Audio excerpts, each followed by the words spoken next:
Oh shit, what you want me to prove? Spacey got the sauce on.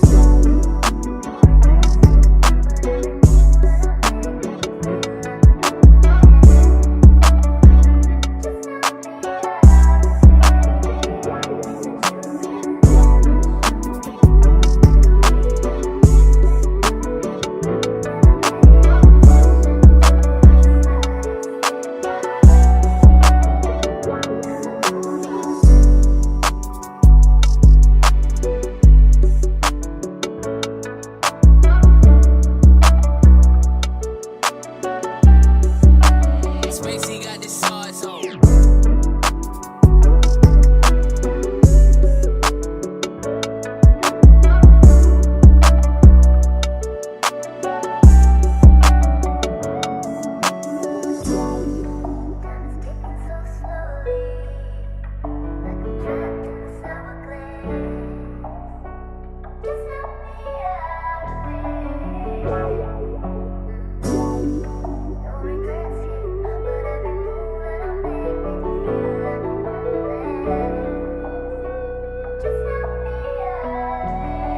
Spacey got the sauce on.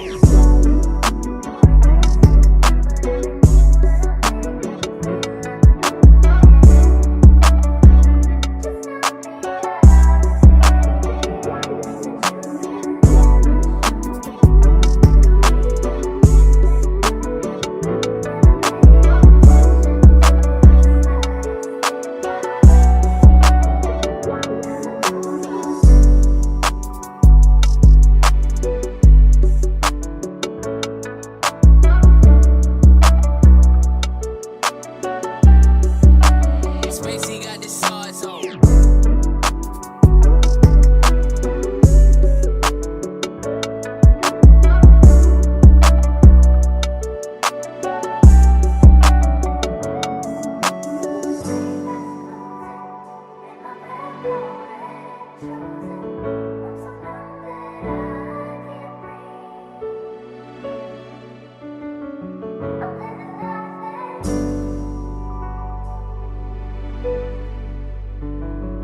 Captivity with your boy Freezy.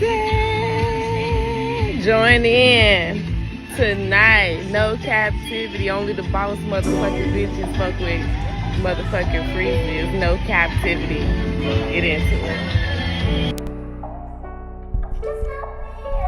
What's up, what's up, what's up? Ladies and gentlemen, what's going on? No Cap crew, the early No Cap crew in the building. It is hump day and we're gonna have a good time tonight. Yes, we are. Yes, we are. Shout out to the No Cap crew in this thing.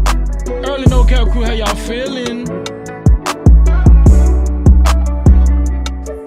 We're gonna have an interesting discussion. Y'all know what time it is. It's gram spam. You see it on the thumbnail. Gram spam. We just gonna shower the gram, scour the gram, Instagram. You know, that's how we do. We're gonna laugh. We're gonna have some serious moments. But most of all, we're gonna talk about the topic of the night. Do women know when men really like them? Do women know when men really like them? Versus when they just want to have sex. No captivity. Oh yeah, we about to get into it, man. Make sure y'all hit that like button. Don't hesitate. Make sure you hit that like button. Let's go.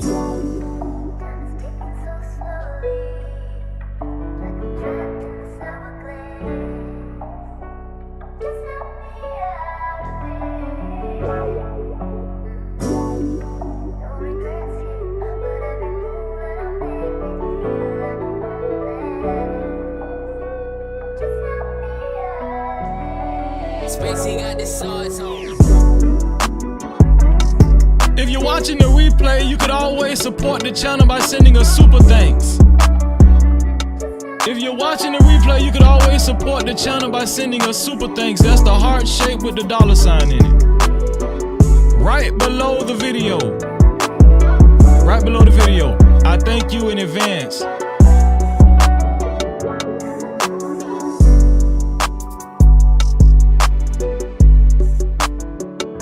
Shout out to everybody who's hit the like button so far.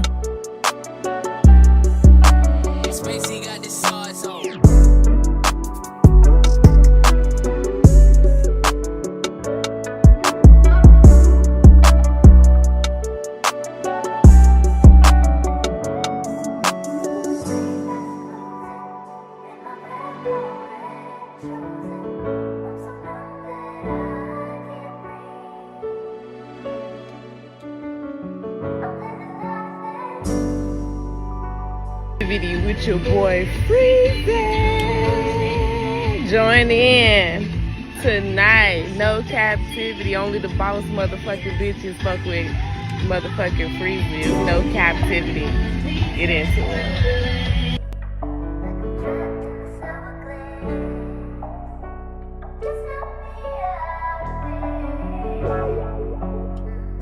it. Shout out to my No Cap family. I'm excited. We got some new things in the works. Merch coming soon. Spacey got the sauce on.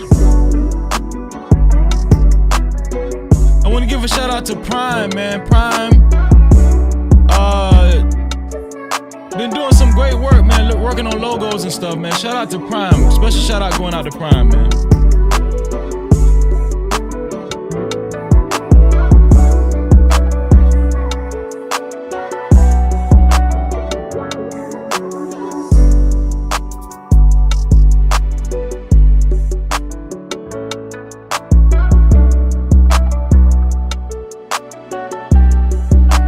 Spacey got the sauce on.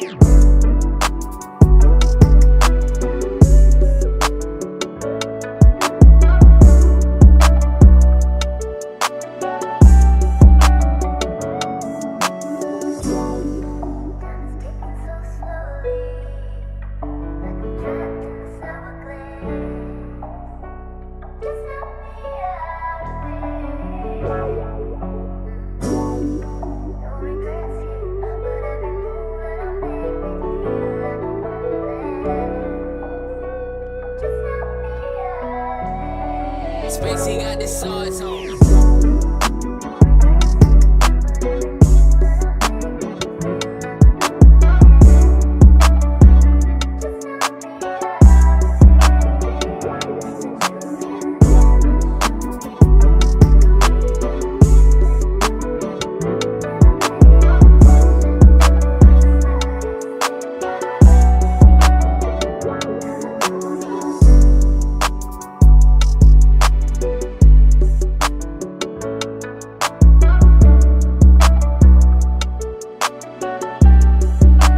Spacey got the sauce on.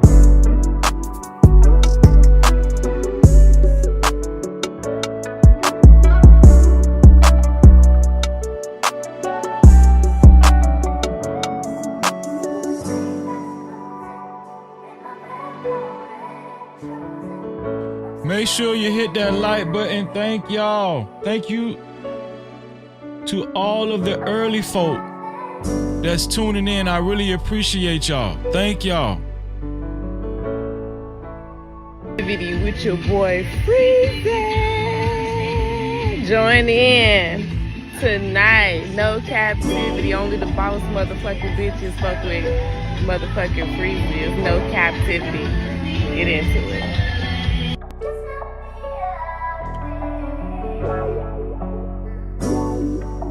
I got a question. Do women really know when men like them versus when men just want to F-U-C-K versus when men just want to have sex? Do women really know? We talk about women's intuition. We're gonna leave the ladies' help on this one here.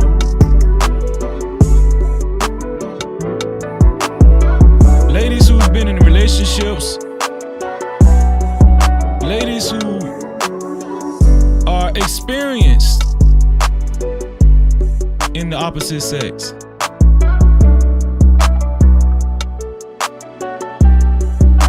Spacey got the sauce on.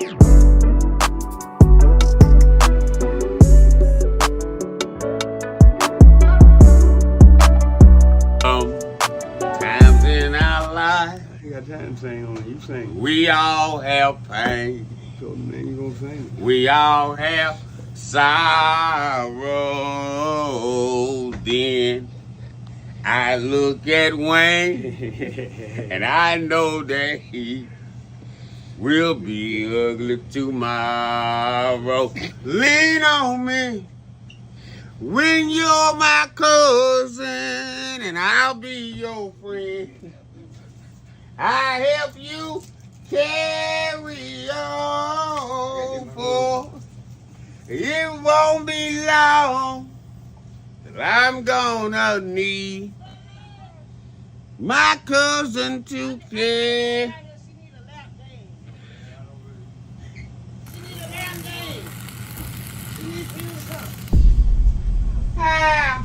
No captivity.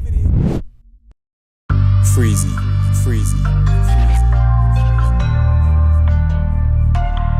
What up? You are officially locked in to No Captivity with Freezy, where we tackle issues that sometimes have us trapped in this thing that we call life. But if you know me, you know my motto. To free yourself, you must heal yourself. And if you're out with your dog, please hit that like and subscribe button hard right now. And also comment and share this video. That is if you're out with your boy Freezy. No captivity. How y'all feeling out there?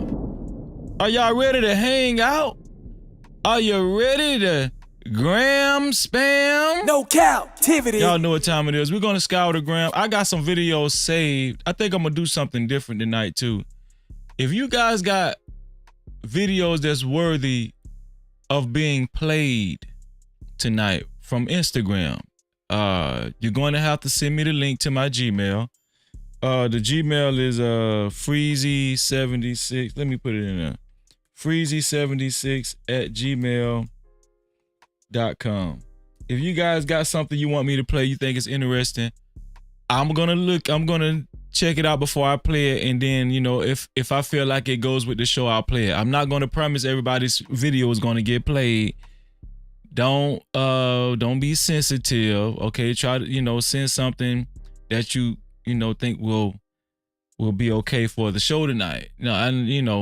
And I think I might start doing this if it works out tonight. I might start doing this every gram spam. I don't know.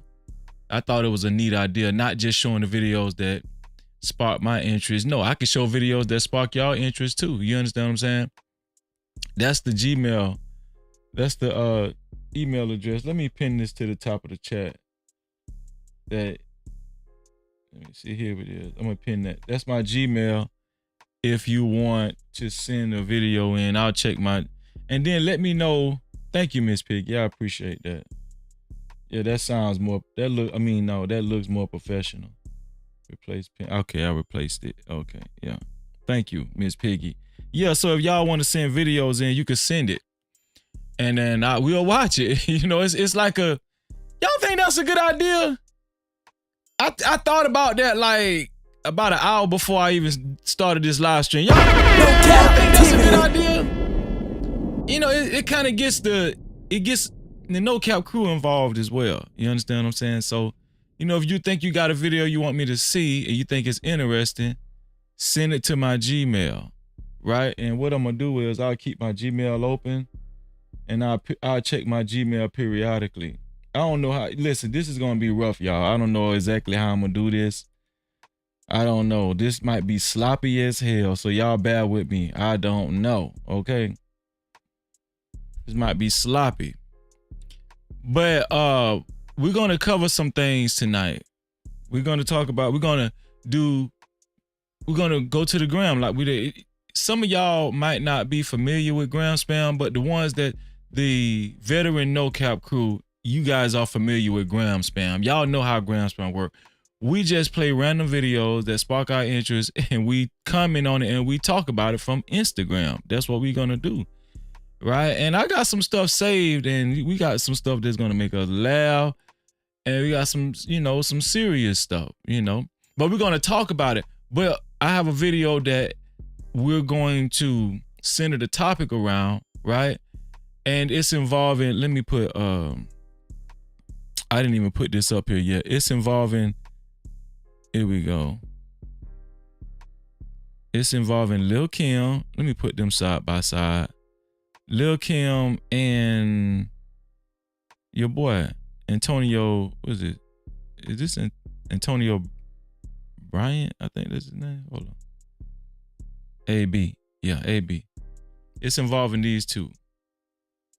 It's involving these two right here. Oh, Lord. There we go. Let me lock it.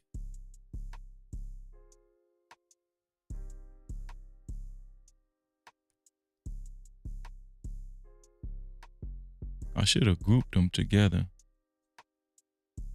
No, don't worry about it. I ain't gonna group them.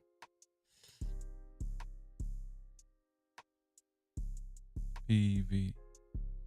Yeah, so we're gonna talk about these. Apparently these guys were getting hot and steamy in the club. Now I thought that Lil Kim was talking to a younger boy, a younger guy, like in his 20s, early 20s. It was calling Lil Kim a cougar.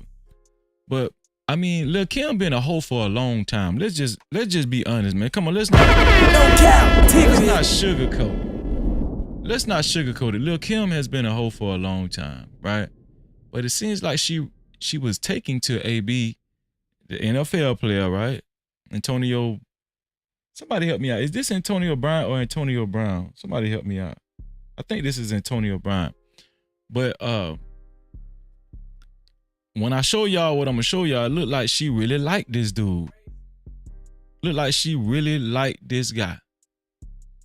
And so I want us to examine the video that I'm gonna show a little later on. But I'm just letting y'all know this video, the footage that I seen between these two is what sparked the topic of the show. Do women know when men really like them versus when men just really they just want to have sex? I put F-U-C-K in the title. I should have just put have sex in the title. But I blotted out the U, but y'all know what I'm saying, you know. But yeah, that's an interesting question because I always talk about women, right? And I have said this, I've gone on record saying that women are smarter than men when it comes to relationships. Women are more advanced. When it comes to relationships, women are more advanced because they have the advantage. They have the edge when it comes to, because they know a lot of times men do lust. Initially, men lust, right? They look at a woman's body or they're looking at a woman's figure or whatever. Women know what men want initially, right? That's not a problem. But women get approached way more than men. And so to me, and this is just my humble opinion, being that women get approached way more than men, that just primes them to have more wisdom when it comes to how to run game, how to communicate to men, how to take advantage of men. Women do it all the time. I think, if you ask me, I think women take advantage of men more so than men take advantage of women. Now, men will try to flip it and they'll try to make it seem like, oh man, we be running these hoes. No. Captivity. We talk about it all the time. There's a lot of simps out here. There's a lot of panderers out here, right? But I think all in all, I think women have the advantage, right? But other than that, before we get into that, let me show y'all something, man. I seen this video before I do the roll call, right? I'm gonna do the roll call in 1 second. I'm gonna do it. Listen, man. Y'all look at this right here. This is how close Donald Trump came to getting murked. This is how close Donald Trump. I'm gonna tell you, when I seen this, it really brought it into perspective. Look at this, man. This how close Donald Trump. Let me put it on loop. Look at this. Look at this.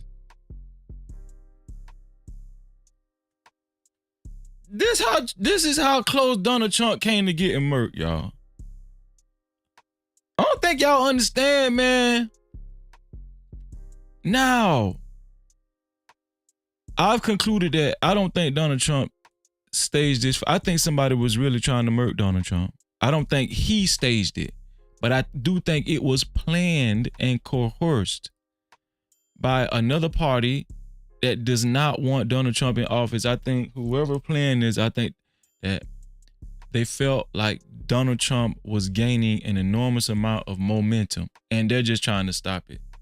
And we all know the best way to stop momentum is just to eliminate the damn threat. We know that. Come on. This one here for the thug. Just eliminate the threat. I think they was trying to take your boy up out of here. I think they was trying to take your boy up out of here. Listen, I don't care what nobody say. I think they was trying to take Donald Trump out of here. But yeah, I just wanted to show y'all that. I'm going to show this periodically, man. I might just use this as one of my clip videos just for the hell of it. It's pretty neat.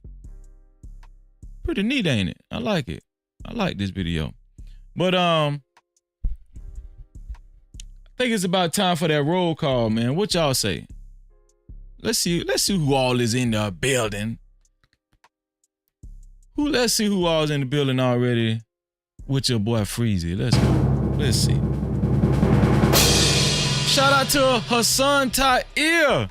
The Hassan Ta'ir show in the building. Make sure y'all subscribe to Hassan Ta'ir. He say, Freezy, peace and blessings to you, bro. Peace and blessings to you, bro. Shalom. No captivity. Shout out to Justin Wade. Always stay hyped, ready to go. He say, let's go. Shalom, Justin Wade. No captivity. El Cheapo. She say she love when she hear no captivity. Shalom to El Cheapo. No captivity. Shout out to my sister Cassandra B. She's such a sweetheart. She said, hey, Freezy. And guess what? She also said, this has made my day. Shout out to Cassandra. Cassandra is always hyped for the No Cap crew to come together. And for the No Cap crew show, shout out to Cassandra B. Lovely sister, our sister, No Cap crew. Shalom. No captivity. Shout out to Dr. Frizzle Frost, a warrior spirit from the muck. All the way from the muck. He say salute to Freezy and the No Cap crew. Peace and blessings. Peace and blessings to you, bro. Shout out to Dr. Frizzle Frost. Make sure y'all subscribe. Shalom. No captivity. Who else is in the building? Shout out to my dog, man. Wilbert Earl. That's how you got to say it. Wilbert Earl. He say Freezy. Representing with the Freezy faces and the No Cap crew. Wilbert Earl is in the building. Shout out to our brother, Wilbert Earl. Shalom. No captivity. Shout out to our lovely sister, man. One of my day ones, Miss Piggy. Don't play no games when she be in the chat. Easily one of the top tier mods. She say, Shalom, Freezy, and blessings, Freezy, and the No Cap chat. Shout out to my sister, and peace and blessings to you too, sister Miss Piggy. Shalom. No captivity. Let's see who else is in the building. 907 Good Eats. How you feeling, sis? 907 Good Eats is in the building. She say, hey, No Cap crew and Freezy. Shout out to 907 Good Eats. How you feeling, sis? It's great to see you. Thank you for being here. And make sure y'all subscribe to my sister's channel, 907 Good Eats. 907 has been very consistent. She been making me look bad. Stop making me look bad, sis. Shalom. No captivity. I'm just playing. Shout out to my dog Victor Hart, man. And salute to the Black House. And he's saluting the No Cap crew. And I just want to give a special shout out. Now that, you know, Vic just made me think about Jay Prince. Hey, listen, let's give a big congratulations to Jay Prince, man. Jay Prince and Flora got married today. Let's give a huge congratulations to them. Y'all just write congratulations in the chat. Let's represent for the Black House. Let's represent for Jay Prince, man. Shout out to Jay Prince for getting married, man. Shout out to Jay Prince. And you know what? I might just hint on that a little bit as far as the topic. It's gonna be on a positive note. But shout out to Jay Prince and congratulations, Jay Prince from the No Cap crew. I appreciate y'all, man. No cap. Shalom, Vic. Who else is in the building? Who else is there? Chief Santana. What's going on, Chief? He say, Freezy, Hurricane bro took my power out for almost a week, bro. Oh, I didn't know you was in Texas, bro. I did not know you was in Houston. You live in Houston, Chief? I did not know that, bro. Shout out to Chief Santana, man. I wish I would have known so I could keep you in my prayers. But guess what? God don't make no mistakes, and he's been taking care of you and your family, and I'm just so happy that y'all safe. Shout out to Chief Santana, man, and shout out to the Drip Show. I checked on him. Okay, he said H-Town. He said H-Town. Okay. Yeah, shout out to you, Chief, man. I'm so happy that you and your family are all right. I know Hurricane Burrow, you know, it it took y'all up through there a little bit, you know. And even though it was a category, I heard it was a category 1. Yeah, and I was like, damn, a category 1 did all of that. I wonder how a category 1 did all of that. You know, but I know that Houston, a town like Houston really is not, they're not used to having a hurricane hit like that and come across their city like that. You know, here in Florida, it's like a norm. Category 1, 2, 3, 4. I done been through them all. I done been through 1, 2, 3, 4.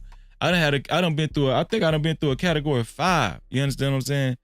Yeah, we was out of power. We've been out. Listen, every time a hurricane hits us in Florida, it's not even unheard of for us to not be out of power. It's not unheard of for us to be out of power for 3 weeks, 4 weeks, 6 weeks. Y'all was out of power for a week. I know that was devastating to y'all. A week, I would have been so happy. A week, I'm just talking as a Floridian. You know, Floridian. This ain't nothing against Houston now. This ain't nothing against Houston. But as far as a Floridian, a week, all we got to do is be out of power for a week. Who in Florida in the chat? Is somebody in Florida in the chat? I'm going to tell you something. If the news told us, okay, y'all going to be out of power for a week, we going to be like, that's it, man. Okay, man. That's how bad it is in Florida. We be out of power for like 6 weeks and shit. I'm telling you, man, I stayed in my house with and I'm going to tell y'all, no AC. We talking about them hurricanes get brutal. Chief, was this y'all first time, next level, was this y'all first time going through a hurricane?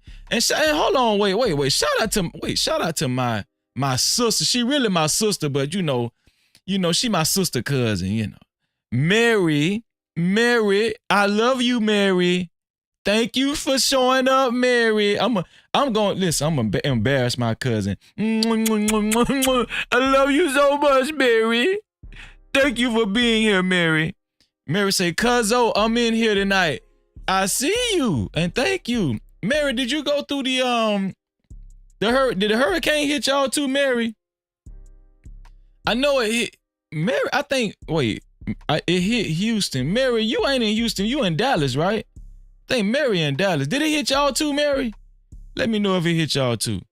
But yeah, in Florida, a week without no damn AC, we'll be like, a week? Man, that's it? A week? We can barbecue and drink for a week. Shit, you know, AC. No captivity. Already be hot. Okay, Mary say she's in Dallas. It didn't hit them. Okay, she say she in Dallas. Shout out to my dog Next Level, man. Make sure y'all subscribe to Next Level's channel, man. And Next Level is a great friend of mine, you know. Solid dude, 100%. Shout out to everybody need a friend like Next Level.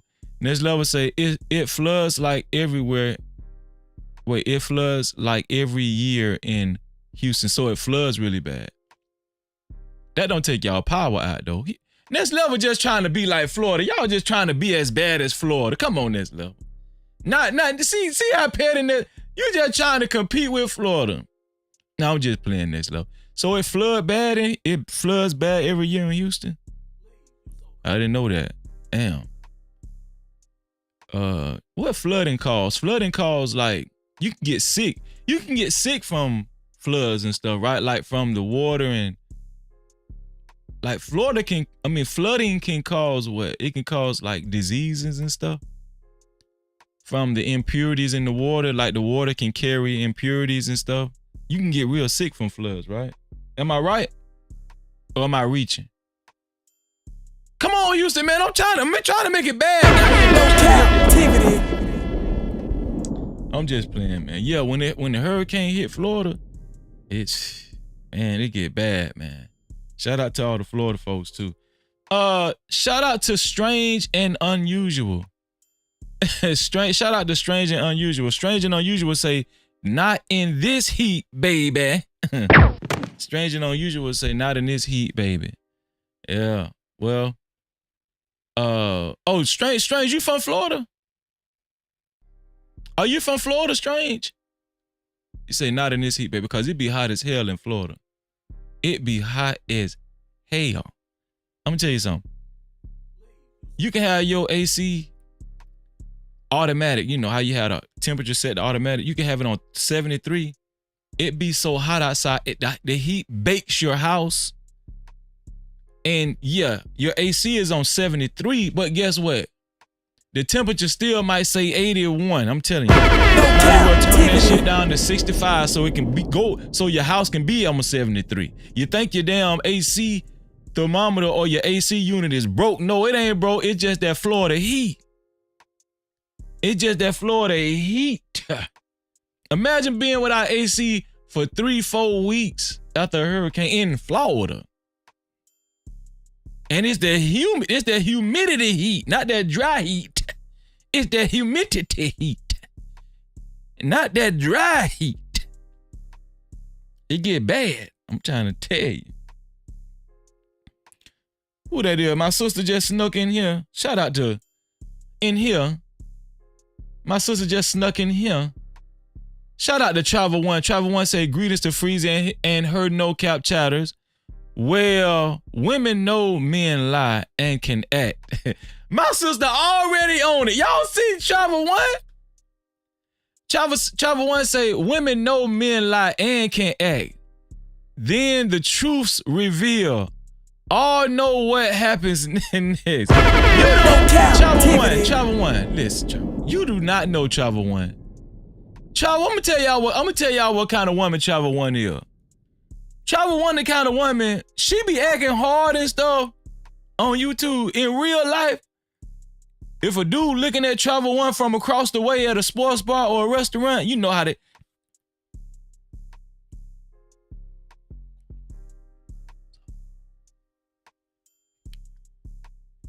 Man, Travel One, she gonna have that unit on her face. She gonna, in the beginning, she gonna be like,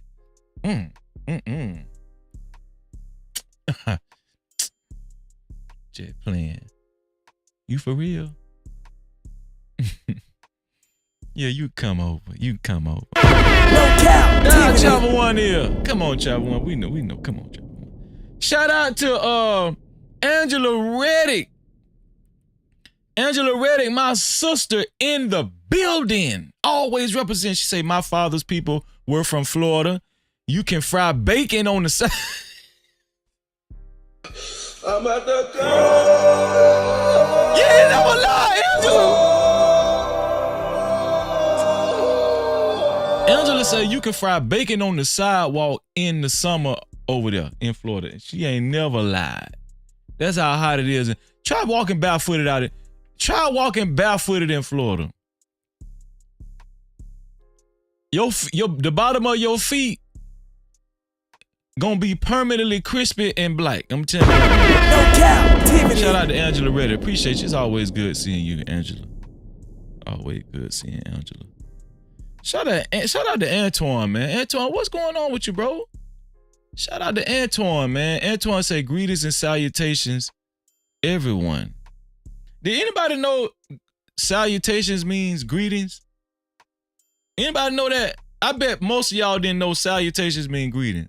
Y'all just think salutations mean it just sound good. No, salutations mean greetings.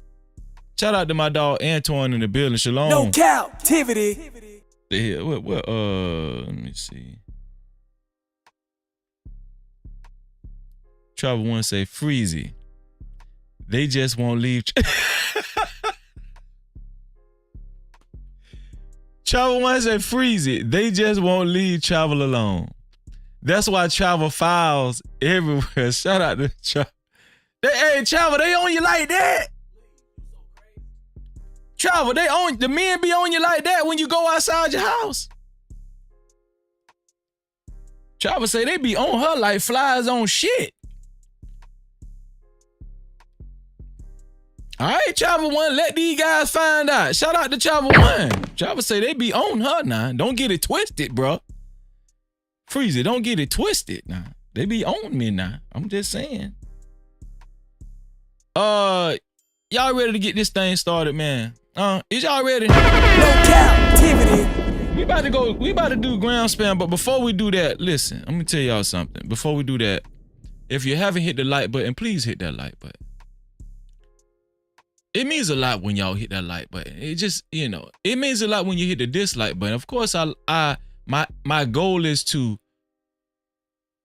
get you guys to like the video. My goal is for you guys to like the video versus dislike the video. But just for you to take out enough time and be considerate enough to hit the dislike button, it makes me feel good too, because I can take criticism, right? I can take criticism. I'm not the type of guy to say, oh, you just hating because you hit the dislike. No, I'm not like that. I take criticism, whatever I need to improve on. I'll absorb the information, and as long as it's constructive, you can tell when it's hate, but as long as it's constructive. Travel One, so she's talking about I got Secret Service. Travel One is crazy. She said she got Secret Service. Let me see. Yeah, hit that like button, y'all. When you hit the like button, especially if you're a content creator, YouTube, and I'm surprised that other content creators don't tell y'all this. And if y'all hear this from other content creators, remember Freezy, the first one, started telling y'all this. When you hit that like button, YouTube registers when you hit the like button. They see when you hit the like button. They log that in and say, oh, they're participating. They are a participant on YouTube.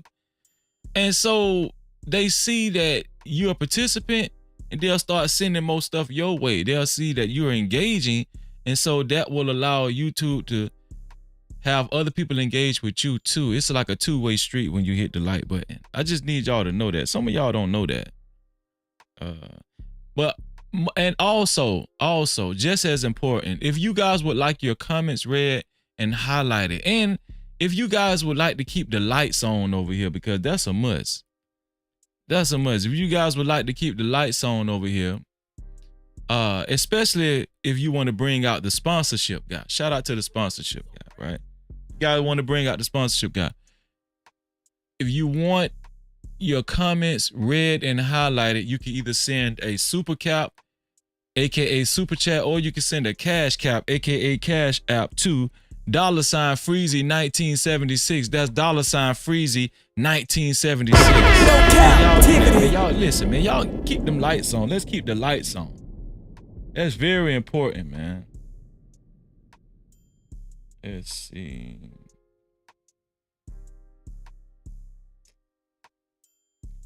Yeah, you can either send a super cap, aka super chat, or you can send a cash cap, aka cash app, to $Freezy 1976. That's $Freezy 1976. And I appreciate y'all for helping us keep the lights on. It's a must. It's a must. I really appreciate y'all. Shout out to the No Cap crew. Y'all, No Cap crew, I'm gonna tell you, listen, I'm excited. My dog Prime, I seeked after my dog Prime. Prime is working on a new logo. I got a logo for No Captivity with Freezy, right? But I'm going to improve on that too. See this logo right here? Matter of fact, let me bring it up. Let me do it again. This logo right here. This is my main logo, No Captivity with Freezy. And I like the logo. And it's got sentimental value. This is my first logo for this channel. But I made a decision to enhance this logo, to improve on it, to bring it out a little bit, to wake it up a little bit. It's cool, but I kind of wanted to wake it up a little bit. I like this logo. But I'm gonna keep the same logo, but I'm just want to wake it up. And I sought after my boy Prime to do that. Right? Now this is gram spam, right? This is gram spam. So guess what? We're gonna go to Instagram. We're gonna go to Instagram. And let's see. The first thing I'm gonna show y'all is Prime's commercial. Prime sent me a commercial, and he wants everybody to know, for the No Cap crew, if anybody needs logos, graphic art designs, anything of the sort, you can hit up Prime. You can hit up Prime, my dog, man. And I'm gonna tell y'all something. Prime does grade A work. I approve of Prime. The type of work that Prime does is what I be looking for. That's the type of designs and stuff. It's funky. It's not real conservative. Like this design right here is good, right? But I like more like animation, right? I'm gonna show y'all Prime, man. I'm finna turn y'all on to my dog, my brother Prime, man. Prime is an Israelite too. Just so y'all know that. He said send me through.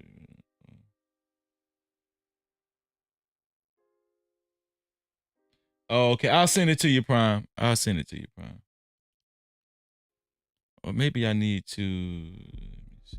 Prime your logos. Dynamic, eye-catching what? visuals showcasing a variety of stunning graphic I can't designs. stop it. Prime your brand with stunning art. Vibrant graphics satisfying your need to stand out. Top quality work. Fastest completion rate. Helping content creators and small businesses reach more people. Ready to elevate your brand? Hit the inbox. Prime your logos. Dynamic, eye-catching visuals showcasing a variety of stunning graphic designs. Prime your brand with stunning art. Vibrant graphics satisfying your need to stand out. Top quality work. Okay, this Prime. Prime right your here. logos. Dynamic, eye-catching visuals showcasing a variety of stunning graphic designs. Prime your brand with stunning art. Vibrant graphics satisfying your need to stand out. Top quality work. Fastest completion rate. Helping content creators and small businesses reach more people. Ready to elevate your brand? Hit the inbox. Prime your logos. That's Dynamic, Prime, y'all. eye-catching This is visuals Prime's- showcasing a variety of stunning graphic designs. I don't know if I can. Prime your brand with stunning art. Vibrant out. Top quality work. Fast. Yeah, okay. I think that maybe that cuts out of the sound and everything. Yeah, I cut the sound out. But listen, this is Prime. Prime is awesome, man. So maybe Prime will come in the chat. But if you guys want to meet, if you guys want to contact Prime, let me see. If you guys want to contact Prime, let me see. Let me go to his page. This is Prime's page right here. You guys want to contact Prime? Prime your logos. This is Prime's Instagram page. Prime your logo. This is a logo he did for a guy. Prime, now do y'all see what I'm saying? Prime, he does like, his logos are like industry standard. Like these logos are so legit. Like you can, it's almost like a clothing design logo. I like Prime, man. Listen, don't get me wrong. I like the logo that I got, but Prime seems like his words are fatter. The fonts are fatter. Shout out to Prime, man. Shout out to my brother Prime. Hold up. There we go. No captivity. Shout out to Prime, man. There we go. So, let's go to Instagram. Well, we already on Instagram. So Usher, right? Usher made an appearance in the locker room of the Chicago Sky WNBA basketball team. I think Angela Reese is the center for that basketball team. Let me show y'all. Y'all let me know if they look if they look real excited or not. Let me see. Let me go to, here we go. Y'all let me know if they look real excited or not. Here we go.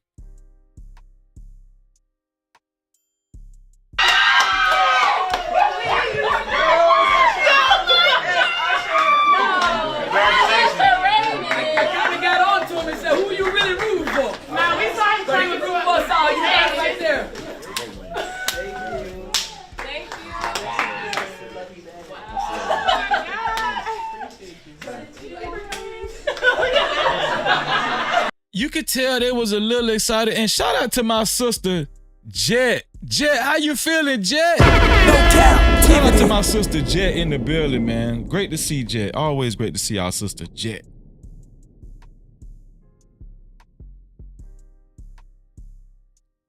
Shout out to Jet. Listen, what do y'all think about that response to Usher? You could tell when women really love coochie. Like, you know, they was excited, but it was just like, yeah, you know, it was like they didn't stand up or nothing. They didn't, you know, stand up and want to give him hugs and, you know, be shaking and stuff. Like, you know how they, you know, it was none of that. Look at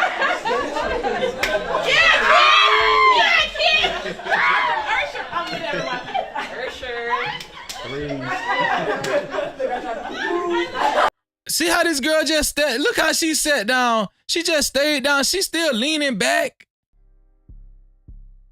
She's just leaning back. She's not even excited. This Usher, I thought Usher, they just honor Usher at the BET Music Awards.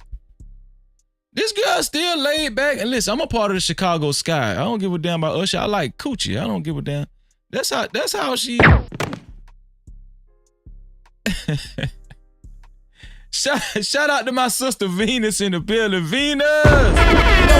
What's up, sis? Make sure y'all subscribe to my sister Venus's channel. Pretty sure most of y'all have been over there already, and if you have, you already know Venus gives great discussions. She offers wonderful logic, great discussions. And we talk about intuition. She has a lot of it. Shout out to Venus, man. Appreciate Venus. Venus says shit. Freezer, they tired. Yeah, they tired, but they're tired, right? But if this was the cheerleaders of the basketball team, man, them cheerleaders would be crying. You know why? Because them cheerleaders like DICK. You understand what I'm saying? Like, come on now. It just seems like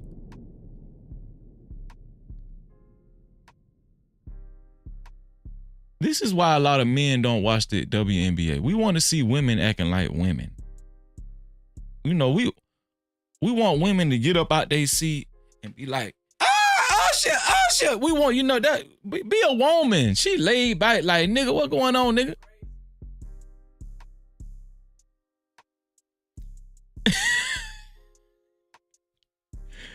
Venus say those women have too much masculinity to be with his weak to be weak to his what?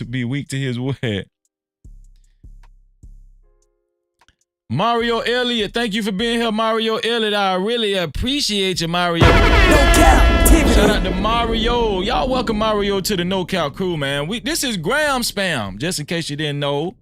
We about to be scouring the ground. We gonna laugh. And listen, like I said, if y'all got anything, let's look at the rest of this shit. Hold on. 1, 2, 3.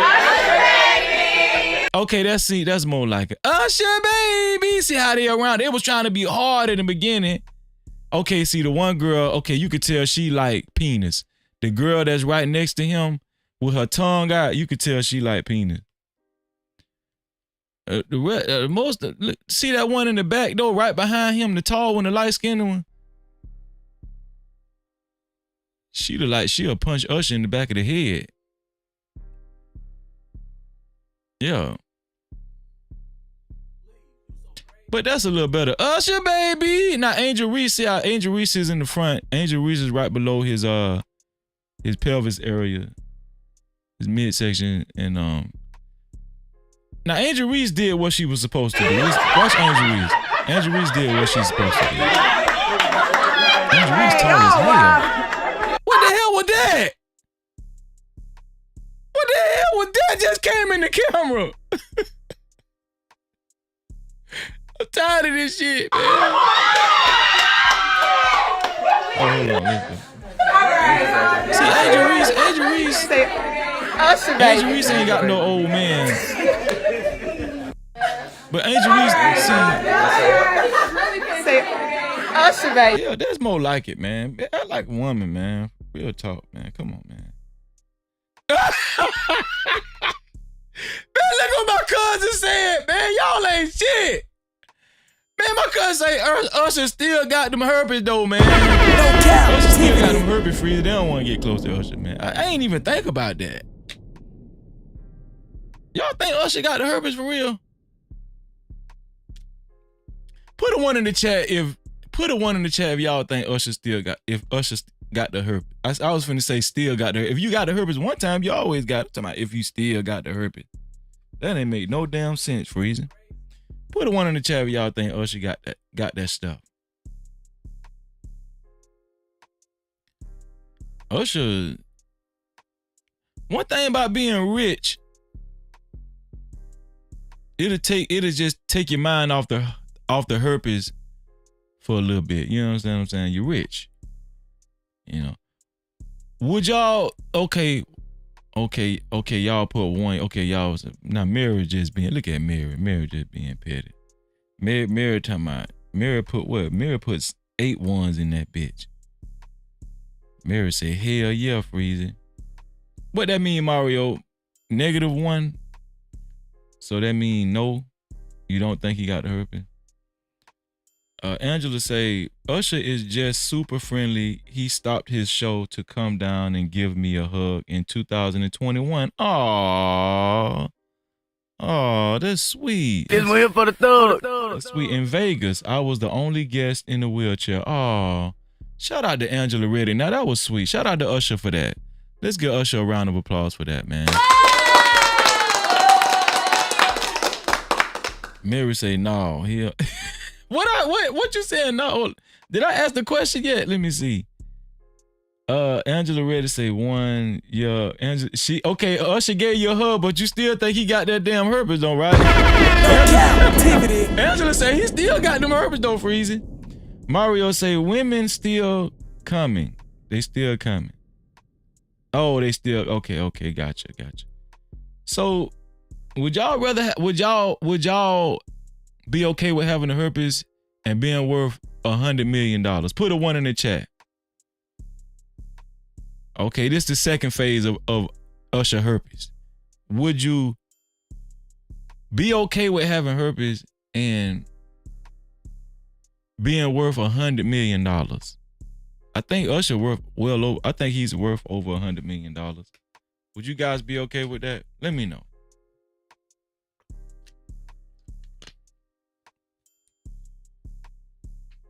Let me know if y'all will be okay with that.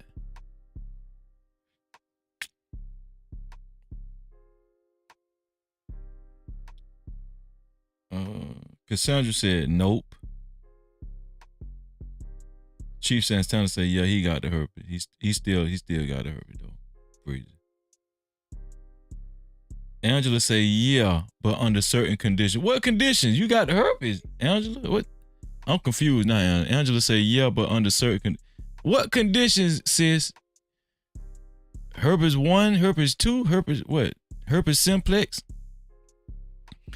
Rob said no. No, hell to the no. Mary say, first, I don't like pretty boys, especially with known ST. Yeah, you right. No captivity. Right. Mary like them. Mary like Trick Daddy. I remember that, Mary. When we came home from when you brought me home from Tallahassee, Mary played. Let me tell y'all something about my cousin. My cousin Mary played Trick Daddy the whole way home for 4 hours. Anybody want a motherfucking die? Come see me. Who I E T W D me, nigga. Man, that's all we heard the whole way home to where I stayed. And Mary from Detroit. Mary, I'm gonna tell y'all something. Mary from Detroit, but Mary love her some damn Trick Daddy. Mary will delete you about Trick Daddy. I'm telling you right now. Let me see.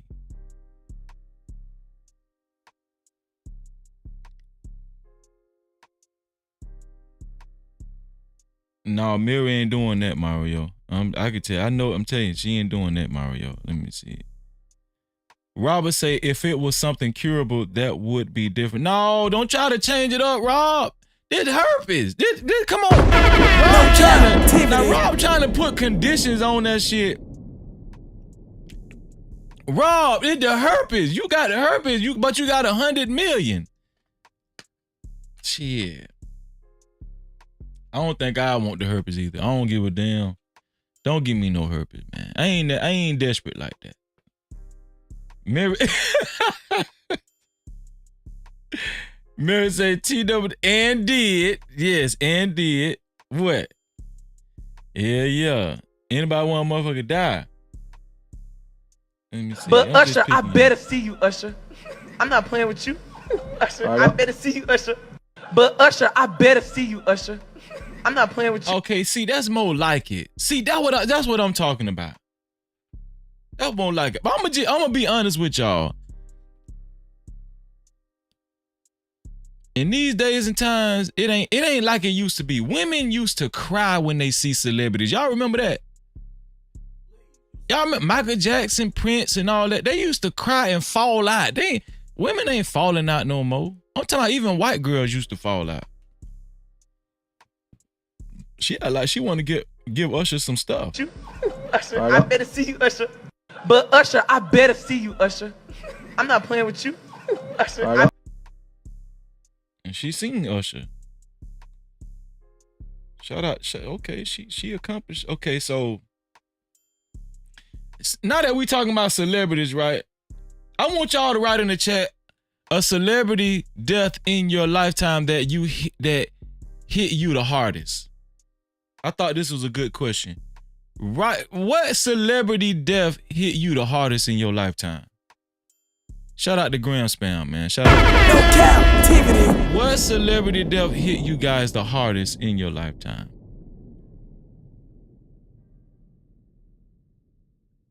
Let's patronize that for a while. What celebrity death hit y'all the hardest in your lifetime? I'm talking about celebrity, okay? In your lifetime. So don't be trying to be politically correct and white. Malcolm X and Martin Luther King. Come on now. Y'all know y'all wasn't living when. Don't do that. I don't know. It might be a couple of no cap crew that was living back then. But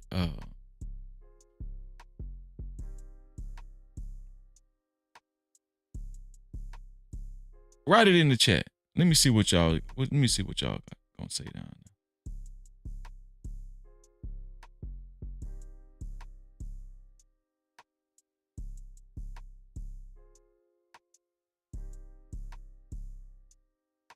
Okay, Angela said, no, Mary said Michael Jordan and man, Carl, come on now, Carl. No captivity. She got the right Trick Daddy. Carl say, Trick Daddy still living, Carl. Oh, Michael Jordan and Trick. Oh, you ain't even answering my question. That's some other stuff. My bad, Mary. Mary say Michael Jordan and Trick Daddy the only celebrities I'm approaching. And I believe you too.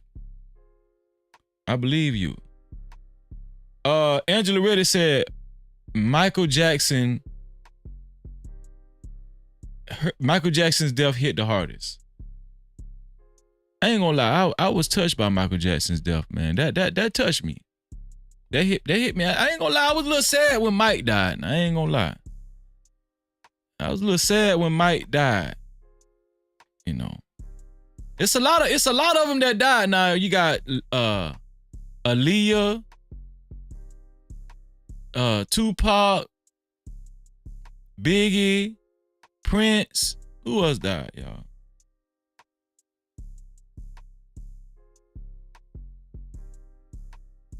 Chief Santana say Michael Jackson. Yeah, Mike was big, man. Mario say Tupac and Biggie. No, you got just name one, Mario. Which one hit you the hardest the most? Y'all putting more than one. No, just put one. Or you can do what Veronica did. Veronica said Michael Jackson, then Whitney. I ain't gonna lie, I knew Whitney was. I ain't gonna lie, I knew Whitney was gonna die. Y'all remember how Whitney used to look? Man, let me show y'all something. Do y'all remember how Whitney used to look, man? I knew Whitney was gonna die. Hold on, let me show y'all.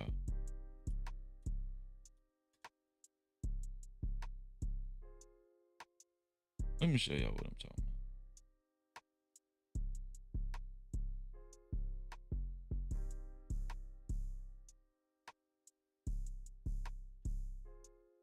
Listen.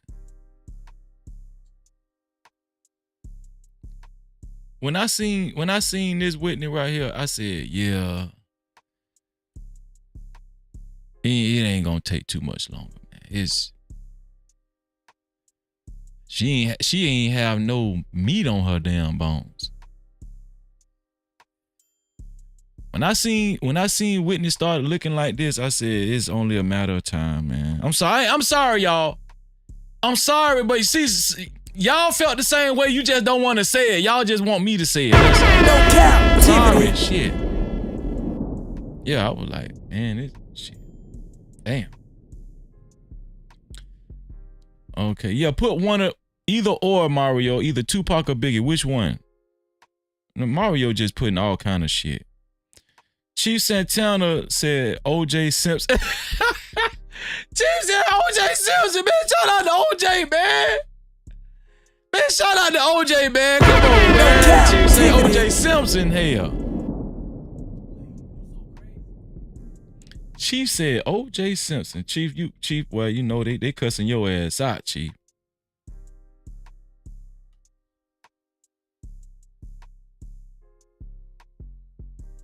Let me see. Let me put this back up here.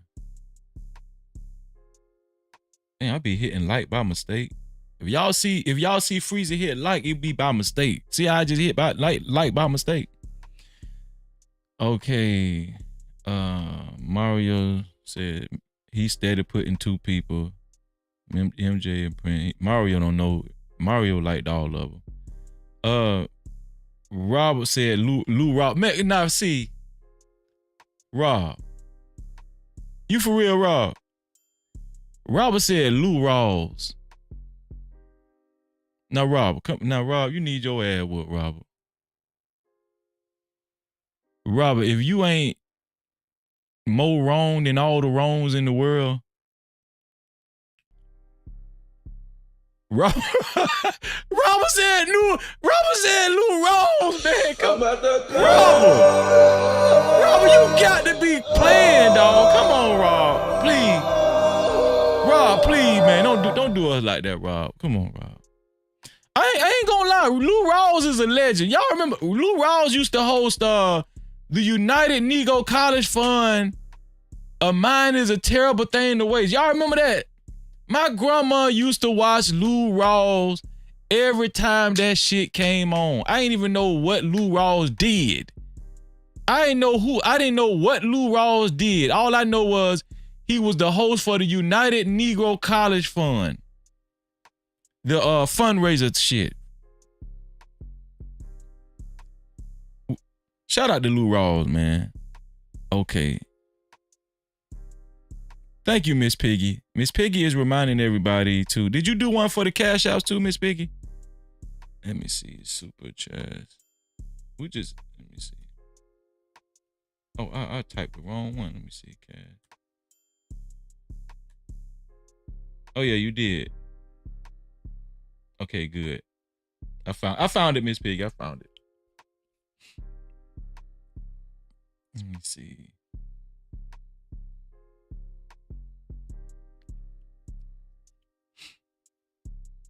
So let me come back down here with y'all. I'm still tripping off of Rob. Rob said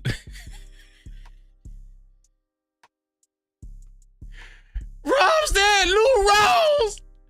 Rob, you ain't shit, man. Rob said Lou Rawls. That shit was funny as hell. Man, that shit was so goddamn funny, man. Rob said Lou Rawls, man. Rob ain't shit, man. Let me see. Mario said Kevin Samuels. You know what, Mario? I believe you. When Kevin Samuels died, I'm gonna tell y'all something. Kevin Samuels gained so much notoriety in such a short amount of time? Didn't he? This one here for the thug. Didn't Kevin Samuels might been the quickest hyped up celebrity in history without being a plant, right? I'm saying, like, I believe that men cried for Kevin Samuels. I believe that. I ain't gonna even lie to y'all. When I heard Kevin Samuels died, that shit hurt me. Man, I used to watch my dog. I used to watch Kevin Samuels, man. Now, even though Kevin Samuels was a little sweet, I felt like he was sweet. Now, I felt like he was a little, you know,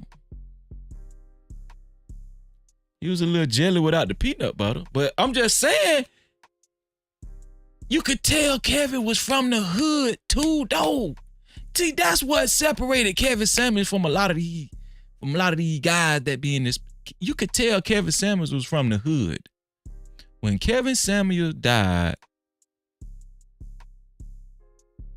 that shit affected me. I ain't cried nothing. Don't get me wrong now. I ain't cried nothing. But that hurt me though. I was like, damn, Kevin checked up out of here, didn't he? Chief said, Ike Turner. Come on, Chief. You for real, Chief? Y'all believe Chief? Chief said Ike Turner, man. Chief, come on, man. Chief said Ike Turner. Now, James Brown, I'm going to tell y'all something. My daddy loved James Brown. How many of y'all ever heard an old black person say, maybe older white people say this too. How many of y'all heard an older person say, man, James Brown was the first Michael Jackson? Anybody ever heard an older person say that? My daddy used to say that all the time. Michael Jackson copied off of James Brown. Boy, you don't even know what you talking about. Y'all young boys don't know shit. Michael Jackson learned everything he know from James Brown, boy. Anybody ever heard about somebody say that? I believe people cried when James Brown died now. Let me see. Chief say Drake when Kendrick unalived him with They Not Like. Man, listen, man. Chief is King Petty tonight. Chief is King Petty tonight. He said Drake when Kendrick Lamar unalived him with that They Not Like Us. Yeah, he died for a few weeks now. He might be still dead from that right now. Okay, Cassandra said Biggie. Let me tell y'all something. I like that Tupac better than Biggie, but I get it. Biggie made a huge impact. The only thing I didn't like, let me tell y'all something. Both of them died. Both of them got murdered. But the only thing I didn't like, they showed Biggie's block party. Like, the whole New York came out for Biggie. They showed it. That's what made it so special for Biggie. That's what made people, you know, even people that wasn't Biggie fans, they liked it Biggie more, I think, just from seeing that footage when people came out in droves in New York. And they had, like, it was like camera footage of people crying. Yeah. They didn't, y'all correct me if I'm wrong, they didn't have that type of footage for Tupac, did they? They didn't show people in the streets and block party, like this big ass block party after his funeral. Did they show that for Tupac? Does anybody remember that? I need to search that. If anybody can find that footage of them having a big block party after Tupac's death, after his funeral and stuff, send that to my Gmail. The Gmail is pinned to the top of the chat. I just thought about that. I never thought about it like that, you know, but they had a huge turnout for Biggie, and that kind of,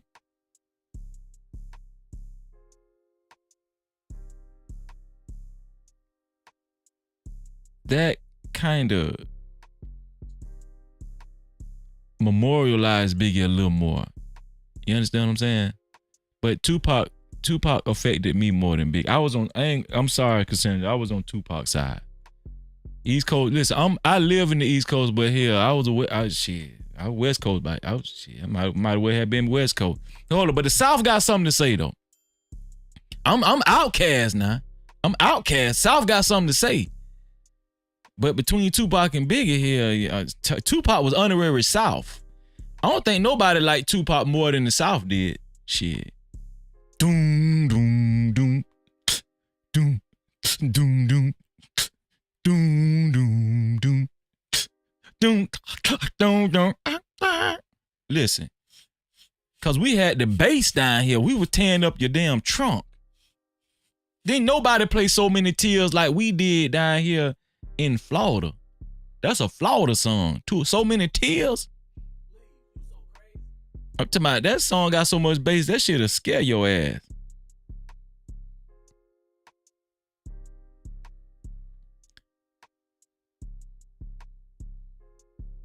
Mario say Mayor Harold Washington from Chicago. Okay. I believe you on that one because that sounded a little sentimental.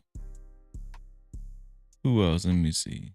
Rob defending Lou Rawls. He say Lou Rawls, he had the best beer commercials after Billy D. Man,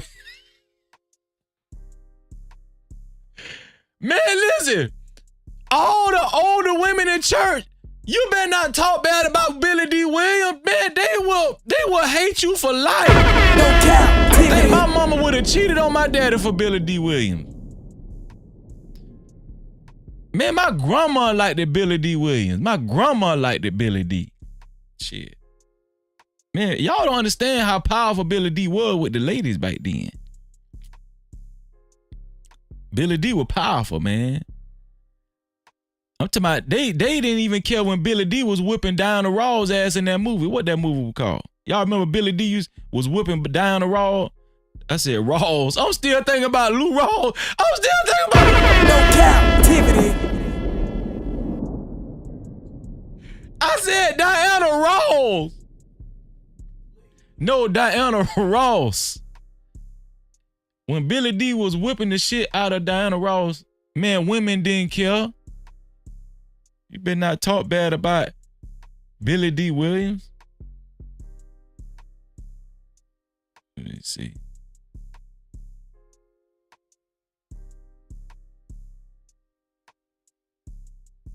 Veronica said Whitney gained weight and got sober for a little after that picture. Oh, yeah, she did. You right. She tried to get on point. She was still smoking that crack, though.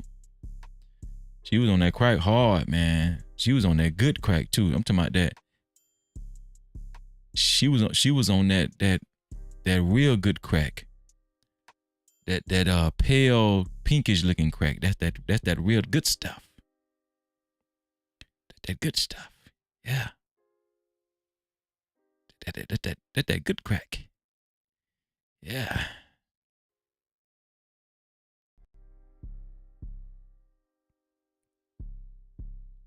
Cassandra B say, so you still in mourning? Mourning about who, Cassandra? What you talking about?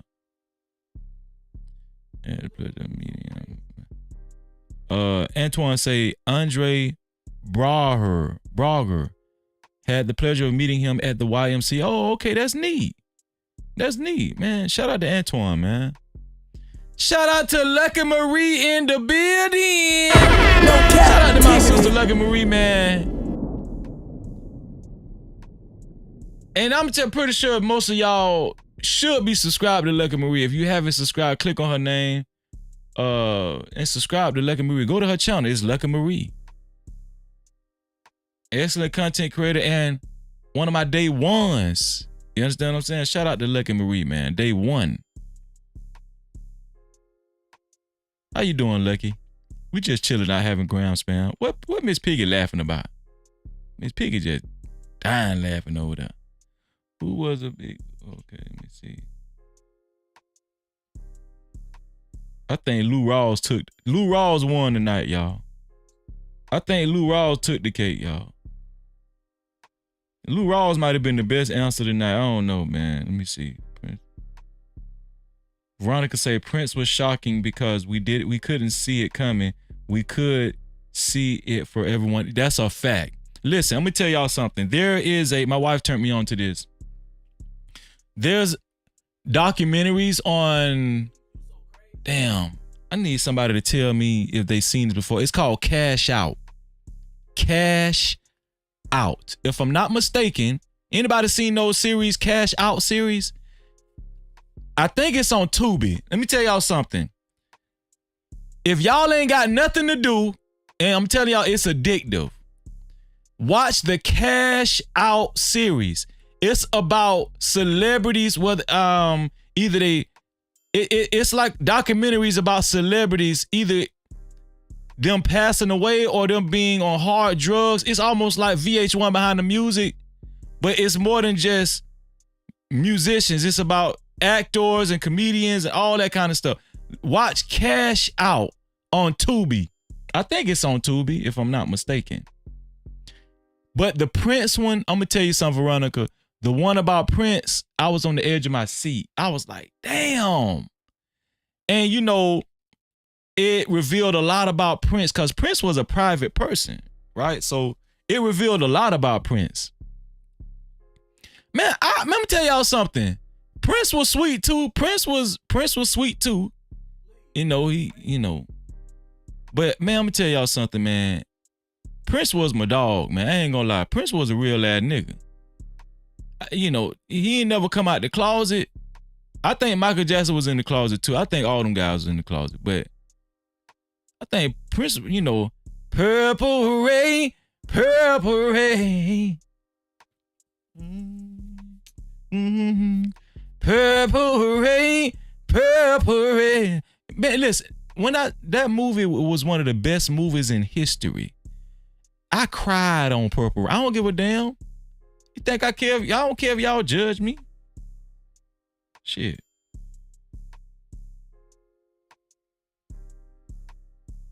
Let me see. I'll watch him too. Everybody, look at everybody to my Kevin Samuels. Look at Angela. Angela say, I thought he was really on the DL. I thought Kevin Samuels was on the DL too, man. Mario say, I watched him too. I thought he had some sugar on it. Some sugar. Yeah, we know Kevin Samuels might have had some sugar, but the way he used to talk, and that nigga was funny. And you could tell Kevin was from the hood. You could tell Kevin was really than a bunch of these niggas out here. He was sweet now. Kevin was sweet, but Kevin was real now. I'm trying to tell you now. Shit. Let me see. Vegan sets. Well, shout out to Vegan Sweat, man. Shout out to Vegan. How you doing? How you doing, Vegan? You doing good?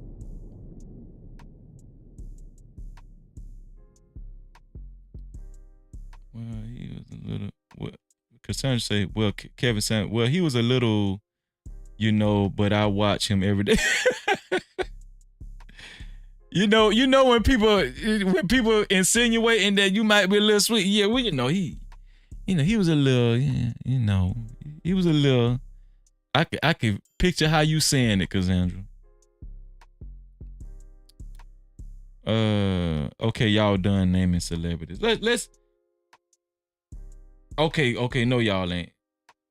Lucky say Nipsey still hurts us.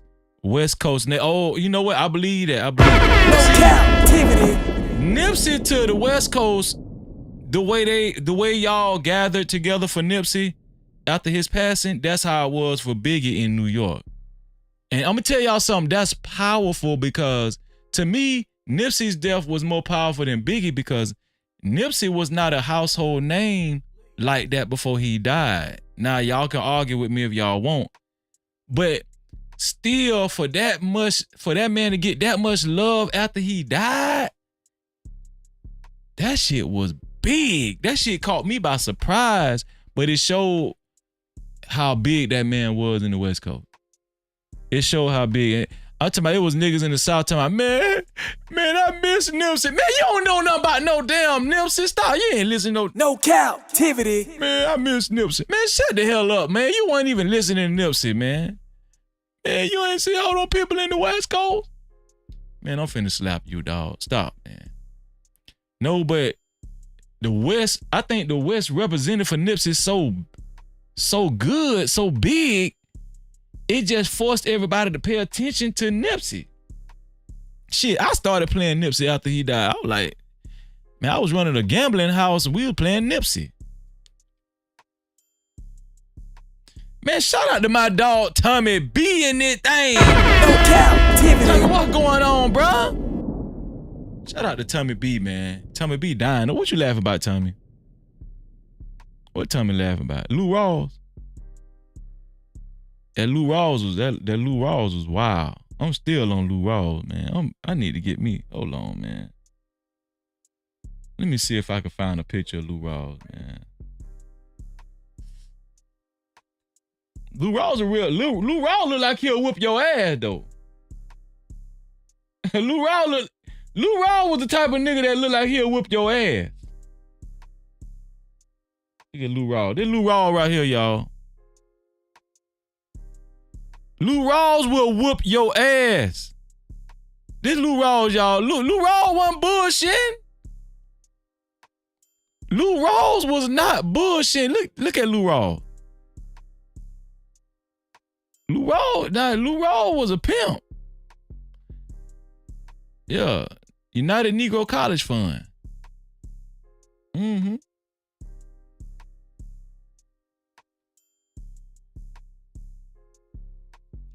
Thank you, Mary. Lady sings the blues.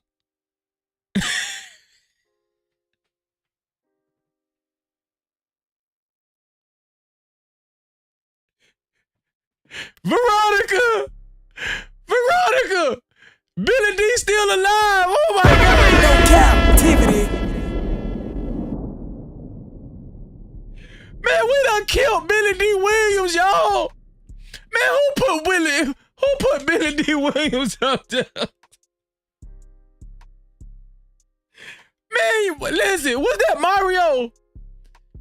Man, y'all done killed Billy D. Billy D Williams is still alive, man. Man, y'all ain't got no damn sense, man. Y'all is wilding out, man. Thank you, Mary. We done killed Billy D Williams. Billy D Williams, Veronica said, no, Billy D Williams is 87 years old, okay? Please, stop it. Angela say, I think Billy D passed some years back. Did Billy D pass away or is he still alive? I don't know. Angela say Veronica say he's still alive here. Chief say Nelson Mandela. Okay, see, we ain't gonna laugh. We ain't gonna laugh about Nelson, man. We ain't gonna laugh about Nelson. Nelson Mandela was a thug. It's here for the thug. Nelson Mandela spent 100 years in prison, in a dungeon. Y'all couldn't have did that time. Y'all couldn't have did that same time Nelson did. I'm tell you, these prisons over here that niggas be doing life in, man, Nelson Mandela was in a dungeon. He was in that same jail Jesus was in. For 100 years. And then he got out and became president at 120 years old. Shout out to Lucky, man. Shout out to Lucky. You know Lucky gonna represent. Let me see. Caramel Drip, what's going on, sis? No captivity. Man, my sister made it on in. She said, are y'all in here cutting up? Yeah, we having a good time. Shout out to Caramel Drip. It's good to see you, sis. I'm happy you made it. Shout out to my Ark, man. Hot Sauce in the building. He say shalom. Shalom to you, bro. No captivity. Shout out to Hot Sauce. Okay. Betty White. Let me skim through this because we don't want to stay too much on it. Betty White. Okay, Caramel just said Betty White. Betty White passed away. I ain't know that. Betty White. Shout out to Betty White, man. Yeah, Purple Rain. Purple Rain. I cried on Purple Rain. I don't care. I don't care what y'all say. I cried on Purple Rain. Shit. What time? Tell me to my watch your motherfucking mouth free. No, I ain't. I'm just Tommy. Listen, man. Listen, I'm saying we weren't really listening to What his name was? Oh, see, I forgot. Nipsey Hussle. We weren't really listening to Nipsey Hussle. Like, we knew who Nipsey Hussle was and sporadic, you know. Some people knew, but when Nipsey Hussle died, the biggest thing we knew Nipsey Hussle for in the South was when he sold them damn mixtapes for $100. Y'all remember that? When Nipsey Hussle sold them mixtapes for $100 a piece. Now, he made history with that. I was like, damn. And I was in the music game. I was like, damn. That let me know niggas will buy your shit if niggas think that shit is expensive, they want to buy it. Let them mark up hog head cheese or Spam. That shit gonna be sold out. Let Spam cost $50. That shit gonna be sold out. No captivity. Niggas gonna buy the hell out of Spam if they mark that shit up to $50. Niggas just like when shit is expensive. They don't care. Yeah, but that was impressive by Nipsey Hussle. I ain't gonna lie. When people bought his album for $100, it wasn't an album, it was a mixtape. That shit blew my mind. Man, shout out to. Okay, Mario say Billy D is still alive. Okay. Cassandra say, okay, we got confirmation. Billy D still here, y'all. Billy D still here, y'all. He's still. I'm at the club. We got confirmation. Billy Steve. We sorry, Billy D. Shout out to my dog doing it big. ENT say Billy D said he gender fluid. He's still pushing. All did it. Oh yeah. Billy D is gender. Billy. Damn, Billy. So Billy go all kind of way. He gender fluid. In it, you know what gender fluid mean? That mean any gender can run through your ass. I'm gonna give you one more time. I'm sorry, Billy, you know. And you're through. You know I had to do it, Billy. Come on, I'm sorry. Yeah, I forgot that. Yeah. Shout out to DJ Easy in the building, man. I appreciate you. That's always good to see my brother, man. DJ Easy. Shout out to Jerome and what going on, Jerome? Jerome say heavy D. I'm gonna tell you something. We're doing our own thing. We're doing our own thing. Man, shout out to Heavy D, man. Heavy D, I don't give a damn what y'all say. Heavy D was way smoother than Big and Small. See, some of y'all don't remember Heavy D. Heavy D was way bigger. To me, Heavy D had more hits than Big. Heavy D was monumental. Shout out to I don't think people understand how big Heavy D was back then. We got our own thing. Man, shout out to Heavy D, man. Everybody making sure. Man, let Billy D still alive, Freezy. Come on, man.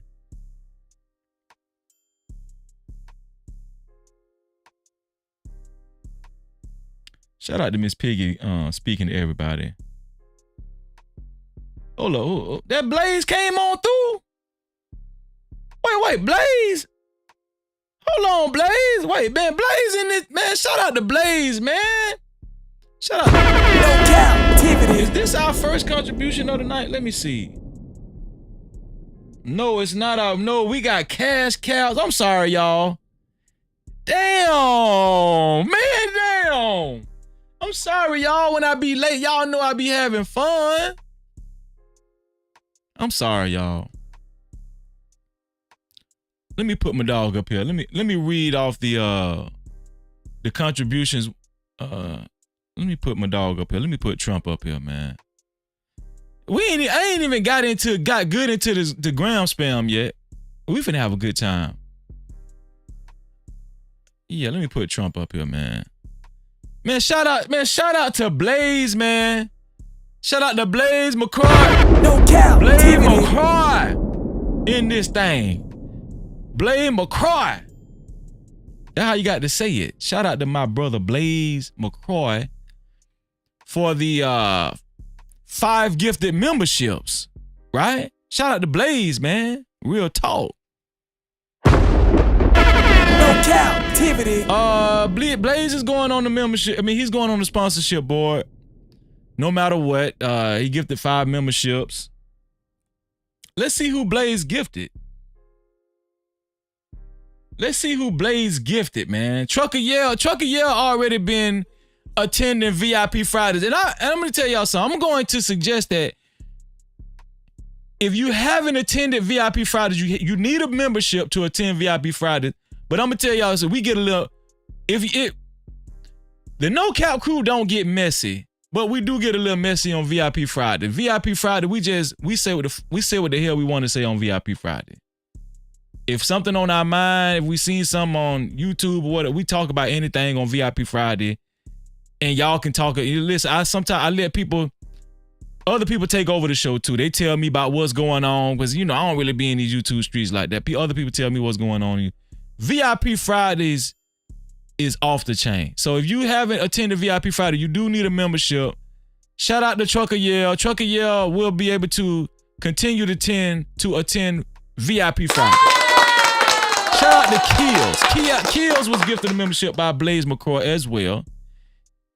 Congratulations, Kills. VIP Friday is on the way. E Senior, where you been at, E Senior? Shout out to E Senior. It's always good to see my brother, man. E Senior was gifted a membership by Blaze McCroy. He will be able to attend VIP Friday. Congratulations. Shout out to my YouTube cousin, Freezer, aka Mr. Cooler, was gifted a membership by Blaze McCroy. Congratulations, Freezer. You will be able to hang out with us doing VIP Friday. And shout out to Molly G. Where you been at, Molly? Molly G was gifted a membership by Blaze McCroy. Congratulations, Molly. You will be able to attend and hang out with us and act a fool on Membership Friday. Shout out to Molly. Blaze, I appreciate you, bro. Blaze going up on the membership board. I don't know if y'all know that. I mean, on the sponsorship board. Yeah, Blaze going up on the sponsorship board. I don't give a damn. For the, let me see. What that is, 5 memberships? Yeah. Let me go ahead and handle this right now. Blaze.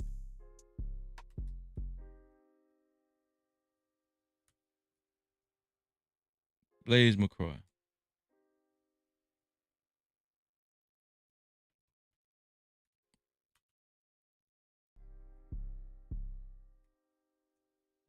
Five memberships. Okay, let me make sure Blaze is represented. I'm about to read cash apps in 1 second, y'all. I hear my phone going off. Y'all seem like people sending cash apps. Don't let me find out y'all helping keep the lights on. Okay. Let me make sure Blaze go across the ticker appropriately. Blaze. 5 memberships. Shout out to Blaze, man. Shout out to Blaze for igniting that big light. And Blaze brought out the sponsorship, man, as well. Let me see. Shout out to the sponsorship, man. Blaze brought out the sponsorship. How you doing, sponsorship, man? Yeah, okay. You see what sponsorship, man, is about. Let's see. How many cash caps we got? Okay, we got 3 cash caps. We got 3 cash caps. Shout out to Blaze, man. Blaze always represent. Blaze, man, we love you, man. Shout out to Blaze, man. Shout out to Blaze. Igniting that big light again. Blaze, thank you, bro. Thank you. Blaze ignited that big light again. Here we go. It's Blaze, man. Blaze.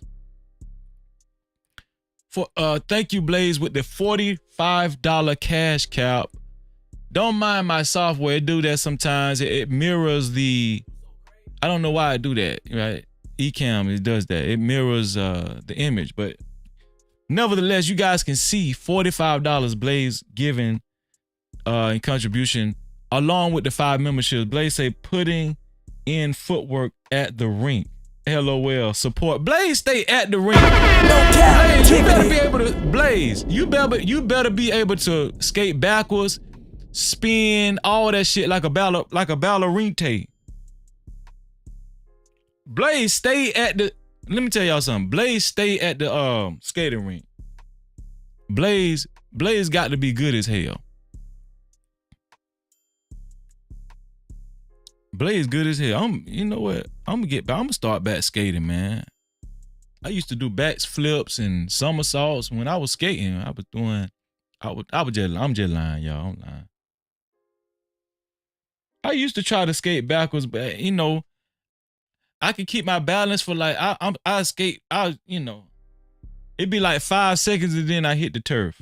Shout out to my dog Ashton Weems in the building. What going on, Ash? No captivity. Make sure y'all subscribe to Ashton Weems channel.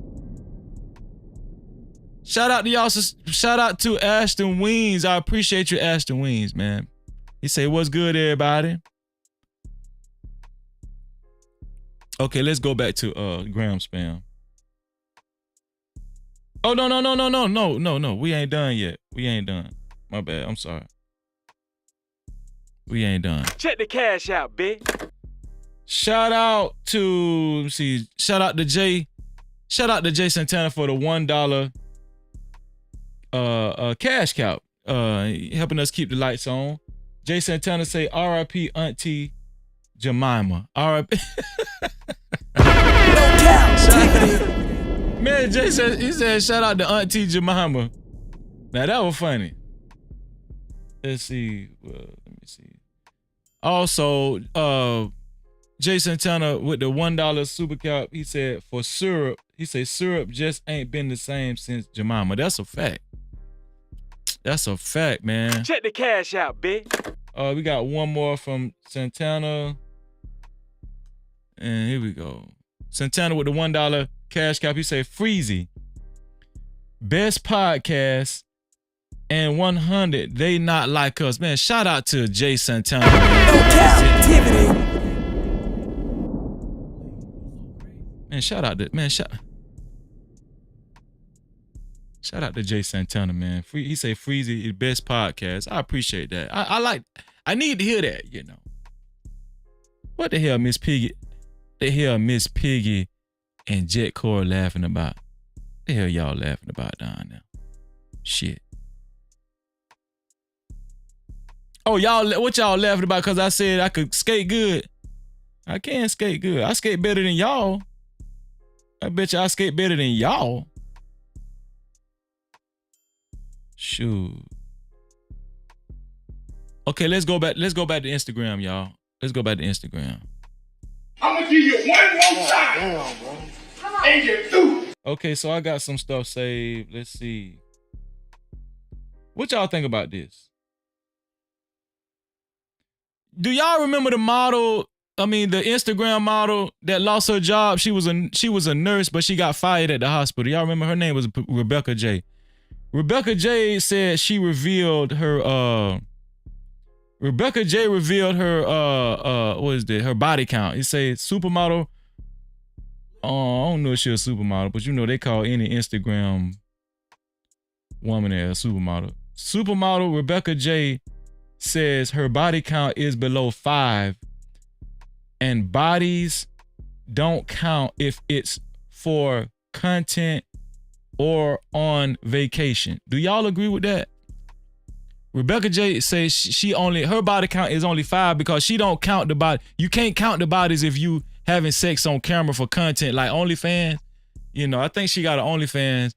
Or if you on vacation, she say those bodies don't count. So her body count is below 5. Do y'all agree with that? Any women in the chat agree with that? Let's see what she got to say, y'all. Let me blow it up a little bit. Okay, here we go. When you meet a new guy, are you pretty honest? Yeah, honesty is the best policy. Okay. Yeah. What's your body count? My body count? I'd say like under 5. Really? Yeah. Even with OF and everything, under 5? Well, that's content. That doesn't count. The content, so you don't count those people in your body count? Oh, no, that doesn't count. That's just content. That's like acting. That's Hollywood. I mean, that's it. I don't count people that I do content with as part of the body count. Honestly, there's a couple situations in where in which like I don't feel like they count. For example, like if I meet a fan and we decide to do content, I don't consider that part of body count. If I go on a girls trip, whatever. Wait, she having sex with a fan? She having sex with fans on camera on OnlyFans or something? Man, this lady is a hoe. But this lady starch raving hoe. I think this is going to be the new thing. If you had sex with somebody on OnlyFans or on some kind of sex work type thing, if it's sex work, the bodies don't count. If you had sex while you was on vacation on a girls trip, the bodies don't count. Look at what she about to say, y'all. Whatever happens in that girls trip, I feel like that doesn't count as a body count. And also if I get drunk, I don't count whatever happens while I'm drunk as part of my body count. So if you get drunk, 5 guy, you know. Doesn't count. So if she gets drunk, then she don't count. So she's eliminated a lot of bodies, y'all. If she get drunk, that don't count.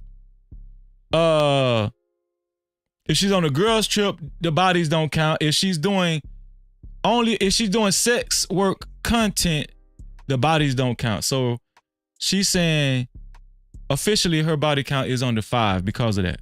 Here we go. It just doesn't. I feel like the only times I consider body count is when I'm like invested in what I'm doing and like in an emotional way. So if you met the man of your... So if she don't care about the dude and she just effing, if she just having sex, she don't count them bodies. Do y'all agree with that? I think it's some guys I met. I think it's some guys I've heard say these type of things on social media. I think guys have said, no, you know, if she don't really care about, I don't count them bodies. If she never really loved him, I don't count them bodies. I've heard guys say that. I think this is going to be the new thing. Antoine said, I've heard that. Shout out to my sister Apollonia Beauty. How you feeling, Apollonia? No captivity. Apollonia say, Freezy, the man of the hour, no cap. Shout out to Apollonia Beauty. It's always good to see our sister coming through the door.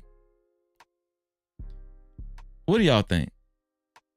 Antoine said, yeah, I've heard that. I've heard that too. Let's keep going. Your dreams right now, and he wants to spend the rest of his life with you. And he says, I just have to ask you one question. Just be honest. It doesn't matter. What's your body count? What would you say? I would be honest. I would say under 5. Doesn't count because it just doesn't. I feel like. So, okay, let's get out of this. So here's the thing. All right, let me go back to the screen. I'm gonna tell y'all something. Women do this weird thing. When women meet men, right? Women cope with life. Women have way more coping mechanisms than men do with life. A woman can have sex with 200 men and still rationalize that they still can be a good woman. No, not can be a good. They still are a good woman, and that they still have their chastity.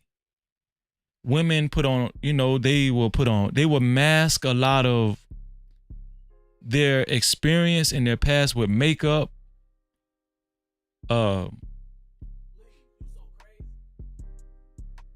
Women will talk sophisticated, even though they have a very promiscuous past. They will give you this impression that they're sophisticated. I'm talking about like even career-oriented women, right? Now, I'm not saying a woman that used to be a hoe can't change, you know, their character and be a good wife. I'm not saying that. Actually, my dad told me, he said, y'all let me know if y'all agree with this. My dad told me and my brothers when we were kids, son, you know what woman makes the best wife? You know what woman will make the best wife? I mean, I just realized my daddy was fucked up.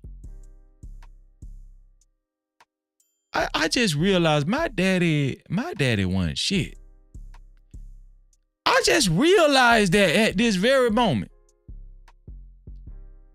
My daddy told me and my brothers, son, the woman that makes the best wife are prostitutes. Y'all want to know why? Y'all want to know why? Come on. No captivity. My daddy say, son, the women that make the best wives are prostitutes. Y'all want to know why? And guess what? If y'all agree, if anybody agree with my daddy, ask for the link and call in and explain this. My daddy say the reason why prostitutes make the best wife is because they've done it all.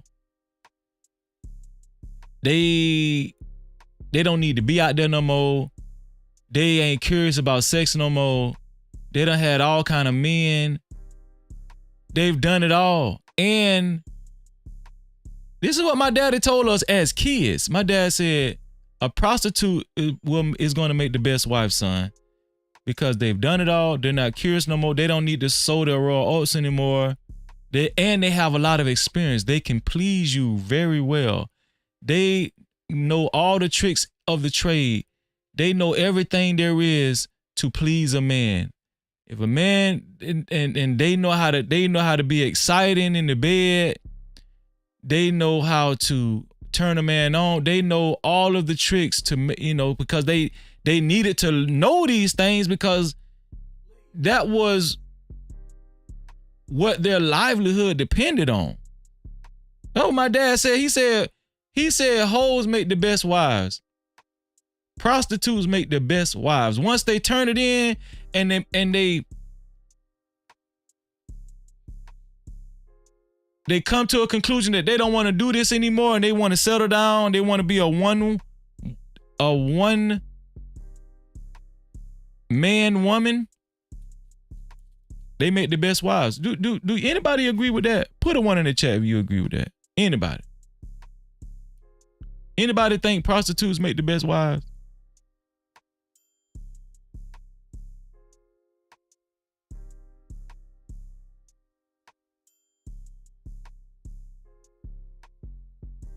Man, shout out to JD. Man, shout out to JD in the building, man. JD, what's going on, bro? Shout out to JD. No captivity. Oh, so we got some believers. My daddy, listen, I thought my daddy, when I was younger, I was like, dang, that do make sense, daddy. I was like that. I was like, because, I believed everything my daddy said. Whether he was a compulsive liar or not, I believed everything my dad said. He said prostitutes make the best wives because they have the most skills sexually in bed, and they're the wisest on how to turn a man on. Shout out to JD, man. JD say the look on Freeze's face when he just came to that realization is hilarious. Shout out to JD. No captivity. Shout out to JD25, man. Longtime friend with the No Cap crew.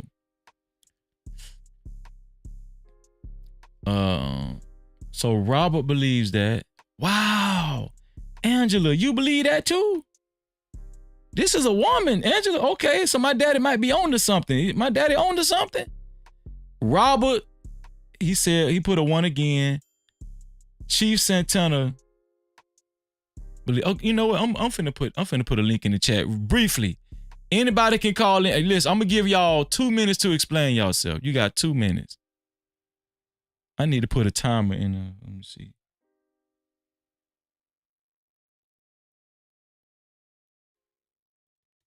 I'm gonna put the link in the chat. Come up. I just put the link. I'm not even gonna pin the link. This is a temporary link. Explain to me how my daddy was right. Because my daddy the first one told me that. He said prostitutes make the best wives because once they decide they don't want to live like that no more, they done did everything. He said they're not gonna cheat on you. They won't have no desire to cheat on you. because they done had too much sex. There's nothing is a mystery in the bed, and they're gonna give all of that knowledge to you. All of that sex, those sex skills that they learn from sex work, they're gonna give it to you. I'm gonna see if somebody gonna hit the link and explain this. Let me see, is there a clock? Oh, I can add a clock up here too, can't I? Oh yeah. Here we go. Here's a clock, y'all.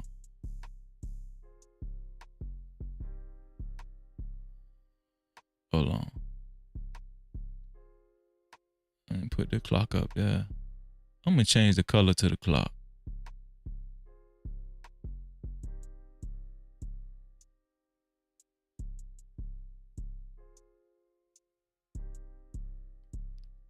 Add the background. I'm gonna change the color to the clock. I'll make it black.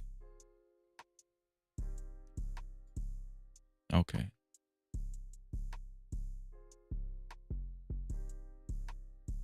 Two minutes. I'm gonna start using my clock more often. Wait, 2 minutes.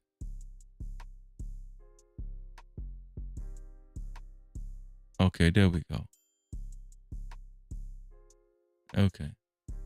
There's the clock. Anybody call in? Y'all got 1 more minute to call in, then we're gonna keep the show going. Y'all ain't gonna call in.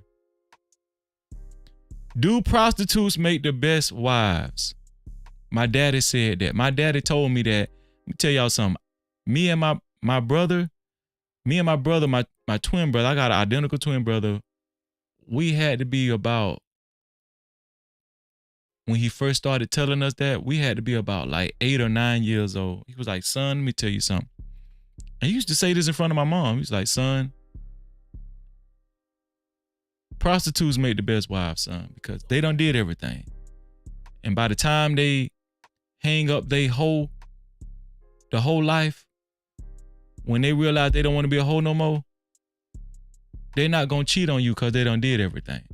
They're not going to cheat on, they the most, he said prostitutes make the most faithful wives, the best wives, and they're trained. He said prostitutes are trained to please their man. They trained to please their man. Anybody believe? Listen, Angela say she believe that. Chief Santana say he believe that. Robert say he believe that.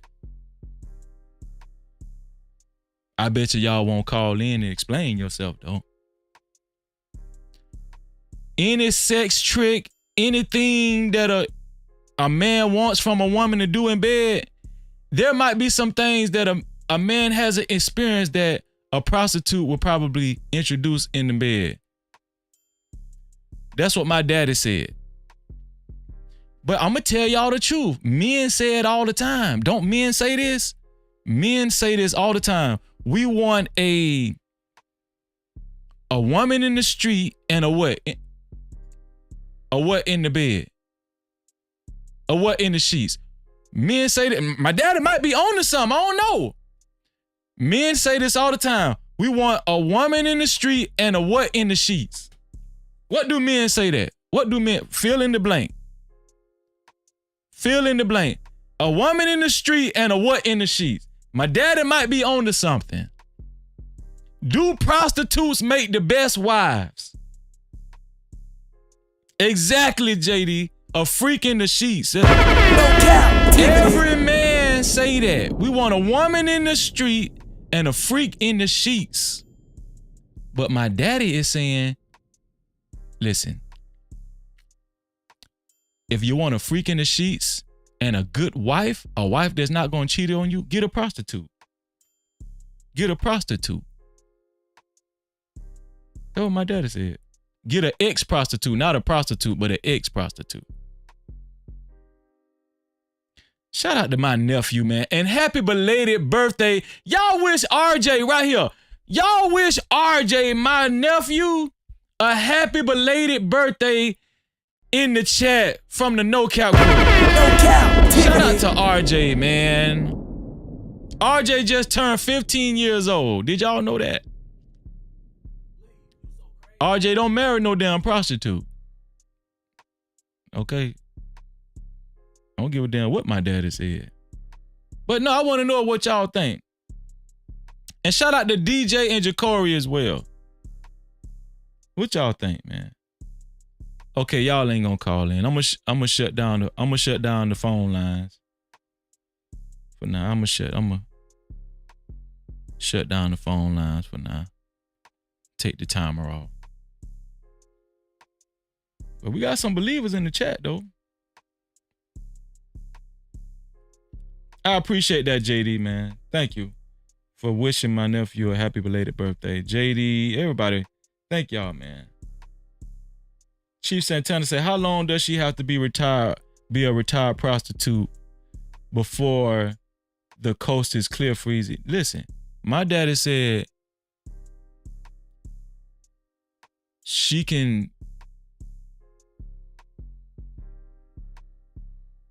turn in her walking papers the same day. Like if you meet her at a bar or something, if you meet a woman at a bar and she's honest with you and say, hey, I used to be a prostitute.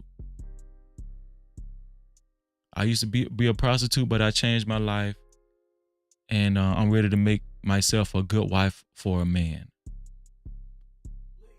I don't think there's a time constraint. I don't think there is. I don't think there's a time thing with how long the prostitute has retired. She just retired. That's what my daddy told me. That's what my daddy told me.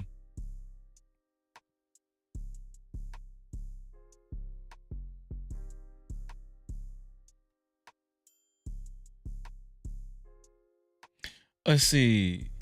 I appreciate everybody for wishing my nephew a happy belated birthday. Thank y'all. I appreciate y'all, man. It means a lot. Let me see. Listen. I seen this. Listen, on Instagram. I got to share this with y'all. This is gram spam, right? Hold on. Let me make sure y'all know this is gram spam. Let me make sure y'all know this is gram spam. Shit.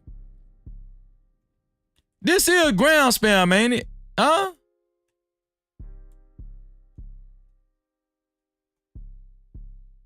Here we go. Let me make sure y'all know this is gram spam. Here we go. Yeah, this gram spam. Oh, hold on. Wait.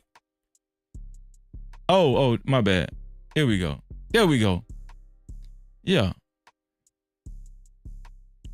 Yeah, see? It's gram spam, y'all. Listen. Now, put a one in the chat if you are either married, in a relationship. No, hold on, wait. This just for the ladies. Only the ladies can put a one in the chat this time. This only for the ladies. Put a one in the chat if you are either married or in a committed relationship or have been in a committed relationship. Put a one in the chat. This is just for the ladies right now. Listen, when I seen this shit was so funny, but I was like, it's so true. When I seen this on Instagram, what I'm about to show y'all. Put a one in the chat. Okay, Caramel Drip, Angela. Okay. Jet Cora. Okay, Caramel Drip stipulated I have been. Okay, listen. Y'all let me know if this shit true. Now, we know that women like to watch reality shows. We know women like to watch reality shows, right? And I'm going to tell y'all the truth. Like, I'm guilty of this. Like, I will come in. Like, I don't like my wife watching a lot of reality show shit. I don't. Because it's addictive. It's addictive and it'd be a bad influence, right? But y'all let me know if y'all men have done this before. Let me know if y'all men have done this before. Hold on, let me go. Here we go. Watch this shit. This shit is hilarious.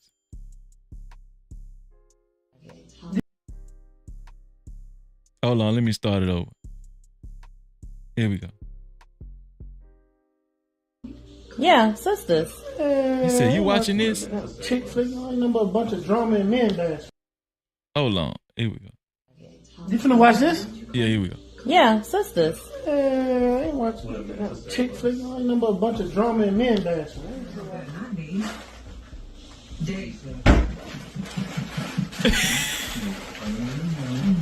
You wanna watch? Nope.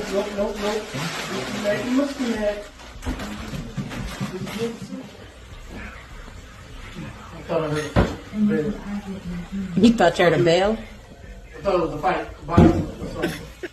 No.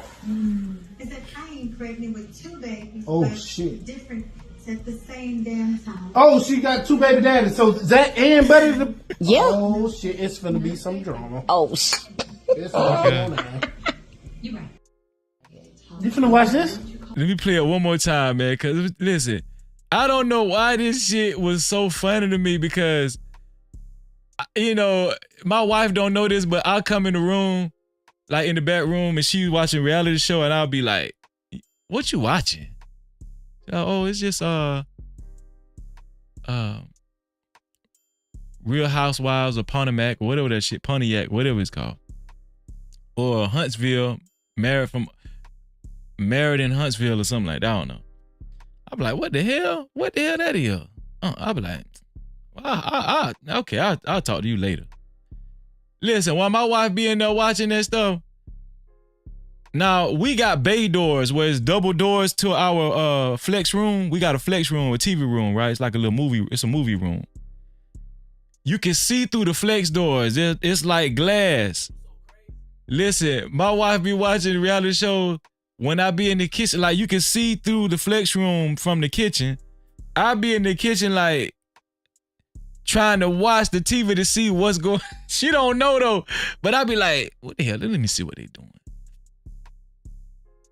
Especially when I'm mad at my wife.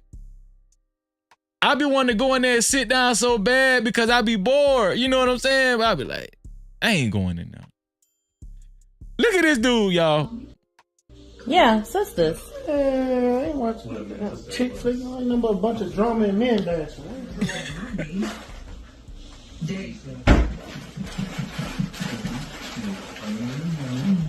You wanna watch? Nope. I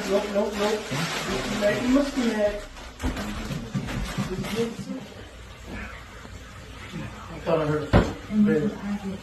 You thought you heard a bell? I thought it was a fight. No. Is that I ain't pregnant with 2 babies. Oh, but shit. Different at the same damn time. Oh, she got 2 baby daddies. So is that and better than? Yeah. Oh shit, it's finna be some drama. Oh shit. It's going on. You right. Oh my You God! watch Listen. Yeah, sisters. Listen.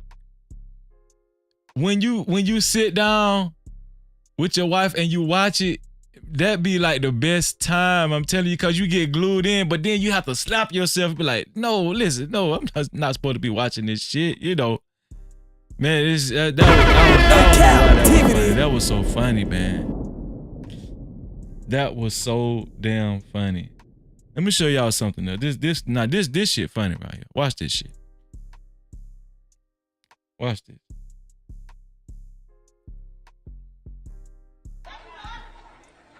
What you say now, Chuck?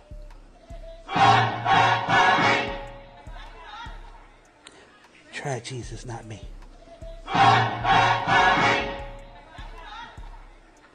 This is my church now. You feeling froggy, brother? Leap. Well, listen, it's funny, but doesn't it actually characterize how church is, how black church is? It's like, it's gay too, right? You know, no captivity. Like, I'm like, who made this damn video? Obviously, it was a voiceover, right? This is crazy. You think gospel music has gone too far?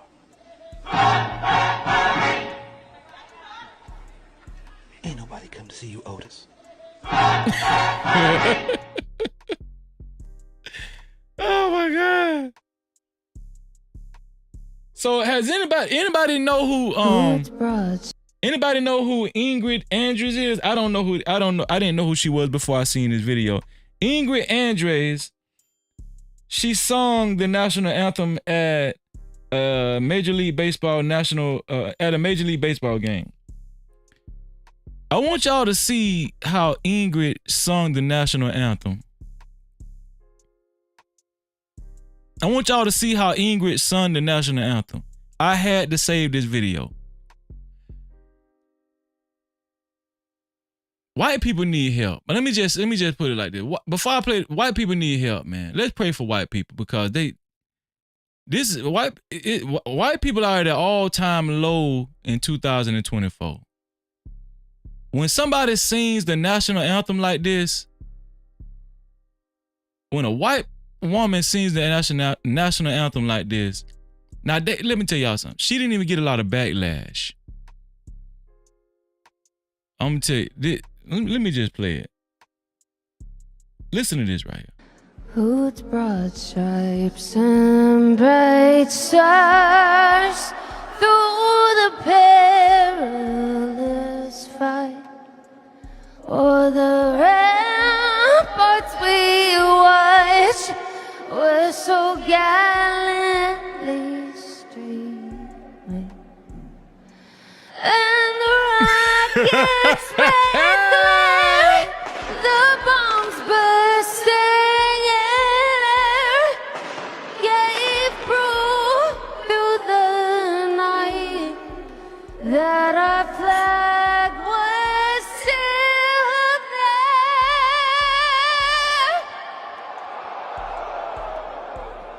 Oh, say does that. This lady need help, y'all. Let's pray for this lady, man. Listen. This lady on meth,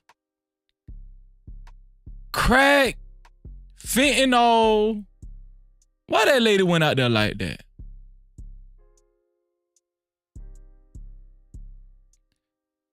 You know why that lady went out there like that? Because white people can. That's why. White people can. If I felt like this was, let me tell y'all something. If I felt like Jesus was white, if I just believed Jesus was white and God was white and Santa Claus, I wouldn't give a damn either. I'd go out there dead ass drunk, high as a motherfucker. What you gonna do? I'm white. You know what I'm saying? This lady say she was drunk. That's the only thing that was wrong with her. She say she was drunk and she checked herself into rehab directly after this performance. Man, y'all listen to this shit. Listen.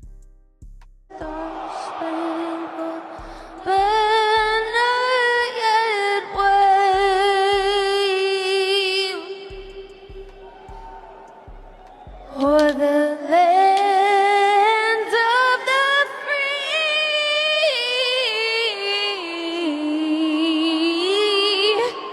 and the home of the brave. She in it too. She feeling it. I'm gonna tell y'all, that's that good drunk high.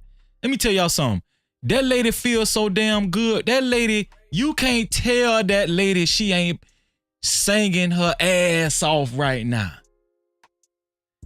Look at her face. You cannot tell this lady she ain't singing this shit better than anybody in history.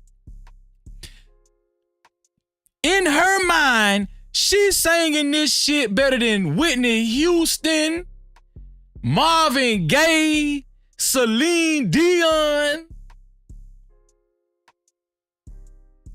That's some good dope, man. I'm telling you. I always wanted to get high like that. I always wanted to get that high, but I just never had the courage. Look at it. See how she put her head in that? Watch this. Let's listen to it again. But I'm going to freeze frame it on one of the players because it's one white guy, he just knew. Man, what the hell y'all doing right now? Watch. Stripes and bright stars through the perilous fight, o'er the ramparts we watch were so gallantly streamed. Look at him! Look at him! Hey, listen, he like, man, what the hell going on, man? Y'all can't be serious. Man, y'all can't be serious, man. That's how he looking. He like, man, come on, man. Man, let's just start the game, man. Get off the damn microphone, man, please. Can somebody have some damn sense around here, please? That's how he looking. That man looking at, look. Hold on, let me try to catch another freeze frame, cause he looking like, what the? He like, man, what going on? Man, what really going on, man? Man, listen. When I tell y'all, when I listen to this shit on my computer, I will cry. But y'all can't, what was funny about the whole thing, what was so funny about it, you couldn't have told this lady she wasn't blowing her ass off. Watch this shit. And the rockets red glare, the bombs bursting in air, gave proof through the night that our flag was still there.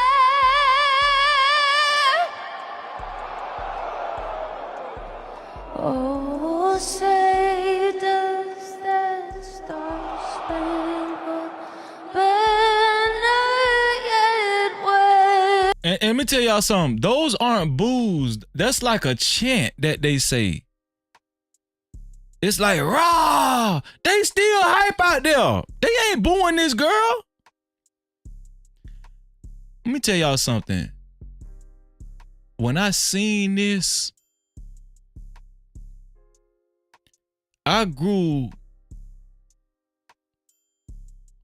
a special, like I grew a little bit more, a special kind of respect for white people. You know why? I'm gonna tell y'all something. I grew a special kind of respect for white people because they know this lady drunk as hell and high out of her damn mind. They know that. But guess what? She's singing the national anthem and we still gonna represent. If that was a black crowd, man, if that was a black crowd, but niggas be jumping over each other talking about, hell no! Hell, they'll be, listen, niggas will be leaving early. You ready? Cause I didn't come here for this shit. Niggas will be booing, they'll be throwing shit on the field. Man, get that nigga off that shit. Get that nigga off that mic. Man, them crackers was still hype out there. Raw. Raw.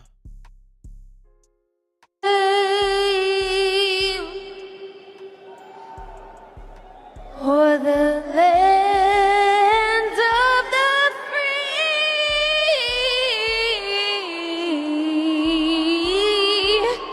and the home of the brave. They still cheering.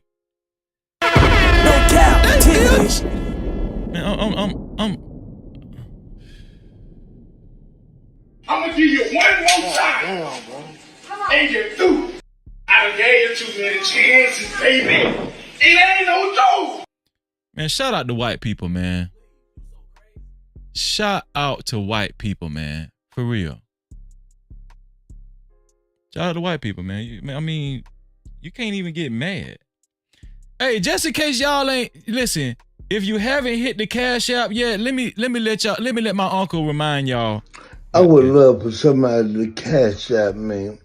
I want to get me some tacos and some of that Patron.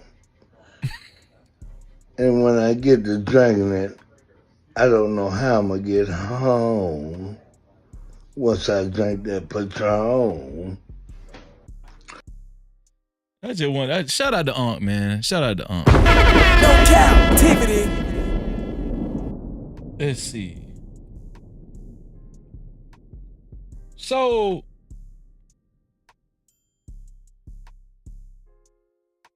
shout out to white people. This is the shout out to white people segment, right? I grew way more fonder of white people in the last 24 hours. I'm gonna show y'all why. White people know how to have fun. White people know how to have fun. They know how to have better fun with our own music than we do in the club. Y'all watch this shit. Do what you want to. If you feel it, if you really want to. You take it so long and not together, cause tonight is gonna be like a ball out of here to play. Getting head in the jag, she was up a bag, she was giving heads on the cash. I got yes, sir. Yes, sir. You can see in my eyes. Yes, sir. Looking for a cutie pie. Yes, sir. We ain't gonna make love. Yes, sir. We can just cuddle up. Yes, sir. And if you want me to beat it up, yes, sir. Baby, I'll beat it up. Make you do what you want to. If you feel it, if you really want to.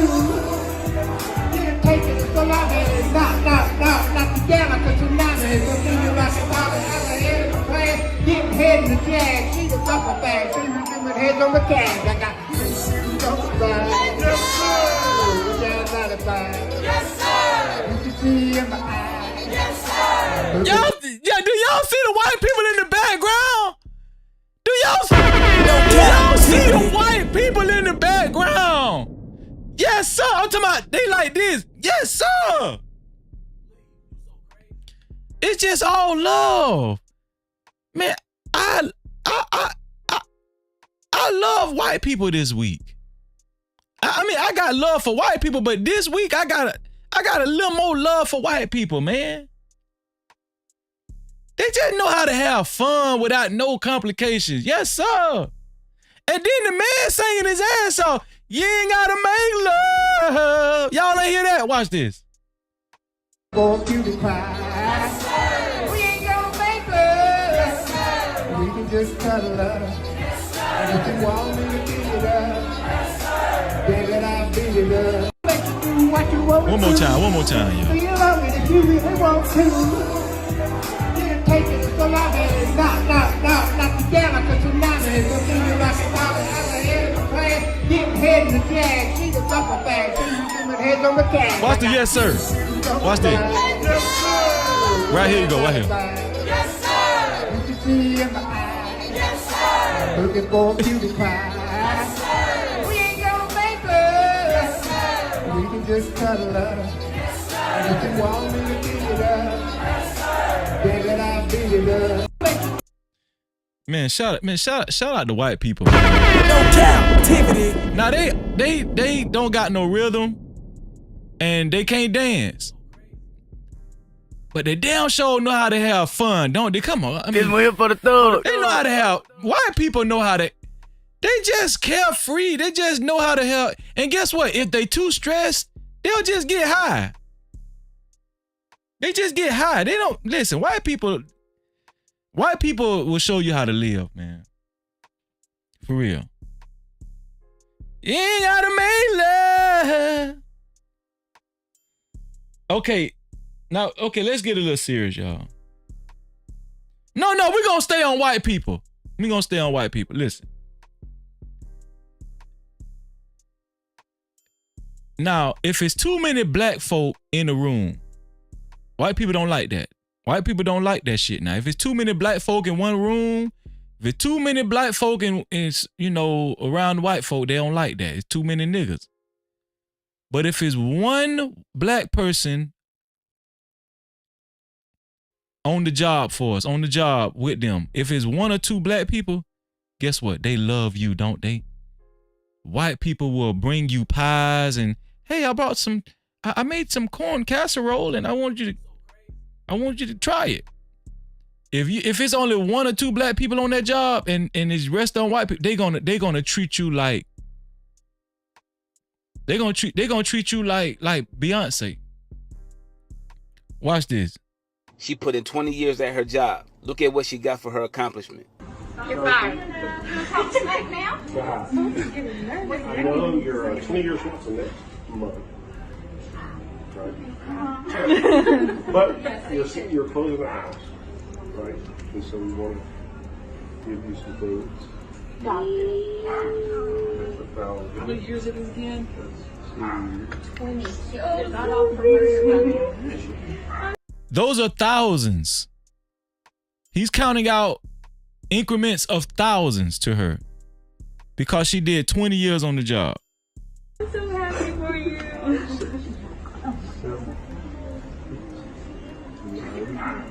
That's not quite enough, right? She's at 20, right? So she's like, oh my God! 13, 16, Now this got to be a goddamn skit. No captivity. When y'all seen this shit before? Cause you did 20 years on the job, they give you $20,000 damn dollars. Cold hard cash, blue Hondas. I ain't never seen that shit before. This is my first time in history in my life I seen this. Look how that lady looking. That lady looking like she's scared. That black lady looking like she's scared and she's wondering if she need to get the hell up out of there. If this is a damn, if this finna be a scene out of Saw or something.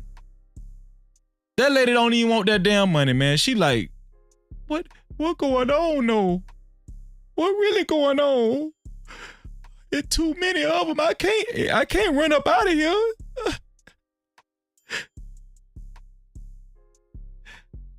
I don't know if I need to take the money or just, what finna happen next?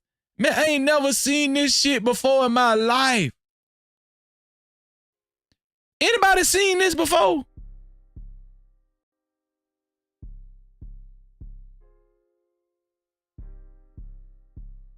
You ain't gotta make love.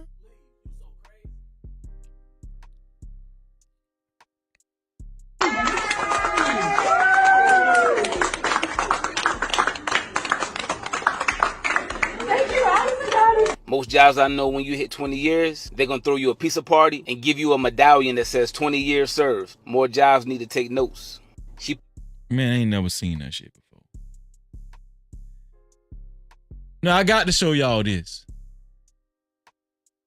A black man in the, I think it was either in the 1800s or the early 1900s, made this a model of this truck. This was an old model. What truck this look like? Now get on in here, America. Now don't this look like one of them Tesla trucks? Elon Musk, what the hell going on here? If y'all didn't know, before Henry Ford, it was a man of color that ran the whole car distribution industry in America. Now the big question is, Elon Musk, where the hell you get this image from? How did you come up with this idea, Eli? Y'all see I say lie, Eli. Now they got these trucks out right now with all this technology in it. You can't even get one. You gotta put in a special order to get it and wait hella long to get it. Now come on now, Eli. Where did you get these blueprints from, Eli? Where did you get these blueprints from, Eli? Have y'all seen this truck before? A black man designed this right here. This truck in the 1800s. Yeah, I was right. In the 1800s. This design has been out there. Do y'all think this is coincidence that the Tesla truck looked exactly like this design from a black man? Anybody think this is just coincidental? This is ground spam, right? This ground spam. Shout out, listen. I'm showing y'all what Freezer be looking at. No captivity. Do y'all think this is coincidental?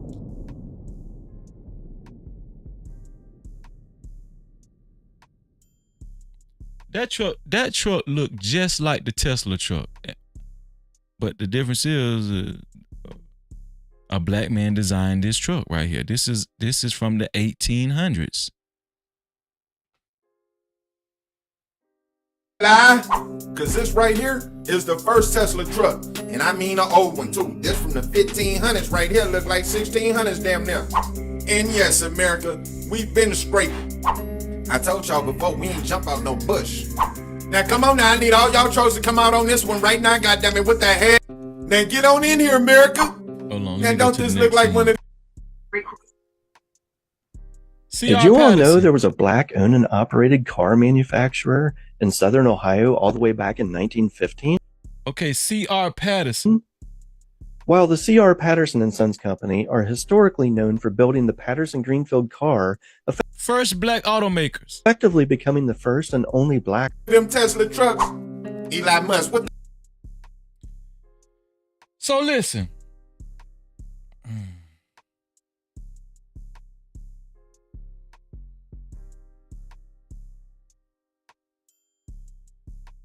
This just in, y'all. This is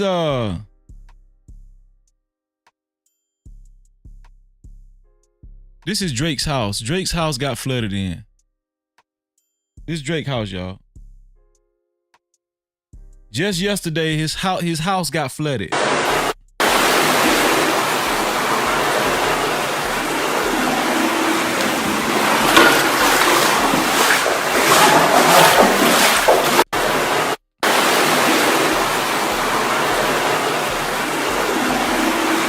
Man, Drake, it ain't.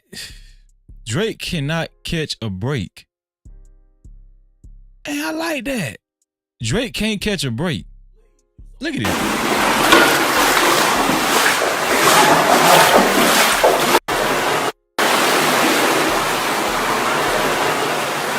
This just happened yesterday.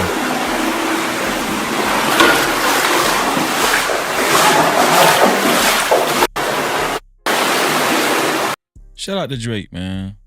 Y'all keep Drake in your prayer. Now, what I'm about to show y'all, this is serious. This is serious, right? Now, how many of y'all believe in whooping your kids? Now, I was always a believer, okay, there's nothing wrong with physically reprimanding your kids as long as you talk to them after you whoop them. After you whoop them, as long as you talk to them, there's nothing wrong with it. I was always a believer of that until I watched this video I'm about to show y'all. Now, I'm still a believer in, giving your child a firm pop on the backside, on the bottom, on the butt, right? Not like how I used to get my ass whooped. My mom and grandma, they used to whoop me with belts, belt buckles, switches, Peachtree switches, limbs, extension cords, Now, I don't believe in that. But I do believe in a firm pop on the bottom and then having a meaningful talk afterwards, so it could all make sense. But listen, look at this video for this little white kid, right? This is very significant. I need y'all to pay attention to this video. Let me blow it up a little bit. Here we go.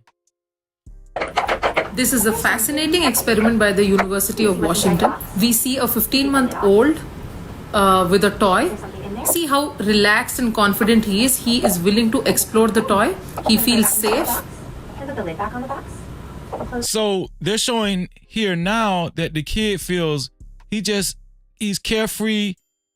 He doesn't have any worries. He's just having fun. The time of his life. Look at this. So here's the next experiment. Here we go. There. Now an emoter has entered the scene, setting the... So a woman has entered the scene and she's about to play a part in this experiment that watch what changes in the boy. Scene for a negative inter... Do you see the square up to your top right? That's the woman that just came in the room. She's going to communicate with the lady that was already playing with the boy at the table. Kelly's going to say, read a magazine. Kelly, look at this. That's aggravating. That's so annoying. Oh, I thought it was really interesting. Well, that's just your opinion. It's aggravating. The tone was tense. The interaction was negative.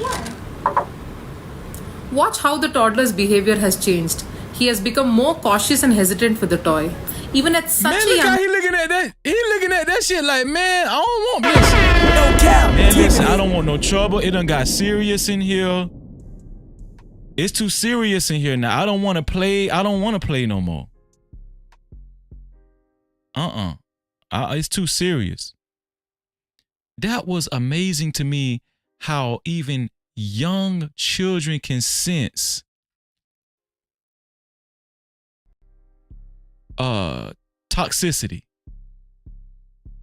I'm gonna tell y'all something. When I grew up, when I seen this video, it really hit home. Cause when I grew up, my mom, I told y'all this before, my mom and dad used to argue, yell, scream at each other all the time and cuss each other out in front of us all the time, in front of their kids. And of course, when you're a kid, you're unaware of how much affected you are by it, or you became by it, how much conditioned you were by it throughout the years as you grew older. You just don't know because you're a kid. But now watching this in real time, looking at how this boy is reacting to the toxicity and just the aggression from the woman that came in the room, and how she kind of spoiled the mood and she altered his mood. This was fascinating to me, and it gave me a whole new outlook on how adults should operate in front of kids. Now, this is just a few seconds interaction that this child witnessed that changed his interaction with the toys and his mood. Like he went from having fun to being serious. This is a toddler. Imagine going through 18 years of aggression from your parents. No captivity. Look at this. Age, children are so keenly aware of all the environmental changes happening around them. When parents fight, children notice, and it can affect a toddler's behavior by making them more aggressive, withdrawn, and more quiet, increasing their stress. Why he looking up like that? Like he got demons in him or something? For the thug. Timmy, stop, Timmy. Why Timmy looking up like that? Timmy ready to, he done went from play to he ready to possess your ass. I don't like when white people look like, I don't like when white kids look like that.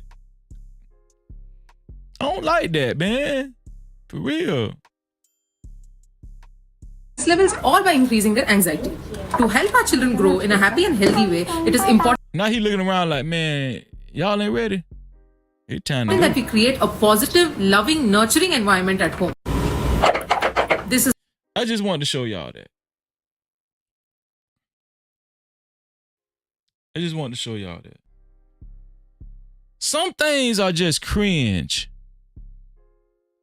What I'm about to show y'all, it was so cringe. I even think white people cringe when they see shit like this. If you white and you watching, put a 1 in the chat if this make you cringe. Wow. Wow. Wow. Thank you so much. Thank you. Hello, Milwaukee. Are you ready for 4 more years of Donald Trump? Oh, me too. Oh, me too. Are you ready for 4 more years of Donald Trump? Listen, if you didn't believe in miracles before Saturday, you better be believing right now. You better be believing right now. Listen, when I seen this shit, listen, that shit was so fucking creepy. Look at his teeth. Look at that nigga teeth.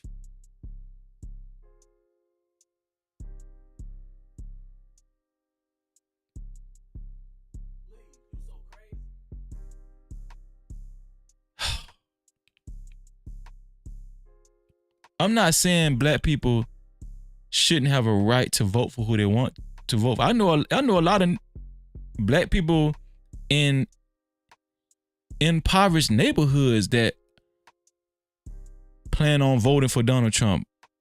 You understand what I'm saying? It's not even about Trump. I want y'all to understand what I'm saying.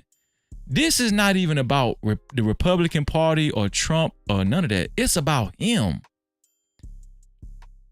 Why does this man sound like that? Oh, for 4 more years? Thank God Almighty that we live in a country that still believes in the King of Kings and the Lord of Lords. See,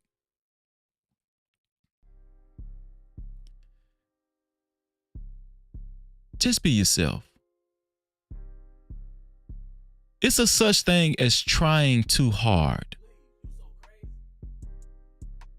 When the white people was dancing to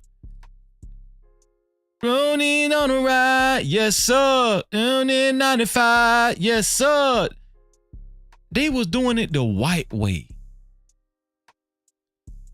You ain't gotta make love. They was having fun. They wasn't trying to be black. No, they was singing it the white way. Not the right way, the white way. And you can respect that. You can respect. But this, don't you hate black folk like this? Where they just, it's just so obvious that they just trying so hard to impress all the white people in the room. I don't even think white people respect this type of shit. Yeah, let's just use this nigger and throw him away. I'm just, come on, it's obvious. When I heard this, it was so cringe. I got teary-eyed because it's so sad. Shout out to my brother on the next podcast. No captivity. On the next podcast. How you feeling, man? Make sure y'all go subscribe to my brother on the next podcast. The Alpha and the Omega. And our God still saves. He still delivers. And he still sets free.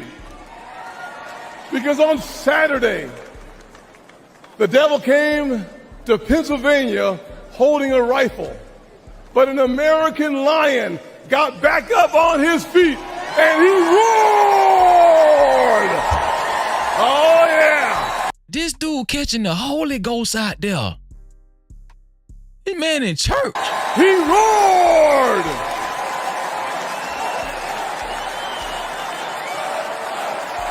Yeah.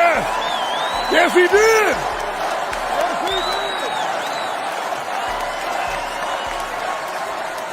he did. You see, I know this is going to offend the liberal elites. Every time I say it, it offends them. But let me say it one more time. Y'all listen to this shit. Watch what he about to say, y'all. Watch what he about to say. It's unbelievable. Watch this. This a black man. Now, I'm pretty sure his ancestors was black. I'm pretty sure he come from descendants of slaves. Watch what he say. America is not a racist country.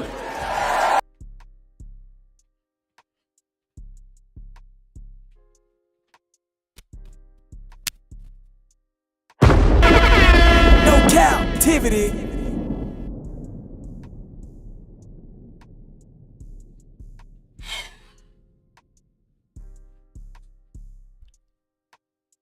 Why?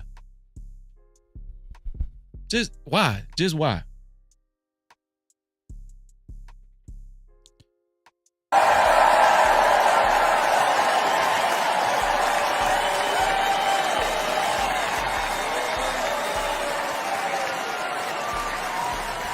No, we're not.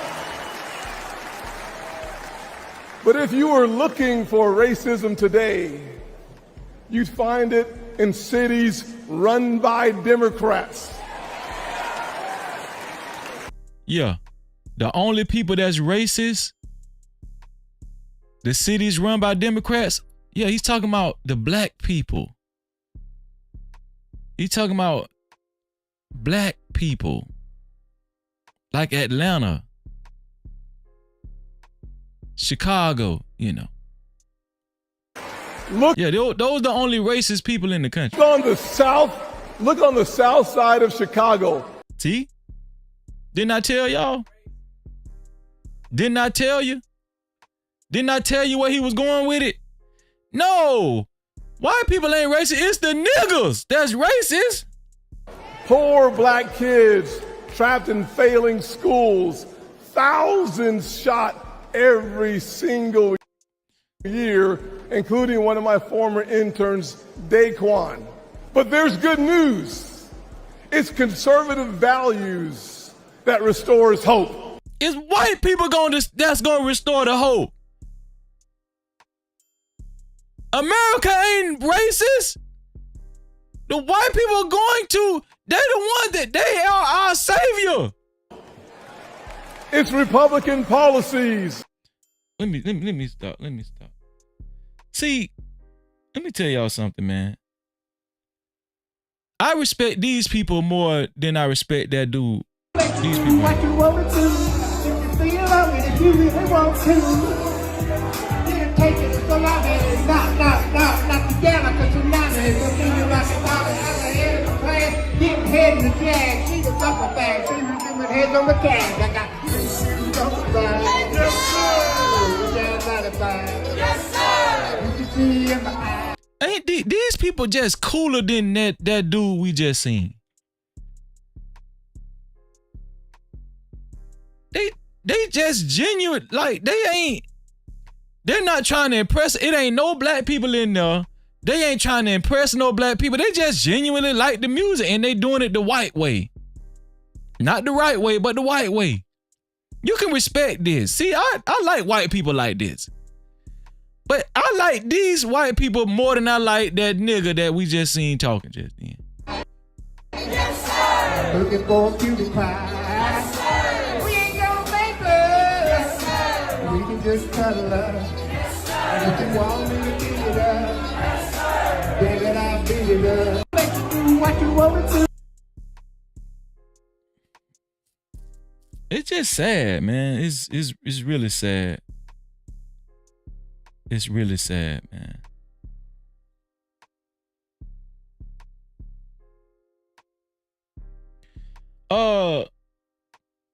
So there's been a trend going on, right? If you guys are freaking flyers, especially if you're black folk, there's been a trend going on with airlines. They've been kicking black folks off the plane. You guys heard about the black guys that got kicked off the plane. I covered that story where they said one of the flight attendants, white flight attendants, said that the black guys was there was a smell on the plane and it had to be coming from all the black guys on the plane. It had to be coming from one of the black guys on the plane. Do y'all remember that story where they made all of the black men leave the plane because the flight attendant said there was a stench? There was a smell? Well, it seems like there's been a trend going on with removing black people off the plane. Y'all remember Pepper from Salt and Pepper? Pepper. She's one half of Salt and Pepper, the rap group. The female rap group. Y'all look at this. From Southwest, and I'm injured only, and I bought 2 tickets. I have two passes, right? They want to know if I could get the wheelchair now, even though I needed medical assistance today. I was injured. I just got injured, y'all. How y'all doing? So these people took me off the plane, brought this other man on the plane, and took me off the plane. I'm not trying to do the race thing, y'all know I ain't trying to do that. So, hi y'all. I never thought I would be a part of the Southwest getting kicked off the plane, y'all. Pepper. I can't believe it. I'm sorry that you feel that way. And the other passengers are saying they're going to write a letter for me, everybody that's on the plane, and help complain for me because I was wrongly removed off the plane. I know. Can you believe it? Me. OMG. So now I'm exiting. I have to show them. No, I'm just show them. So see, well, see the hands. So this is what's happening to me. This is. I'm going to more in trouble because you removed me. And you said I would. You removed me off the plane. No, I needed assistance. I had assistance, and I did on there. But what is the reason? You said I was. Is that the reason? Yeah, so it started off. No, just tell me the reason taking me off now. Start from the beginning where it started from. If you want to go from there. You said that I needed a brace. So once you got on the plane, I asked you why did you need a second seat. You weren't wearing your brace or anything like that. Southwest has a customer size policy, so you weren't encroaching on the second side. But then later on, once you put your brace on and had your second one, it was fine, and you apologized. Right. So then you came back, and now you were filming everybody, and then that was. No, I wasn't. I was talking to my assistant. I wasn't filming. This is my first time filming, actually. I apologize for that. If that's how you feel, but I need you to get off the jet bridge, because I started filming. I just want to be clear on my kickoff of the Southwest. What's my reason so I can be firm? The safety and everything for the crew and everything like that. So I need you to get off the safety of the crew for me. Just be very clear. Ma'am, I need to close this so door. The safety of the crew, I needed to get off because of the safety. I need you to get off that I was. We need to push this flag out. I apologize for. I understand you feel wrong, but I need you to get up to the jet bridge just so for your safety. And this is the other one, y'all. She came and brought another man and put him in my seat. And these two people took me off the plane. Literally took me off. Pepper, just in case some of you guys aren't following what's going on. Pepper from Salt and Pepper bought 2 tickets so she won't have to sit by nobody. She bought 2 tickets so she won't have to sit by nobody while she's on the plane going to her destination. The flight crew said, well, okay, this is what happened. They knew she had 2 tickets. Hello? Can you hear me? Mic check, mic check. Oh, my bad. Mic check. Is that better? Mic check. Is that better, y'all? Is that better?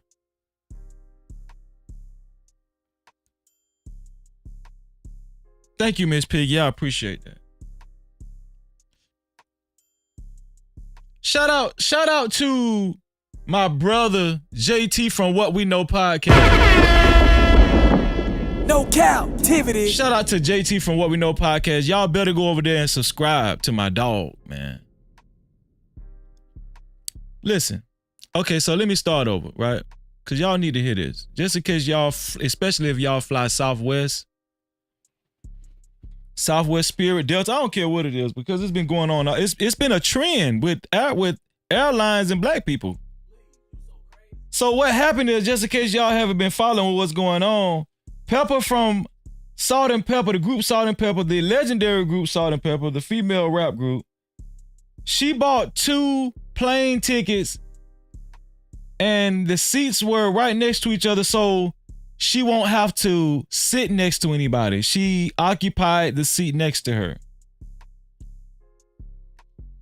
And the flight crew didn't like that, but they used any excuse to kick her off the plane.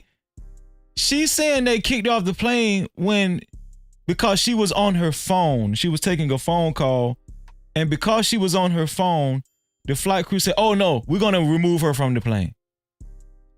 They removed her from the plane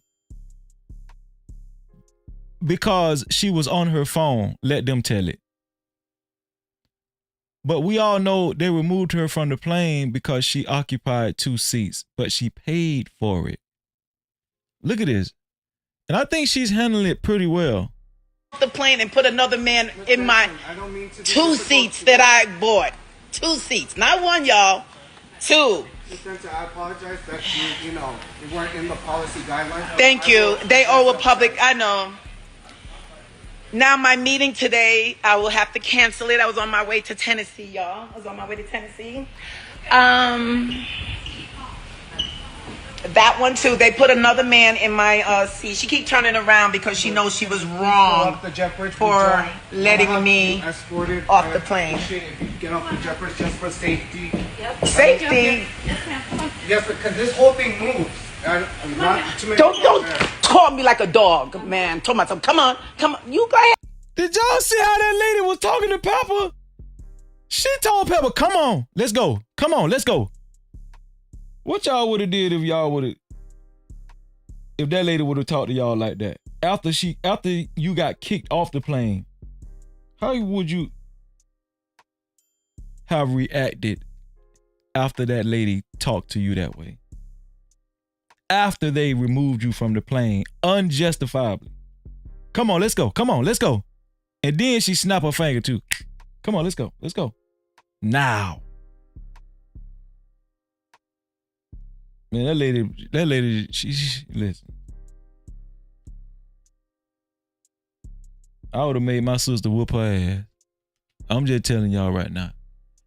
I would have made my sister whoop the shit out that lady ass. It's here for the thug. Ain't even be talking to her like that. And I can walk, ma'am. Thank you. Now you want to rush me off, then, and I was. But you don't even know the reason. You don't need to know, right? Is that what it is? Unless you're off this jet bridge. You don't need to know, right? Is that just tell me? You're the head, and you don't need to know the reason. You just need to just know that I got to get off. You don't even know the reason why they're kicking me off. This is crazy. She's not even telling me why. Okay, finish telling me why you was kicking me off. So then we had to take you out just because the staff. You said I was filming. That's why. They said that you were filming the crew, but I do need you to get off this jet bridge. I need to close this door. I was filming the crew, and that's why I have to get off the plane. That's all I want to know. Oh, there you have it, y'all. They said I was filming, and now I have to get off the plane.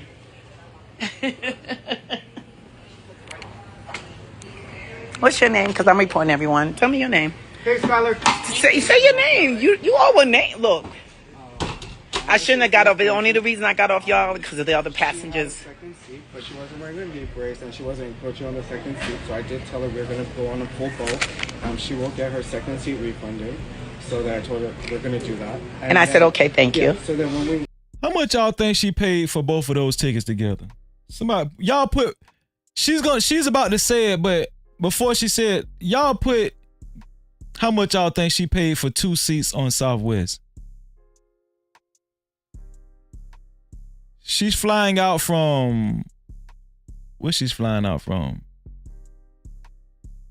I think she's flying out from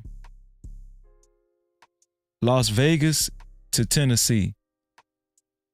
She's departing from Las Vegas and she's going to Tennessee, where she was before they kicked off the plane. Guess how much she paid for these tickets? Put it in the chat. I'm about to play the video. I need y'all to guess before she say it. Just guess before she say it. We went downstairs. Apparently she was filming crew, and then the crew just felt uncomfortable with her just being there because she was being a bit disruptive from what they said. And then when I went down there, she did put on her knee brace, and then she was on the second seat. So then I said that was okay. And then after that, the crew just felt like. Okay, we got Miss Piggy said $600 for 2 seats. Jet Cora said $600 for 2 seats. JT said $300 per ticket, so that's $600. Trail D83. What going on, Trail? Trail said $575 for 2 seats. So all of y'all is around $600. Okay, let's see how much she paid for 2 seats. It wasn't safe enough for them for her to go safe because on the long flight, yeah, for her and the crew. So, and then also they made the call, so I just. Anybody else on? Okay. So you get to talk to me, or no? It doesn't matter. Well, he had to finish. That's what I said. I appreciate you putting the camera away. So, okay. I won't show you. I won't show you. But so see how the respect is? We don't get the respect. You were looking at him, listening to him, but when it's time for me, you don't. I'm not pointing it at you. And this just goes to show all of them uppity niggas that feel like it means something because they got some clout or they got some money. All you niggas that feel like, you know, you somebody in America in certain situations because you got some status and clout. This is a legendary hip-hop artist. A legendary hip-hop artist. I'm talking about way back then since Run DMC, LL Cool J, legendary. I think they've probably honored Salt and Pepper before. You know, but I'm just trying to, you already don't want to hear me, right? No, I'm listening. Okay, so, as he did say, I had 2 seats. He did resolve. He came back and said, oh, you have your brace, you have your sexy seat, you can stay. I then said thank you. Did I not say thank you? Just talk to me. I said thank you. Okay. Went back and sat down. All the other passengers, and I got on the face. This man say, just talk to me. See, this shit, what they say, trigger? That shit be trick. Like, bitch, I don't gotta talk. I can talk to this man. You ain't the motherfucking police. Hell wrong with these motherfuckers. Shout out to My, it's good to see you. Let's go. FaceTime. I wasn't filming with my assistant to tell them because I was telling them to cancel the meeting at first. I wasn't FaceTime. I wasn't filming it. I was on FaceTime with my assistant. They thought I was. The only time I was when they were removing me. I needed to know so I could articulate it back. So when they said, so all the other passengers said, I'm going to write a letter, ma'am, on your behalf. They did not say that. I believe they said that. Right. Because I was wrong. It was wrong for what they doing to me. So she's saying that even the passengers on the plane was saying, hey, this is wrong what they're doing to you. The passengers agreed to write letters, memorandums, petitions on the behalf of Pepper because they witnessed what happened to her and even they said she was wronged. The other passengers are saying that. So the other passengers are saying that they're going to write a letter on behalf of me because that is. I just need to hear your side of the story. Yeah, so I was just saying I don't have the count on you. So they said that they going to write a letter on behalf of me because I was wrongly removed. I was talking to my assistant to tell her to cancel the meeting because I have to get off the plane. But then he said, sorry, it's okay. So I sat back down. So I called her back and I FaceTime. I said, hey, so they might have thought I was filming, but I was FaceTiming her and said, oh, they said I can stay now. Mm-hmm. Next thing I know, a guy comes on and said that he has a funeral to go to. Can he have my seat? I was like, oh my God, my knee, I have to stretch out my leg. And I said, okay. I said, do you really got to go to a funeral? I said, all you got to do is swear to me you can have my seat. He wouldn't do that. So I said, well, why should I give you my seat, sir? I just went through so much ordeal. They apologized for making a mistake. And next thing I knew, I sat back down because he didn't want to say, I swear. Yes, that's important. I just went through an ordeal. Why should I give you my seat if I just went through this with myself? And so everybody else said, I will write you a letter on behalf of you, ma'am, for being removed off the plane. That's how it happened. And now the bottom line is the flight crew determines or makes a determination if for safety and comfort of all of our customers if they want someone to fly or not. So the crew has made their decision, so we have no choice but to remove you from the aircraft. Right, but do they have a reason? Is there a law with Southwest that they give you a reason, or they could just snatch you off the plane? Stated for safety and comfort of all of our customers. And what's your safety rules, though? What makes it safety? Just a phone is on safety? There are a lot of safety variables. We have time, because I'm not on a 3-hour flight anymore. I'm not going to go into detail because that was the... He's saying it was a safety issue because she answered a phone call. She was on a phone call. Y'all let me know, upon takeoff on a plane, don't people call their loved ones or whoever is expecting them, hey, we're about to take off in 1 second, so, I'm just letting you guys, I'll be there in probably such and such hours. Isn't that a norm?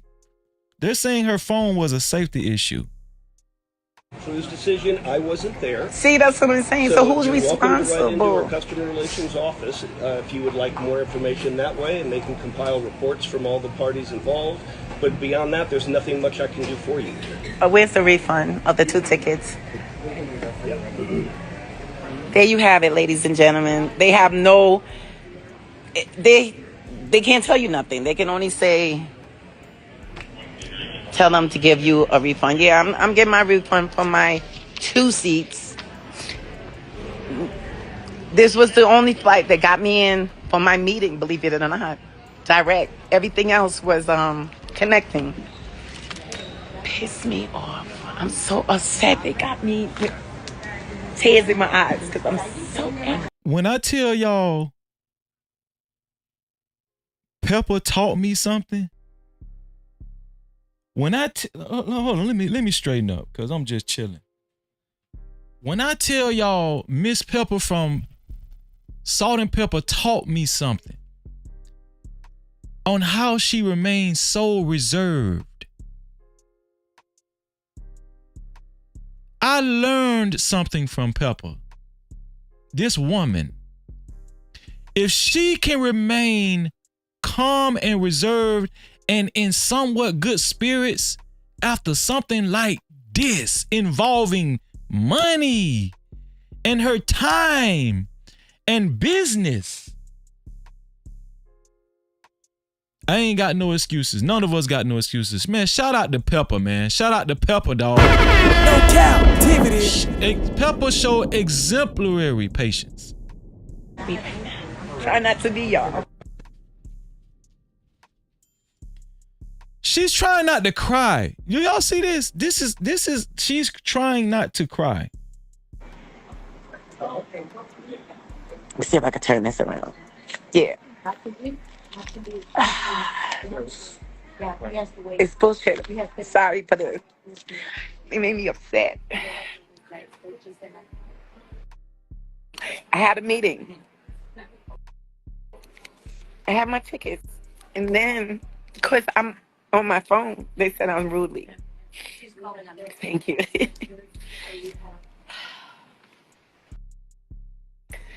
Looking crazy. It's like 5 something in the morning. Here go the other one. That's some. This is why I don't talk shit about all black women as a whole. This is why I don't participate in that dangerous rhetoric that, you know, black women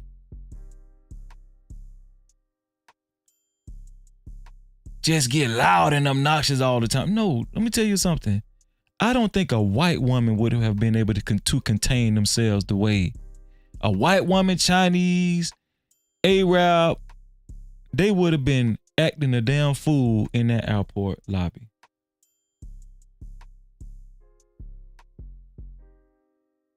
Did they say how much they refunded her?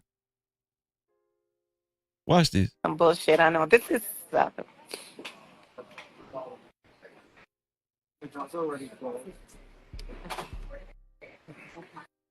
Thank you. Thank you, everybody.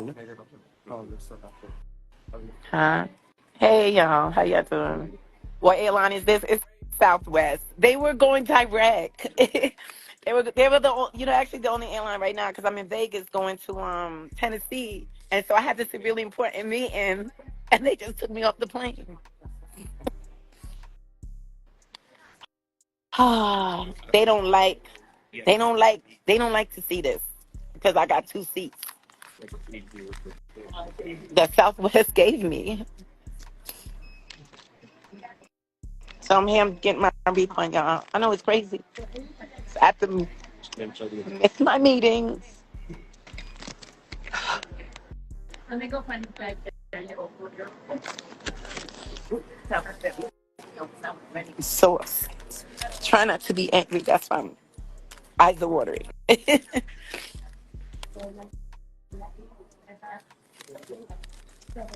Sorry. Okay, gotcha. Here's your refund, ma'am. Okay, she's about to get her refund. Y'all pay attention. I didn't get any first one. Is this for the seats tonight too, the refund for my whole trip? Okay. $2,500. Southwest. $2,500. No captivity. That lady.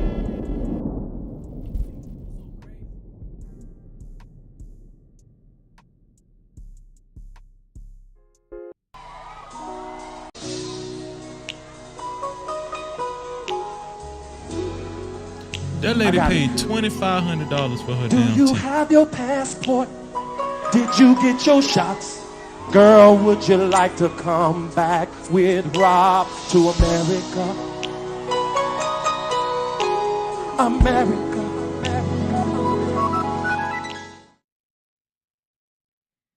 $2,500. I had a ticket for it. My seats was $2,500, and now Southwest gonna be mad at somebody, one of their employees, because they're gonna be like, "You just messed up $2,500 for what? Cause she on her phone talking to her assistant." I know the refund is no justice. I know they think they could just treat you this way. Don't let them get to you. I'm watching. I will reschedule. Okay, that's my meeting. They said it's okay. They will reschedule the meeting. So that's all good. From Southwest, and I'm injured only. Okay, that was the end of that video. Shout out to Pepper, man. The reason why I felt like that video was so significant, it was because of what happened to her.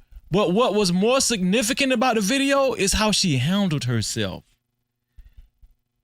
That was one of the most impressive things I had seen all week long. Shout out to Pepper, man. Let me blow Pepper's picture up. Shout out to Pepper, man. Pepper, you're the real MVP. Real talk. No captivity. Shout out. Pepper handled herself with extraordinary class. But it don't just stop with Pepper. I told y'all about the guys that got kicked off the plane because the flight attendant was accusing them of the terrible stench that he smelled, right? All of the black men got kicked off the plane. Now we just seen this happen to Pepper. Well, guess what? It don't just stop with Pepper. It don't just stop with Pepper. Look at this right here. Your boy TD, Terrell Davis, used to play for the NFL. Another legend in the NFL, legendary person in American history. Watch this. Terrell Davis, touchdown, standing up. This morning, NFL Hall of Famer Terrell Davis demanding an investigation after he says he was unjustly handcuffed and removed from a United Airlines flight. The Broncos legend was traveling from Denver to Orange County, California, when he says, "My son politely requested a cup of ice. The flight attendant either didn't hear or ignored his request and continued past our row. I calmly reached behind me and lightly tapped his arm to get his attention. He shouted, 'Don't hit me,' and left." Davis says he didn't see the flight attendant for the rest of the flight, but when the plane landed, 6 FBI and law enforcement agents boarded the plane, handcuffed him, and removed him. They handcuffed. Hold on, man. No captivity. They handcuffed this man and removed him from the plane. When the plane landed, they had FBI and police waiting on TD because his son needed some ice, and all he did was tap the flight attendant on his arm. Hey, we need some ice over here. We've been asking for ice, but my son, And that's why the FBI showed up for TD. TD rich. So y'all believe me now? It don't matter what your status is. They don't give a damn. They will make a mockery of you at any given moment. It don't give a damn if you're a billion. They don't care. And if white people were watching it, if they was telling the truth, they'll tell the truth.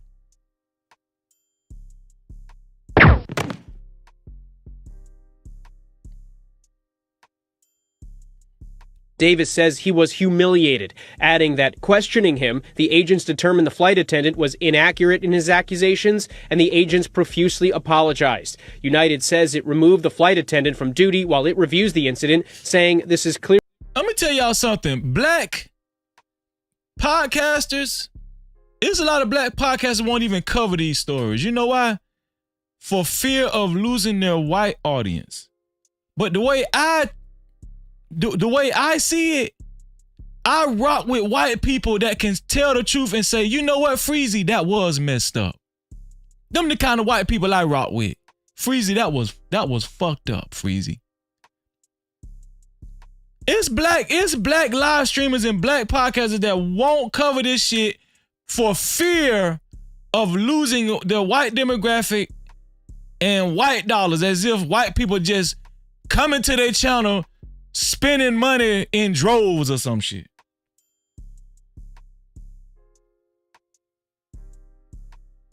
This is a damn shame. Now, I don't, just when y'all thought that shit was worse with Pepper, just when y'all thought it was bad what happened to Pepper from Salt and Pepper, they put handcuffs on this man because he was trying to get the flight attendant's attention by lightly tapping his arm and asking him could he have some ice for his son. And when the plane landed, the FBI was waiting on this man. Clearly not the kind of travel experience we strive to provide. We're the only ones getting taken off the plane. Look at us. In recent years, we've seen a number of high-profile incidents involving black airline passengers. Earlier this year, 8 black men were removed from an American Airlines flight after a white flight attendant complained they had body odor. 3 of those men told CBS they were suing for discrimination. We were discriminated against. The entire situation was racist. Okay, this the first incident. What I was trying to remind you guys of, the black guys that was removed from the plane because there was a flight attendant said a white flight attendant said he smelt a stench, and it had to be coming from all the black guys on the plane, at least one of them. They're reminding you guys of these guys. In the wake of that incident, the CEO of American outlined steps to strengthen diversity at the airline. Terrell Davis, touchdown. I'm gonna play it one more time. This morning, NFL Hall of Famer Terrell Davis demanding an investigation after he says he was unjustly handcuffed and removed from a United Airlines flight. The Broncos legend was traveling from Denver to Orange County, California, when he says, "My son politely requested a cup of ice. The flight attendant either didn't hear or ignored his request and continued past our row. I calmly reached behind me and lightly tapped his arm to get his attention. He shouted, 'Don't hit me,' and left." Davis says he didn't see the flight attendant for the rest of the flight, but when the plane landed, 6 FBI and law enforcement agents boarded the plane, handcuffed him, and removed him. Davis says he was humiliated, adding that questioning him, the agents determined the flight attendant was inaccurate in his accusations, and the agents profusely apologized. United says it removed the flight attendant from duty while it reviews the incident, saying this is clearly not the kind of travel experience we strive to provide. We're the only ones getting taken off the plane. Look at us. In recent years, we've seen a number of high-profile incidents involving black airline passengers. Earlier this year, 8 black men were removed from an American Airlines flight after a white flight attendant complained they had body odor. 3 of those men told CBS they were suing for discrimination. All because he was trying to get some ice for his son. Yeah. This one here for the third. Yeah. So, let's do this. Lil' Kim and let me see. Let me make sure. Who is this? This Lil' Kim and Antonio Brown. I was saying Brian in the beginning. No, it's Brown. Antonio Brown. Lil' Kim and Antonio Brown was spotted in a club. Now, Lil' Kim was talking to this young dude, dating younger boy. Yeah. So this is who Lil' Kim has been seen talking to lately. This is who everybody thought she was talking to, right? This young boy. I think he's like 22, 21. Lil' Kim got to be about 63. 60, 73, something like that. And she's been talking to this 21, 22-year-old boy. He might be 20, I don't know. Might be 19. Might be 13, I don't know. But she was spotted in the club with Antonio Brown. I want to go to the topic of the show. The topic of the show is, do women know when men really like them versus when they just want to fuck? It's late in the show, so we can cuss a little bit more. Do women know when men really like them versus when men just want to have sex, right? Let me show y'all this, right?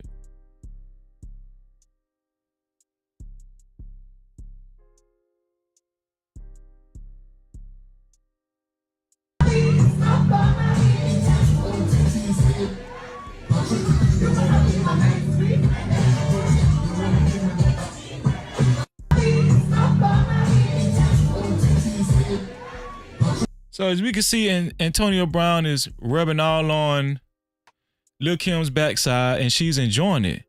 She's enjoying it so much so they even shared a kiss in the club.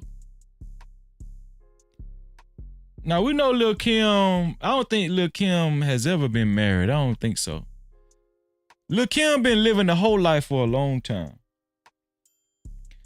Lil' Kim has been living the whole life for a long time. And just like a lot of hoes, just like my daddy said, hoes get tired of being hoes, man. Prostitutes get tired of being prostitutes, but they make the best wives. That's what my daddy said. My daddy said prostitutes make the best wives. Now, that's what my daddy said. That ain't what Freeze is saying. Before y'all going around with this shit, y'all know how y'all niggas is. Y'all make content off some shit I ain't even said. But I think the way Lil' Kim is interacting with Antonio Brown, I think she really wants this to work out, because not only is Antonio Brown an older guy, he's older than the jitterbug that she was messing with. Antonio Brown, he got NFL money. You know, he's in shape.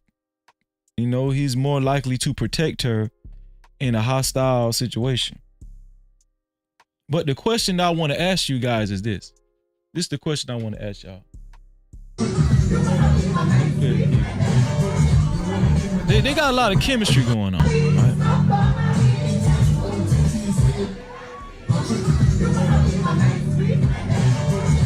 So obviously she don't care about that the young boy. He was just a fun thing. But here's the thing, right? Here's the thing. What do y'all think?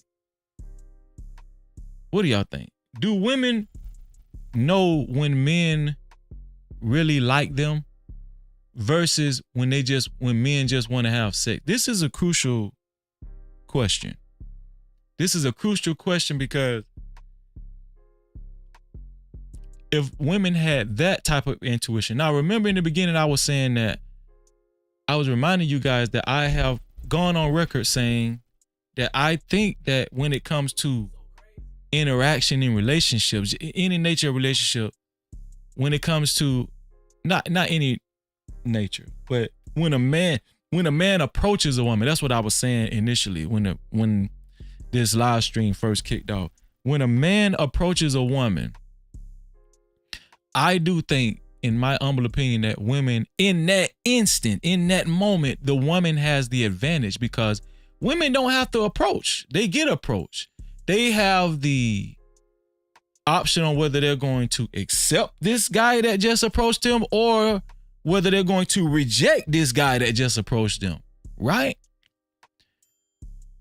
Now, I do believe in the beginning when a man approaches a woman knows that he just want the coochie. Most of the time, women know that. Oh, you just want a F. You just want to have sex. Come on, let's just be for real. That's why women play hard to get a lot. But in situations like these, it seems like when a woman actually takes a liking to the dude, whenever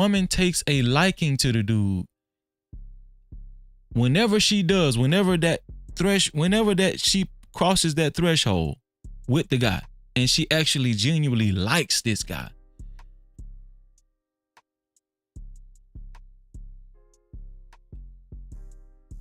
does she still have the advantage at that point? Is she strong enough mentally to know, do he just want to fuck? Or do he really like me too? I would argue in that moment when she actually crosses that threshold and she really likes this guy, I don't even think she care anymore on if this dude just want to have sex. I think she goes into this hopeful mode of she just wants it to work out, and she's optimistic. She likes him, so he gotta like, I like him, so he gotta like me. Do women know at that point in time when they actually start liking a dude a lot, do they know if this dude just want to have sex versus if the guy really like him? Do women know? That's what I want to know. I want to know, do women know at that point in time? Not when the man actually, when he initially approaches you. We know most of the time women know, oh, these niggas just want to fuck. But after the woman starts talking to this dude and gets attached to him, can she tell if this guy is just in it to win the coochie or if he actually likes her? That's what I want to know. That's the question of the night. That's the question of the night. I'm gonna let me see.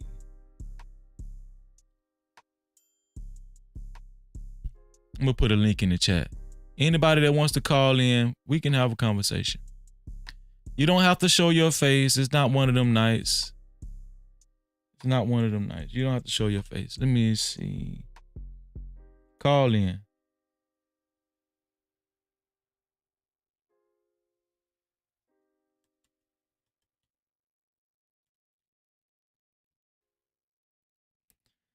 And it'd be nice if women could call in. Let me see. Let me pin this to the top. You know what? I ain't even look at my email. Let me see if somebody sent me something to my email to play. I ain't even looked at my email yet. Oh, nobody. No, okay. Y'all ain't sent nothing. Y'all ain't sent nothing anyway, so it don't matter. Okay, Jessica said, stop ignoring red flags. That's what Jessica says. Please stop ignoring red flags. I don't think women even care about red flags once they start liking the dude. Once women start liking the guy, they don't care about the red flags. They don't care. They just googly-eyed. They just want it to work out. See, I did say women have more of an advantage once the initial approach happens. Once a man actually steps to the woman, she has the biggest advantage.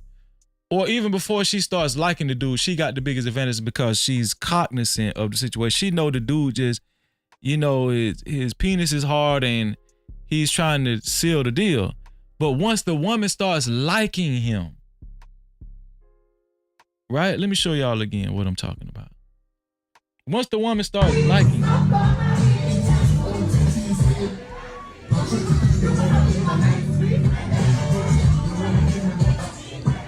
once the woman starts liking him,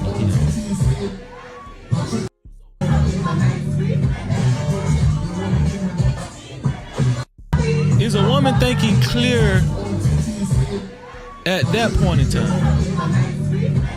Is she thinking clearly?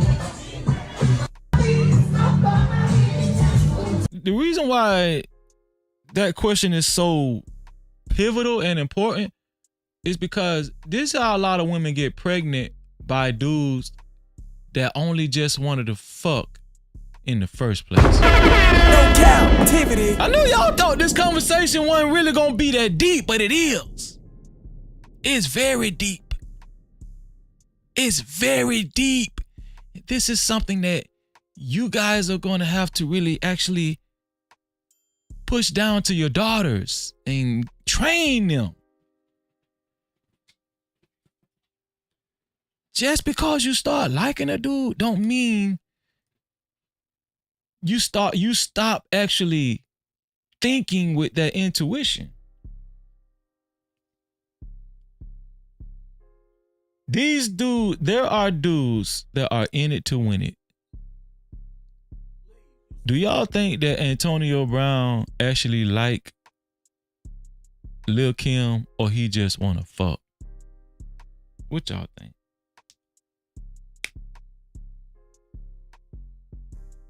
I think Lil Kim really I think she likes him. Look at her. You know why I think Lil Kim likes him? Because just like my daddy said, hoes get tired of fucking. They just get tired of fucking, man.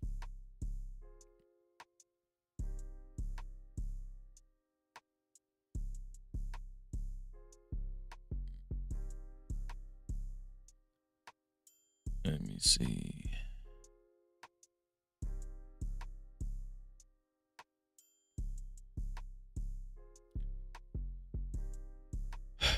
Trevor once said, yes, a woman knows if a man likes her, and she knows he wants to sleep with her when he is pursuing her. If she is pursuing the man, he gets bored and disappears because he is not that into her. Let me tell you something. That man is not going to disappear until he get that damn coochie. This one here for the thug. Trevor one, that man is not going to disappear until he get the coochie. Men will stay in the friend zone forever. Hot Sauce, what's going on, bro? Man, help me out with this subject. No captivity. Let's talk. Shalom to you, bro. Yeah, shalom.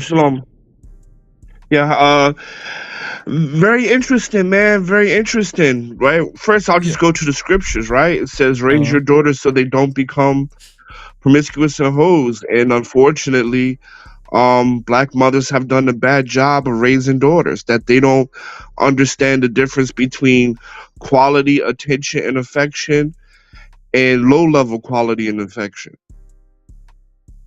So, do you agree in the beginning when a man approaches a woman, or even before a man approaches a woman, the woman has more advantage when it comes to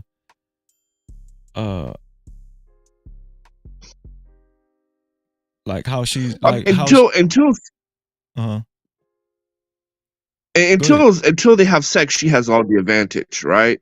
Because women until they have, because men are required to pay up front with no guarantee, right?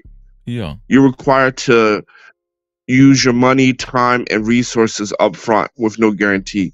So women have all the advantage, right? Yeah. Right, because men are required to pay up front. Okay. I said that women are required to pay, men are required to pay up front, so women have all the advantage, right? Because men need to use their time, money, and resources without a guarantee. So in the beginning, before a woman has sex with a man, she has the advantage. I would argue, this is what I was saying, I will argue this. In the beginning, when a man approaches a woman, right then in that stage, whether she rejects him or whether she accepts him, I think before she actually catches feeling for this dude, she has the advantage when she's thinking clearly, because women by default are thinking, oh, this dude just want the coochie. By default, women think like that in the very beginning, right? But when a woman actually when she starts liking a man, they start thinking that they're special and that they are the one. They like to feel like they are so validated by this dude that they are the one, and this dude actually likes them and could possibly want to pursue either a long-term relationship, committed relationship, or marriage. They go into la la land. What do you think about that? I disagree, because even when they get together, right? How she manages her body tells a lot about her self-esteem. So I would say that a woman who waits to marriage to have children or keeps a low body count has a higher self-esteem than a woman who doesn't, regardless of regardless of whether they feel that she's the one or not. If her mother did a good job of teaching her the differences between positive and negative attention, and teaching her the difference between the type of love and affection that you should want and the type of love and affection that you shouldn't want, then it doesn't matter, right? So it's a self-esteem issue. But women like to be validated, right? You believe, you agree with that? If a woman needs a lot of validation, that goes to her self-esteem. And if you look at it, women who need a lot of validation, especially opposite sex male validation, she's more promiscuous. She has more children by different men. It goes to a self issue, right? How you are raised matters, right? Because if you see women who have been properly validated by their parents, they're not seeking the same level of validation as other women. So it's a self-esteem issue. I need my dog Lucky to come up 1 second. Hold on. And they ain't taking It's no a self-esteem issue. Hold on. Right? Lucky, No, hit you know what I link. mean? It's Hit the link, Lucky. Go ahead, Hot Sauce. Just for 2 minutes, Lucky. I'm gonna yeah, put a it's timer. a self. Go ahead. Yeah, it's a self-esteem issue. It's a self-esteem issue, bro. Same thing with men, right? Same thing with men, right? If you see men in relationships and their woman running over them, disrespecting them, and they keep coming back trying to always placate to her, that's a self-esteem issue, right? Their father didn't tell them how a woman should love them and treat them, and he has no boundaries. Lucky, I'm not letting anyone cam up anyway. It's just a call-in show. So you're just gonna stay in the back. We're not camming up tonight. It's just a call-in show. But I want to hear from you as a woman, Lucky, because see, the reason why I want to hear from Lucky, she's one of those what is it called? She's one of those very advanced women when it comes to how to deal with men and stuff. You know, Lucky is very advanced. But I'm gonna challenge the women tonight, because I do think, and I agree with you, Hot Sauce, right? I think that women are more advanced than men initially. You think women are more advanced all the way up until they have sex with a man, and then they become more vulnerable because they gave their I'm saying they have the advantage. They have the advantage up until sex, right? They have the advantage. Yeah, she has the advantage. Yeah. Yeah, that's what I'm saying. What I'm telling you is, I think men take over that advantage once the woman actually starts liking him. I'm talking about even before sex.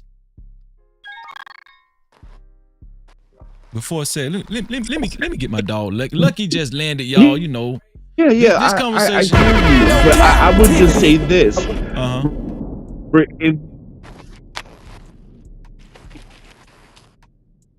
You cutting out, Hot Sauce. Huh? Well, let me just say this. Let me just say this, and then I'll peel off. You ain't got to peel off. You can stay and talk. Even you can stay if and talk. You ain't got to peel off. Even if the woman likes him, if she has a high level of self-esteem. Okay. Well, I gotta run. I also gotta run because I have an appointment to make. But even if she likes him, she's going to have boundaries, and those boundaries are. Hot Sauce, I think Hot Sauce dropped. Lucky, take yourself off mute, Lucky.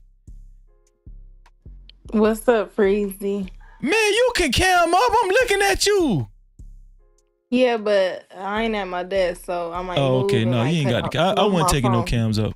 I wasn't expecting nobody to cam up anyway. But listen, Lucky. I seen you put the screw face in the chat.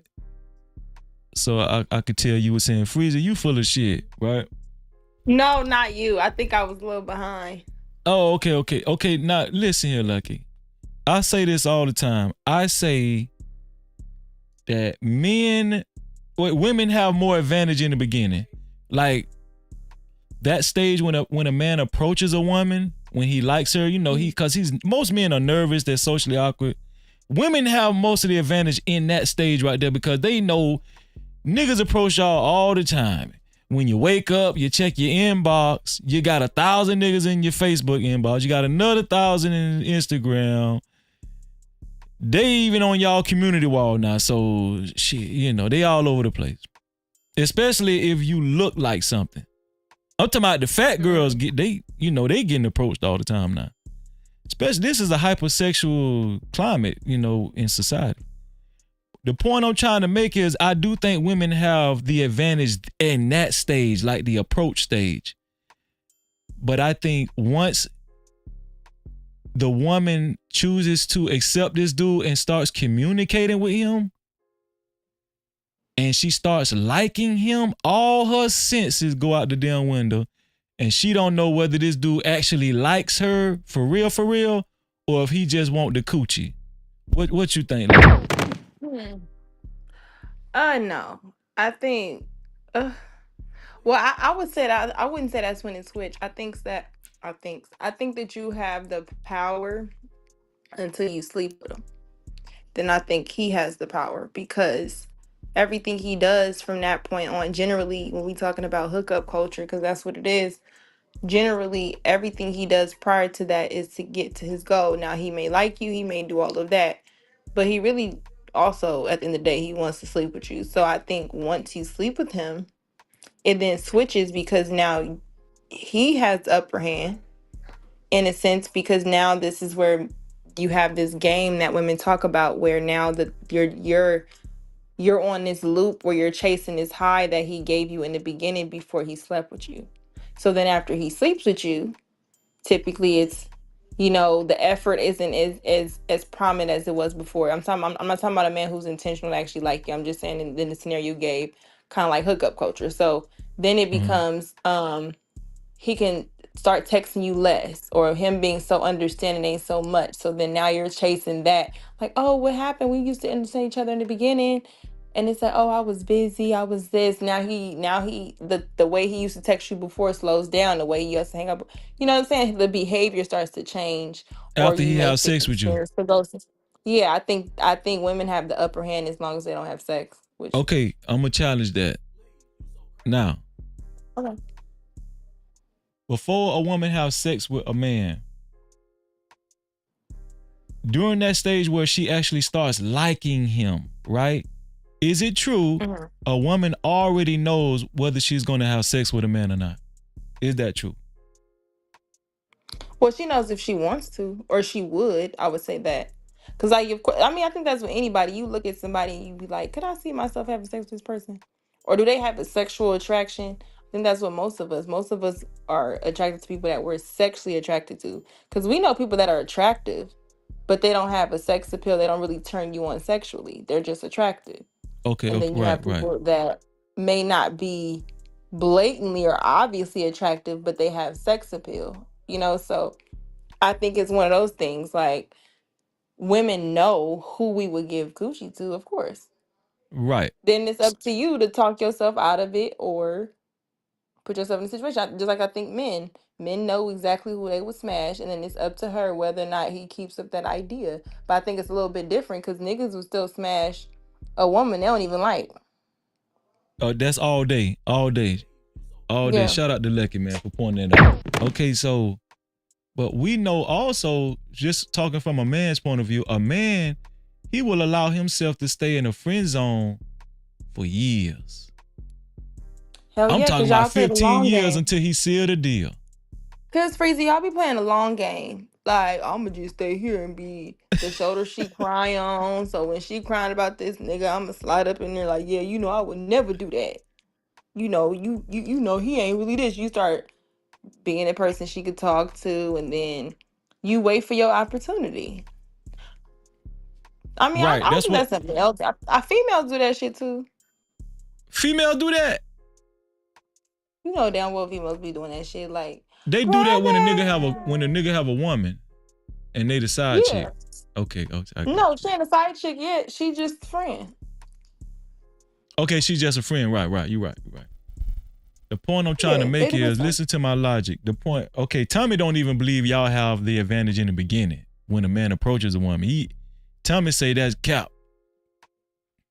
But this is my reasoning, right? Because this is very important. What the reason why I'm bringing this out, I think it's very important because a lot of women get tricked out their coochie, and Yeah. women can say they can disagree with me all they want, but I still think when from a little girl, women, a lot of the aspirations from little girls when they playing with dolls and stuff, they look forward to having a family or getting married at some point, or because I do still think that women think that is one of the highest forms of validation. Like, you know, a man asking you to be his wife. I think most, to this day, I think most women think like that. So when a woman passes that stage of, oh, this nigga, he just want the coochie, you know, I gotta watch this dude, and she actually starts liking him, now she's googly-eyed, right? She googly-eyed. She telling her home, I'm talking about that stage where she telling her home girl, he cute too now. And I think he gonna let me meet his mama. And you start bragging on this dude, we know you like him then, right? Mm-hmm. I don't even think you policing the coochie like you was before when he first approached you.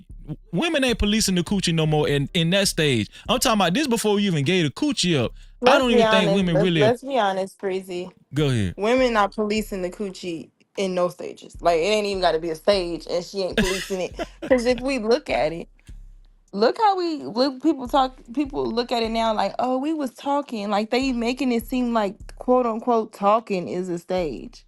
It's really just placing like levels of getting to know each other in boxes where we could fuck. Like, that's what it is today, in my opinion, because generally you say, oh, normally women, you know, men are finessing women out of coochie. They are, but they not.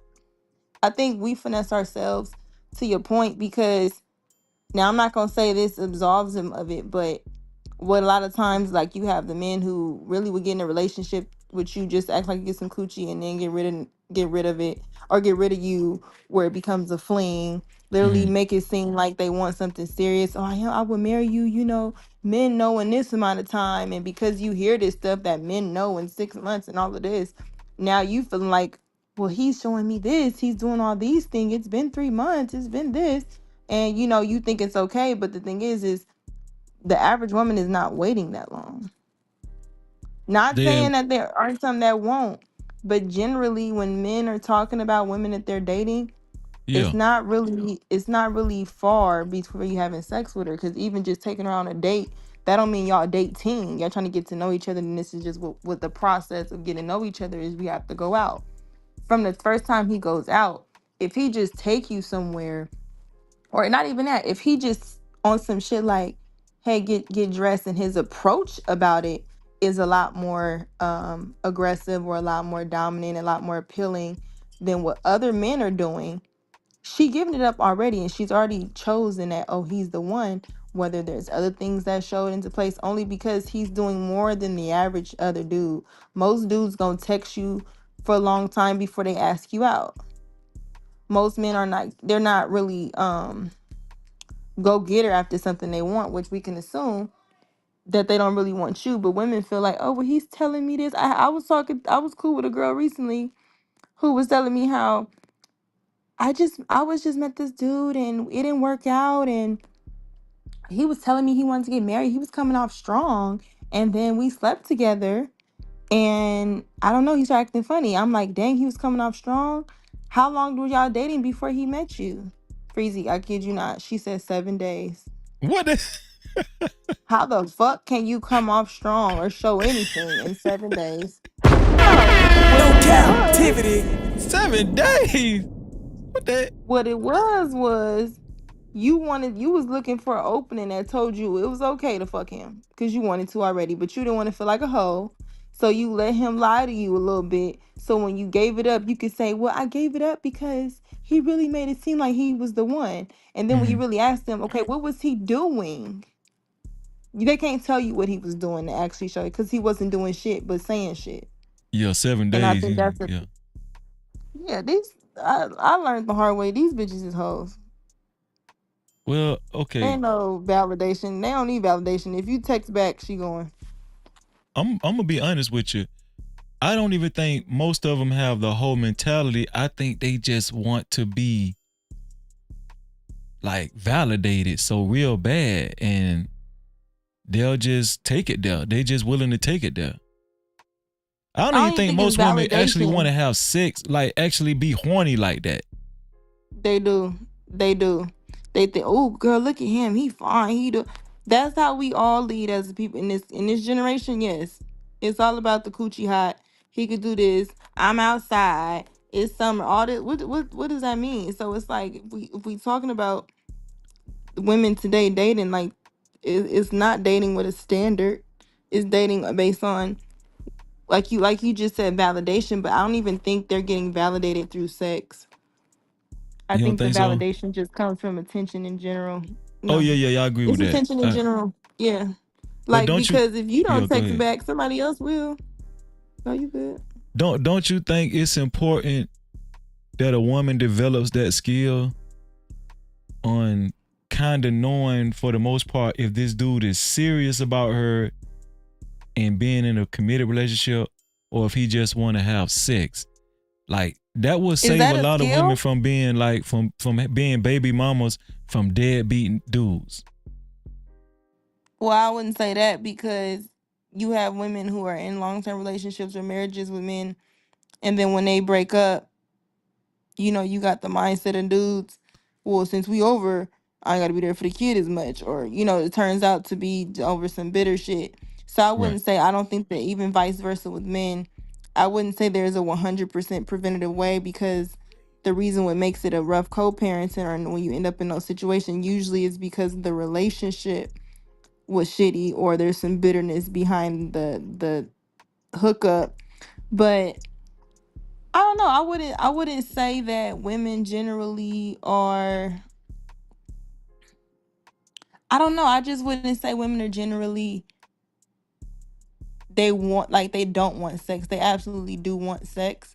Especially if you look at the influx of women who want to be sexually appealed to men, the way what they do to themselves, what they put on their social media, how they try to doll themselves up. Even the women that claim that they're not interested in men, they want to be desired by men. I think it's normal, but I think that if we're talking about what you're talking about, whole culture and then being validated, I think it's a lot of things men do to validate women that we get the validation from without having to have sex from y'all. And it's literally just attention. Like, even with these podcasts and these panels, if a woman has a problem with getting attention, or a man to listen to her, or men don't really give her compliments or any type of conversation, I know that I can enter into one of these spheres, hit a panel, and get the attention. It's the same thing that men are doing, where they spend so much time bonding with other people who are in similar situations sometimes, where it's like, I don't really have to be outside making interaction. I can just make it here and get validated. I can just feel heard or feel important just by getting on my phone.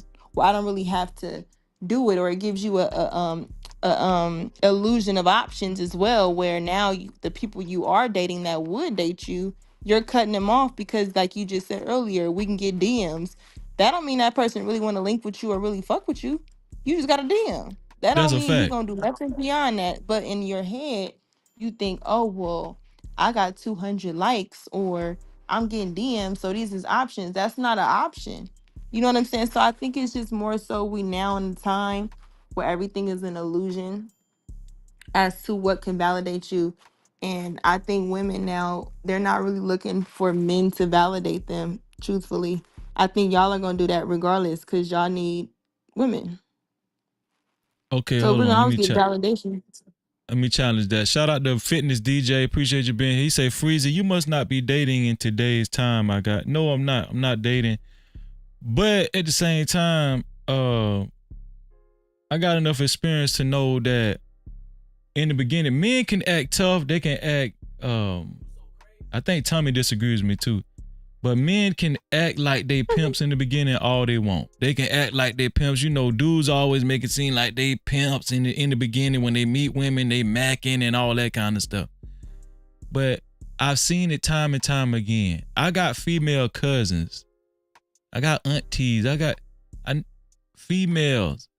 I know in the beginning when a man approaches a woman, the woman has the advantage. And a smart man knows that. He knows that, right? Like, and that's what I'm saying. Like a lot of these guys, I think a lot of these guys be lying to themselves because, you know, they get so caught up in that ego shit. But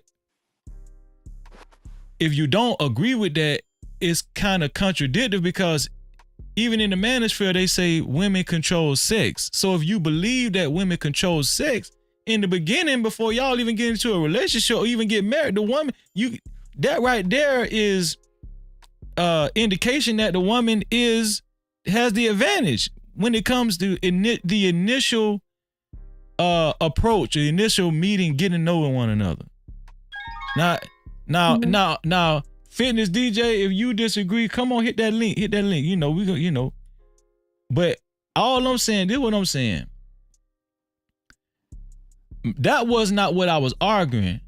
I disagree with Lucky because when they say what Lucky said, she was saying, we was talking about, do we know? The question, oh, let me take it off screen.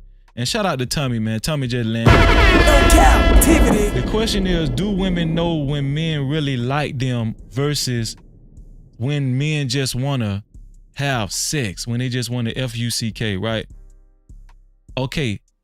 Do they know that when once a woman starts liking a man a lot, like once she starts getting googly eyed and she starts liking this dude, is she still attentive or is she still cognizant of, oh, this nigga just want the coochie? Is she still thinking like that?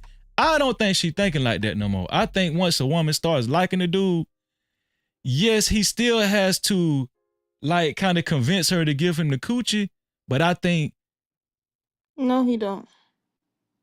Well, I'm just saying you're saying all he got to do is not talk himself out of the coochie. That's what you're saying. What I'm saying is, if you gotta convince her, she don't want to give it to you.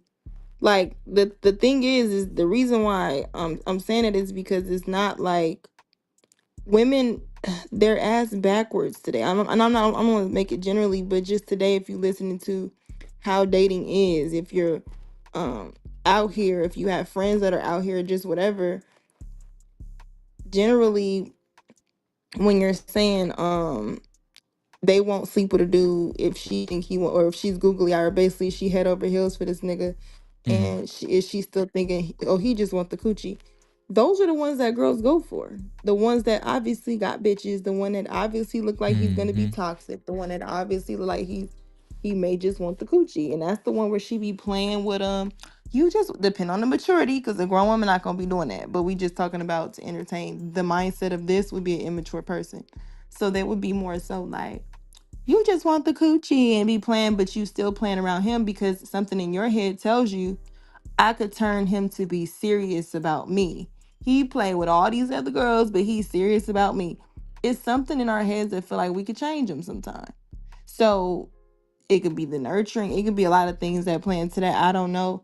But even if she thinks that, that's one of the reasons why she would pretty much talk to the dude, because any woman who wants somebody intentional, if she's still questioning his intentions, she wouldn't be talking to him. Because if you really are intentional, you want something serious, if a man is making you, if he's not very clear and plain out about what he wants and his intentions, and he's showing it, and you're still in that gray area, that just kind of tells you where you stand in his life. Because I've never met a man that was so sure about a woman he wanted and he didn't make it clear to her. Okay. And show in every aspect. Let me ask you this. Tommy, you next. I want to make this point. Let me ask Lucky this. Out of men versus women, who do you think, like on an average, who do you think actually desires a committed relationship more? Once men and women meet each other, who do you think desires a committed relationship more? on an average, men or women? Women. Okay, so if that's the case, do you think it's important that a woman know a man's true intentions? Yeah, but you can only know that through actions. And I think the problem that we skip over is that you have to be taught that. You have to be taught what to look for. You have to be shown what to look for. You have to be shown this is what it looks like before you start making a lot of mistakes, or before you get out here and you letting your googly eye temporary emotions make the decisions for you, and then you're the one sitting there on the bathroom floor like, is this nigga really kicking me out because he got a girl? Or he was rocking with him for a long time, then he met that one girl, and after 3-4 months he ready to marry her, and you trying to figure out what she do that you didn't do. So I think it's more so of something where it's not enough people taught, or not enough young women taught as to what to look for, and this is what it is. Most of the time today it's more so excitement. It's more so, kind of going with the flow. We gonna see where this go, or we want it so bad to the point where we're trying to make it happen with this one person that done showed us. They're gonna put us in the corner. They're gonna wait till they see playing around. I think it's more of that. But yeah, I would say women want more of a committed relationship. And guess what? I agree with you on that. And fitness DJ, call back in. I noticed your call drop. I do think that most women aren't trained to actually know. Like, once they start liking a dude, to actually stay what I want to say, to stay focused on if this dude actually wants a committed relationship or not. I think it's very imperative that women have that skill so they won't get caught up in just, another body count or something like that.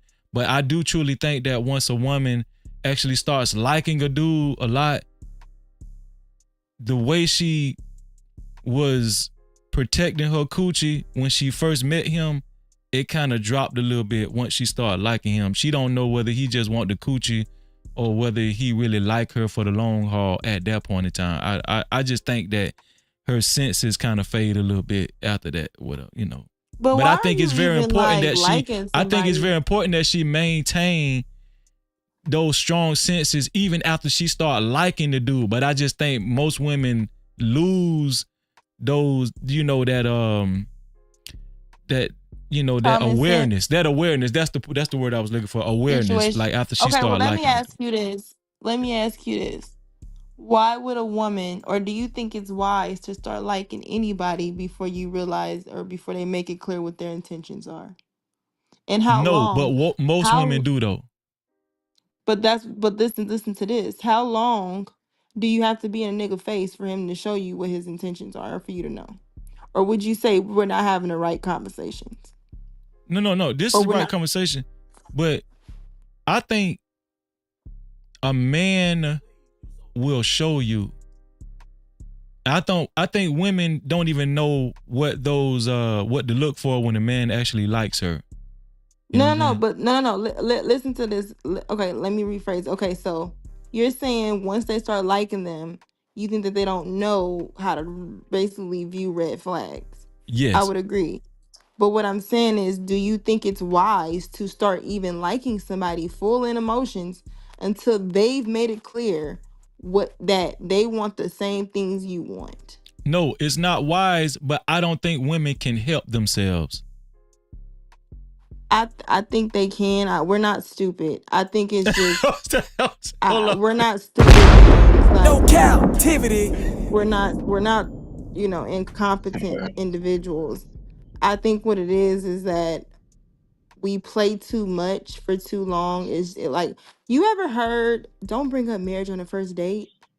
It'll run them off.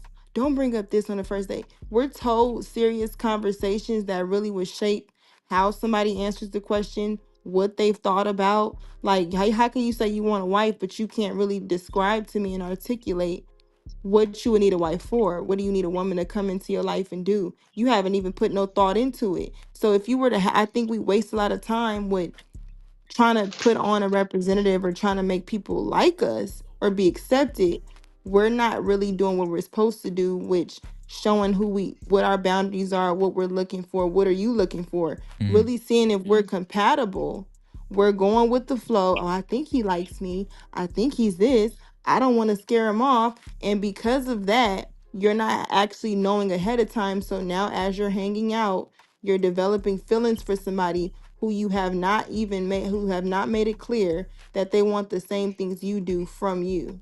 Because what we also do is he said he want a wife, he looking for marriage. Yeah, but do he see that in you? He could be looking all day. He's still looking while he fucking on you. Right, That don't mean right. he not looking. I think And it's more so of that. the advice that you're giving is right. Yeah, I think that women need to take heed to what you're saying. I just feel like women going to la la land once they really start liking the dude, and all of that reasoning that you talking about and awareness, So that do shit go y'all. out the window. So do y'all. Y'all be done behind the Yo, stupidest bitch. Y'all be like, well, she said this, and she be the dumbest person. We like, wow. Well, I'm gonna just go ahead and take her back, and she done did all. Damn, I'm back. Y'all call back in. Lucky, Tommy, and DJ, call back in. Am I back?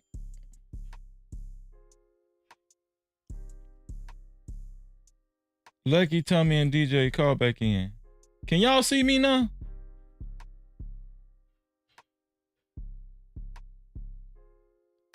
Okay, yeah, I'm back live. Y'all call back in. Damn, I lost y'all. It's my software froze up on me. I'm sorry. Damn, we was cooking too. Hit the link again. Wait.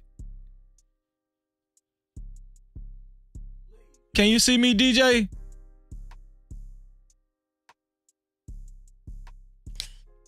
Can you see me now, DJ? Lucky, hit the link again. Hit the link, Lucky. Oh no, I'm good. Okay, good. There go DJ and Lucky. Okay. Tommy, hit the link, Tommy. Okay, there we go. Okay. Tommy, you was next. My bad, y'all. That was my ragged ass software. Tommy. What you got to say, Tommy? was that a bit up?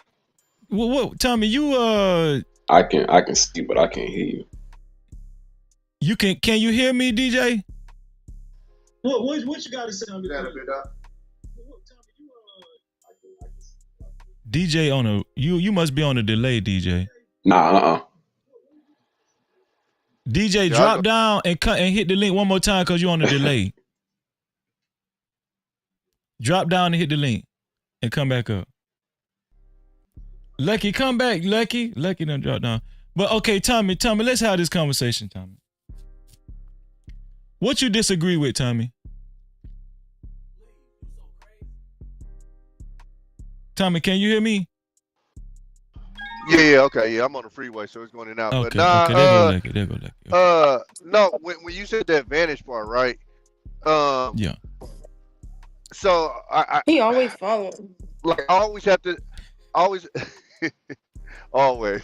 I'm always gonna think outside of my. I gotta start thinking outside of myself because for me, like once it's like what you just said. Like if usually when a woman likes you, the power is going right there. You get what I'm saying?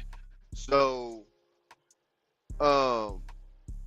that's why I disagree with it because, like you said at the beginning, if she like you, the power is there. That's why. Tommy must be on the road, man. Tommy, can you hear me, Tommy? Can y'all hear me? DJ, can you hear me, DJ?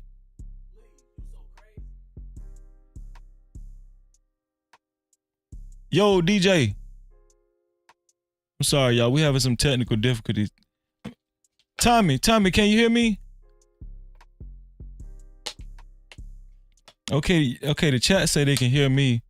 Y'all must be having some technical difficulties. Tommy, you went on mute. It froze? Hold on. I froze again?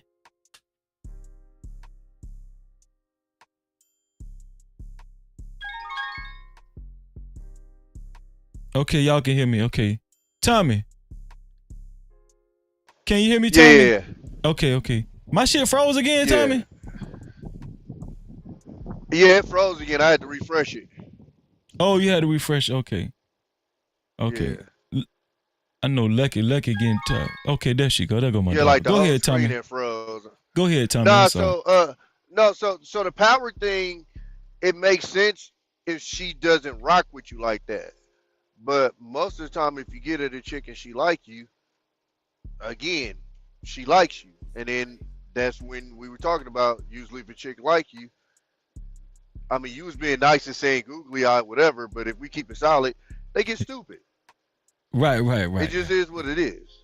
You know, I agree. you could damn near walk in the house and see a side chick spinning on this shit, and you'll go, "Oh, she must have tripped and fell on it. Let me move her right quick." Or you'll like, we've seen it. We've had the That conversations is with not female true. family members, and we've had the conversations with female family members, and we're trying to explain to them, "Yo, this nigga ain't shit, and you can't tell her shit about her nigga." Like we've experienced this. We not crazy. I agree. So, and I'm gonna be honest with you. It's not just a like. Here's what it is, Freezy.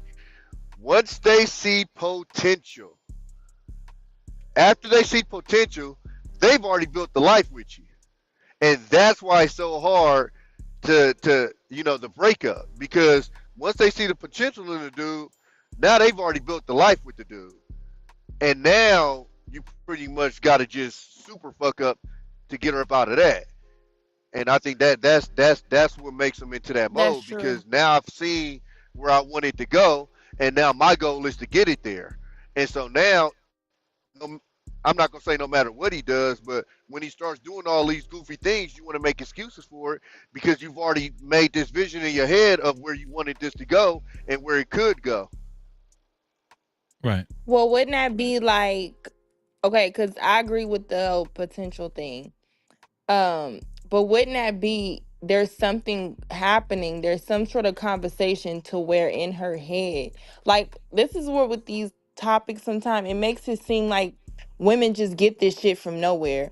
There's definitely conversation being had from a man where there's a lot of implications. There's a lot of selling dreams or things that he know he wouldn't do. And because you're getting to know people, you kind of have to either get to know whether it's true or not. But the problem is, like what you saying, Freezy, because you like him and you do see the potential, now she has a responsibility to not give him that power, which is sex, even though she wants to, because he gonna do what he gotta do to get it, period. Even if you say, I've been trying to wait for it, he gonna be like, oh yeah, for real. Like he gonna do stuff to entice that because he knows you like him. So I think even when you say like women control access, I wouldn't say that's a contradiction what men are saying. I just think it's the thing that women don't have. We talk a lot about dick discipline. Women don't have coochie discipline. It don't matter if you like him or you see potential. What did he do to get to this point to show like what you're saying? Okay, I know for a fact he's committed to me. It ain't meeting your mama. It's always meet the mama. Most of the time the mama be the hoe. So it ain't meeting the parents no more. You can meet anybody. You can meet the friend, whatever. What is he doing consistently to show that he wants you in his life? How is he acting? And I think because we like them, or like Tommy saying, because you see potential, we start feeling this shit he not even doing to us because, oh, well, I didn't do this. Oh, my bad. I forgot. Or, oh, it's okay. It's a, you know, damn near what that shit is not okay. You know what I'm saying? We start filling in stuff where he's already showed that he's dropping the ball. So I think it's more so of that. Like women, they want to give it up, but they just trying to tell themselves reasons as to why it was okay to give it up. Oh, because he said we were going to be serious. But it's never taking responsibility that I should have stuck to my standard and said, until this man commits to me, I'm not fucking him. But then you have men saying stuff like, well, you a baby mama, why are you withholding? Well, you got this, why you withholding? So then it plays on women's self-esteem. And like you said with validation, where it's like, damn, I do want a committed relationship. Am I holding out sex too much? Is the reason why I'm not getting this relationship because I'm not having sex? Because most men say they want a woman to not be a hoe, but yet and still they're not about to stick with no woman who's not having sex with them for months on end. while they're dating and while they're wanting, I'm doing all this, you gonna be fucking. So it's kind of like men contradict when it comes to dating and interacting with women, because you say you don't want one thing, but then there's pressure to get it on the other hand. You get what I'm saying? So then we judging women I tell saying, you, you said it earlier, and I think more of the problem is uh, they're not having the right conversations. Like at 40, I can tell you, I can count on one hand how many women probably had the right conversation. Like I'm just being solid with you. Like it's not a normal like the intention shit is something I didn't hear till I got into this space. Never, or I'm not gonna say never, but I damn near want to say never had a woman sit me down and say, "What are your plans for this?" or yada yada. It was what are we, but as far as like plans for the future, something like that, it was always it'll happen if it happened, or we gonna see how it go, or something like that. And women was cool with that. Was cool with that, but go with I the don't. I flow think a ass lot of niggas. yeah. I think well the female too because she went for it. They That's what wasn't I'm putting saying. that they wasn't putting that type of pressure on dudes. So I can tell you as a nigga that's 40, like I didn't have a lot of those conversations with women on okay, what are we doing? When do you plan on how long do you think it would take for us to get here? That like those aren't conversations that are unfortunately aren't going on. I don't know. I mean, I guess I could just speak for our community, but I don't even know if they're going on in because I got white friends and I don't know how many of them even had that conversation. I got friends from other races. I don't know how many of them while dating, especially while young, was getting sat down and had those type of conversations with women. Like so I think Well, that's one of That's the biggest crazy. ones let, is let me say having that this. It took conversation. you 40 years to find the right conversation. Shout out to you, Tom. Listen, let me say this.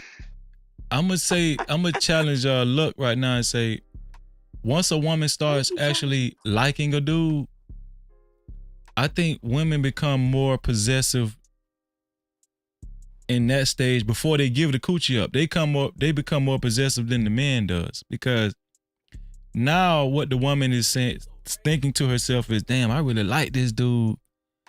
I know I ain't gave him no coochie yet, but I don't want him to go get somebody else coochie before he get mine.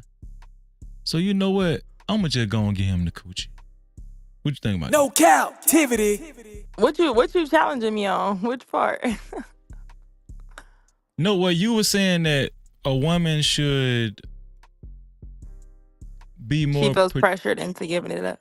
Yeah, yeah. But I think that I women still think the give up the pressure come coochie from because men. once they start liking the dude, they give it up because they don't want him to go get it from nowhere else. They start thinking No, about shit like that's that.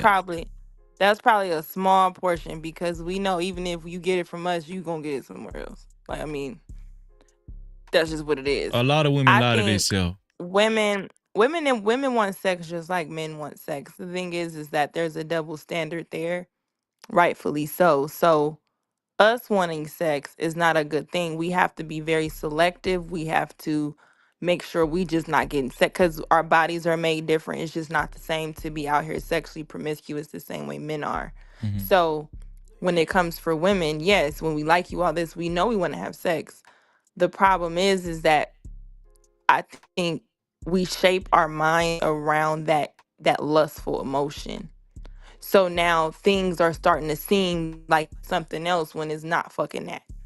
Like, there's no way in hell you should be in a situation at the counter ready to pay and this nigga's behind you and you're talking about he has potential. Like, it's just a lot of situations where women put themselves in where dudes talking to them crazy. Like, I've seen crazy scenarios where women are dumb behind dumb ass niggas, and these men don't even really be finessing like that all the time. Like, they finessed in the beginning, but now women are chasing, oh, well, in the beginning it was so good. In the beginning, so they're literally sticking around just to get a piece of, to see we can get back there. We can get back to this point, or we're good here. And I think when it comes to the sexual part is, that's the power, because if she's not a hoe, it definitely means something that she slept with you and you're acting funny because I don't want to just go meet somebody else, sleep with somebody else. I slept with you. So now I got to make this work. We slept together. So I think a lot of the times women be feeling that obligation because they did sleep with them. I think if a lot of women waited less and they didn't sleep with them, we don't feel shit behind a nigga we didn't have sex with. You might have liked them, but yeah, you become more possessive because you've slept with him. You feel more territorial. He's opened your wound, especially if he gave you an orgasm. I You think women definitely are become more. over I that think man. women become territorial once they really start liking the dude, even before they Nah, give the coochie up. I'm trying to tell you, Freezy. I'm trying to tell you, Freezy. No, you can like 5 motherfuckers that you ain't had sex with none of them, and you ain't possessive over none. You may play like you are, but I'm talking about when you really like, nigga, I will pull up on you. Don't play with me. That women ain't doing that with every dude just cause she like him. That's a certain nigga. Maybe he got a certain type of That's after dick. you touch that bottom. Maybe that's what I'm saying. That's what I just said. Orgasm. She not doing that with everybody. She may play like it because that's also how we control our roster. Give too much up, but you gotta play like you Hold on, know. wait, hold When on, you gotta Lucky, rock. wait, Lucky, listen. Y'all do it too. Y'all know. Y'all be No, texting me, girl, why you playing like Lucky, this? listen, Lucky. An old dude told me this a long time ago, and it holds true to this day. And Tommy should know this. DJ, you still there? Let me hear some audio. DJ, you still on the lag, but an old dude told me this. You don't win a woman over, or what I was gonna say. You don't control a woman with the coochie or with your penis. You control a woman through her mind, how you talk to her. Like, it's a reason why pimps are so effective. They never have sex with their women. They have the gift of gab, and they know exactly what to tell women. They do. It's a reward. Yeah. Sometimes, what I'm saying as a norm, pimps don't really touch their hoes. You know, they keep like a certain distance with their hoe. But women can be captivated by sheer communication. Like whatever how a dude communicates to a woman, he can make her feel so special where she never actually experienced this before, and she's gonna want to protect that. You don't agree with that, Lucky? No, that's what I'm saying. That it's off of what I literally told you. Who said he showed her everything and he came off strong in 7 days. All that nigga had was words. That nigga had the smoothest fucking game. He had to. If in 7 days she thought you was the one, like, you got to think about when you're dating women who are desperate and they want the commitment. I just think men just lack, like you just said, communication styles. And it really is about mentally fucking each other. Because if you really, everything you just name is something that men want too from women. They want to feel encouraged. They want to know that you got my back, somebody who's inspiring me, making me feel this way. Also, if you couple it up with actions, even if your actions is halfway, because you are in her head, you can control, and she's gonna ride for you. And I think most of the time, most men don't know what that consists of or how to actually do that. So they try to control you in other ways, whether it be shame, whether it be having an insecurity or making you feel like you won't find nothing better. Like, it's a lot of other ways, but that's really what it's about. That's not a negative thing. Like, unless your intentions are negative, but I think that you're supposed to be controlling, not a negative way, but being, I don't want to say controlling, but you're supposed to be mentally stimulating each other. Mentally stimulated, but most women don't experience that from men. From what I hear, most women don't experience that. So when they do get that mental stimulation, that shit be special. Like, they want to hold on to that shit. Because niggas are retarded. They're not like you. How many? Captivity. They're not, because even all these conversations, you don't make nobody do nothing. If you can get them to feel and show them that being with you is way better with somebody else, you really just got to do more than what the average person is doing. Okay, Seeing where they at, like, taking the time to do it. And that's just not what these niggas is doing. So, Lucky, you the only female up here, so if you want to jump back and forth between the dudes, you can. Let me get DJ. DJ, can you hear me, DJ? Yeah, I can hear you, man. Oh boy, you got what you did different. You on point now. Man, I just reloaded the page again because I kept going in and out, bro. I'm like, damn, what's going on, man? You on the sound, the mic. You on Chrome or Firefox? Nah, I'm on DuckDuckGo. You feel what I'm saying? DuckDuckGo, what the hell that? Okay. Listen. So DJ, what was you disagreeing with? You say I'm out of the dating world. Freezer, you don't know what the hell you talking about. Go ahead, DJ. Tell me what's going on. Nah. I wasn't really saying that, bro. But I was over hearing you talk about, like, okay, you saying how basically it was something about the women, the way they view sex and how that dynamic plays a role into all the like drama and everything going on in today's time. So that's why I asked him, like, okay, because what you said was right, but I was like, I'm trying to make sure it makes sense to what I'm hearing. But the girl that was, she kind of explained the psychological why women go about sex and the time in the way they do. You see what I'm saying? How old you is, DJ? 21, man. I'm young. Come on. How you gonna come up here and tell me? I don't know nothing about Similac. Yeah, I smell the Similac. DJ, come on now. You gonna challenge me in the chat to my freeze? You must be ain't dated. DJ, come on now. Nah. Boy, I ain't saying it like that. I'm saying it like that. You ain't even reached your final form yet, boy. Hey, Freeze, you that guy, man. Say what now? What you said, DJ? Nah. I said, Freezer, you that guy. Look, I'm from Florida. You from Florida, right? Let's get it right. Let's do it. Let's get it. Hey, you know what I'm saying? So I know. So I know you ain't no bird brain type of dude. Like you make sense with a lot of what you saying. So I can't take away that.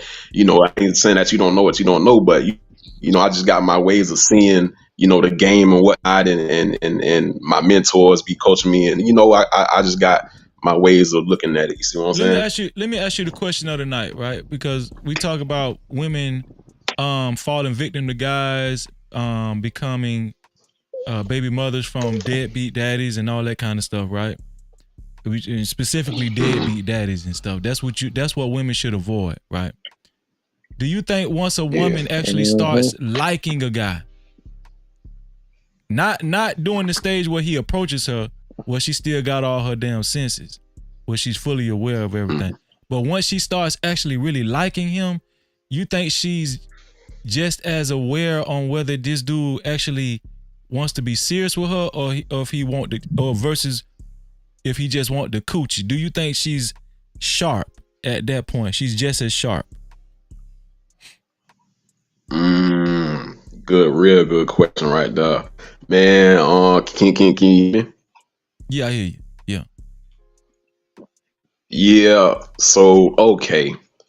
Just like my coach tell me, man, like he always say this: sexual attraction is not logical. Sexual attraction is illogical. So if sexual attraction is illogical, means it don't always make sense. So when women feels intrigued, excited, anticipated, and she has certain buttons pressed in her mind mentally by a certain guy that make her feel a certain type of way, sexually, then I can see how in that world she's her judgment is clouded, because it's hard for her to differentiate whether or not this guy is acting on what he doing because into me as well, and this is just something that's stuck at this level as far as the intimacy like that. You see what I'm saying?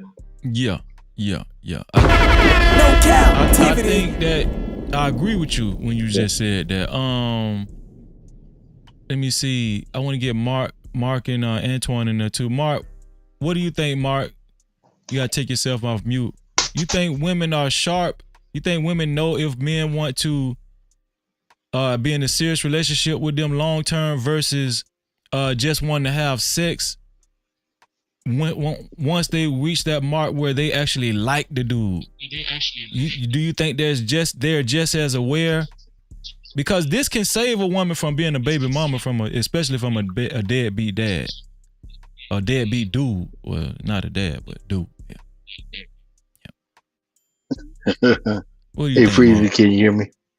Yeah, I hear you, bro. I hear you. Hold on, before you do that. Super chat. Shout out to Antoine for the $5 super chat. Antoine said, a lot of young people aren't being groomed for dating. Shout out to Antoine. No captivity. Go ahead, Mark. What do you think?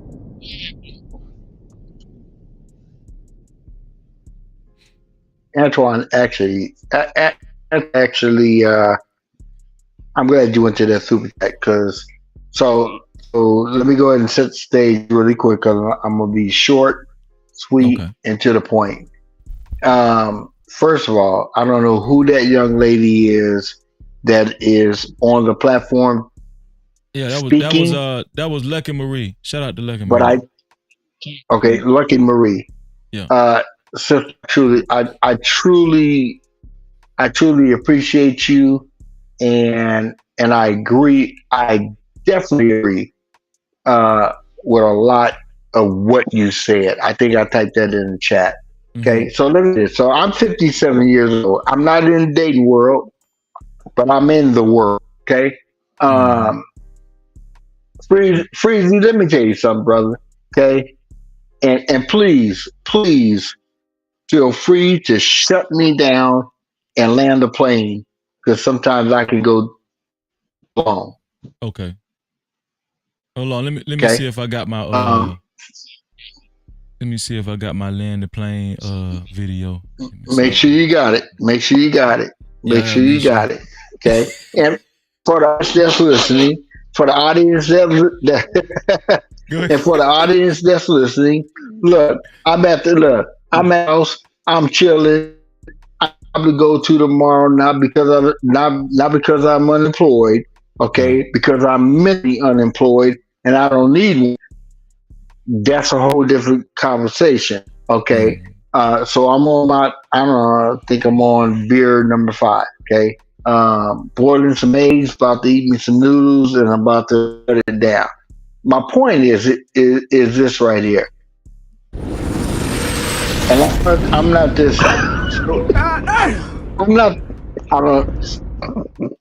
I was just testing it out. There we go. There we go. Right there. Okay. Yeah, I was just testing it out. Test it out. Okay. Yeah. That works. When I go too far, I need you to hit that button. Okay? I got you, Mark. But here's my opinion. Just my opinion.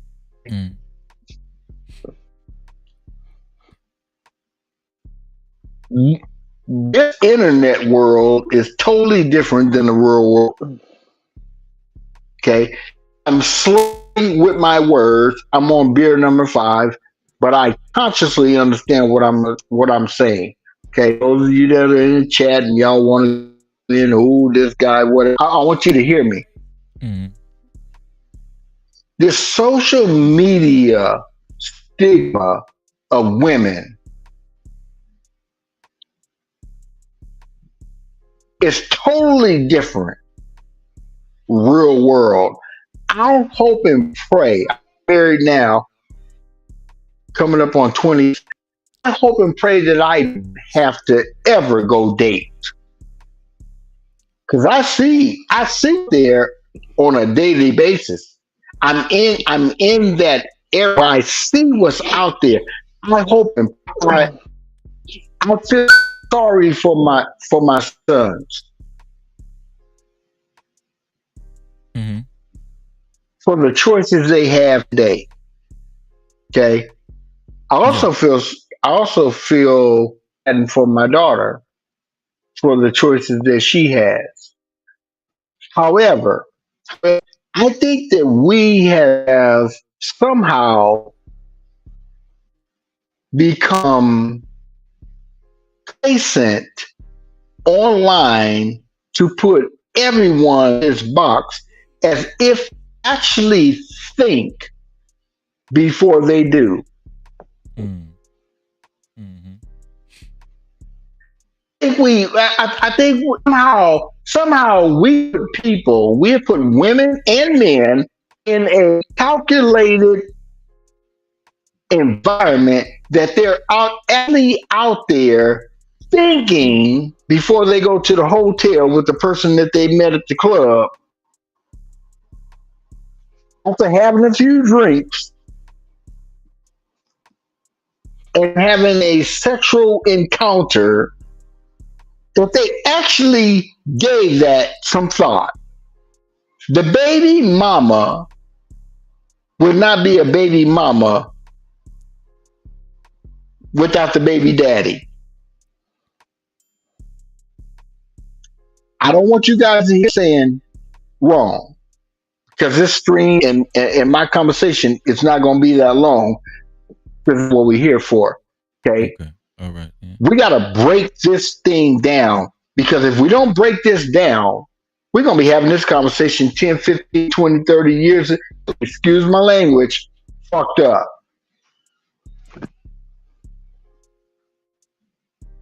The baby mamas become baby mamas because the baby daddies are out there recklessly sleeping with women that are recklessly sleeping with men that actually don't give any thought whatsoever when they get dressed to get pretty and go to the club to end up hooking up and sex. And that's the reality. It starts in the home. And it don't start in the home just because you have a single baby mama. Because I grew up in a home where my mom and dad was in that home. But guess what? It's so ironic that I'm about to say what I'm about to say. Or I should say, I should say, let me say this in a more profound way. It's so in line to where the world is so disconnected with what I'm about to say. I grew up in a house with a mother and a father. However, as an adult today, I can tell you the myth that people will tell you that someone grows up in a two-parent household is much better than a single parent baby mama or baby daddy. I agree. It's totally incorrect. Okay, my daddy ain't never. There's a plane. There's a plane. So give me 60 seconds. My daddy, I've never witnessed my father. I've never witnessed my father whipping on my mama or abusing my mother. However, my father was never a father until this day. If I don't call him, he don't call me. So the problem is not. Okay, go ahead. All right. Say again. No. Go ahead and ask a question. Go ahead and ask a question. I'm gonna land. You saying your father wasn't a good father? Well, I don't know. No, I'm not gonna say he's not a good father. No, I'm not gonna say he wasn't a good father, because see, that's a whole different. We can have that conversation all day long. He was as good as maybe his father was to him. Right, so he didn't abuse me. He worked. He brought home the paycheck. Sometimes he went and spurs it with some hoes. Okay, and I mean hoes. I don't mean women being hoes. I mean actual hoes. Okay. My point is, just because there was a father in the house and a mother in the house did not mean that I had a stable foundation. Right, I got you, Mark. Let me Mark, that was about 2 more minutes, right? Mark, that was about 2 more minutes. I gave you about 2-3 more minutes, but let me No, get. I don't want 2 minutes. I just want 6 seconds. No, I your just want 60 60 seconds. seconds. I don't want 2 minutes. Mark, your 60 seconds been up. This one here for the thug. It been up, Mark. I ain't gonna lie to you. Well, shut me down, bro. Nah, I don't want to shut you shut down. me down. I was just saying. I'm gonna let you talk. I'm gonna let you talk. I just want to fit somebody else in because I want you to hold on to that what you saying right there. Antoine, give us your thoughts, Antoine. Do you think a woman knows when a man just want to have sex versus if he actually likes her for a long-term relationship? When she starts liking him, when she reaches that stage, what do you think?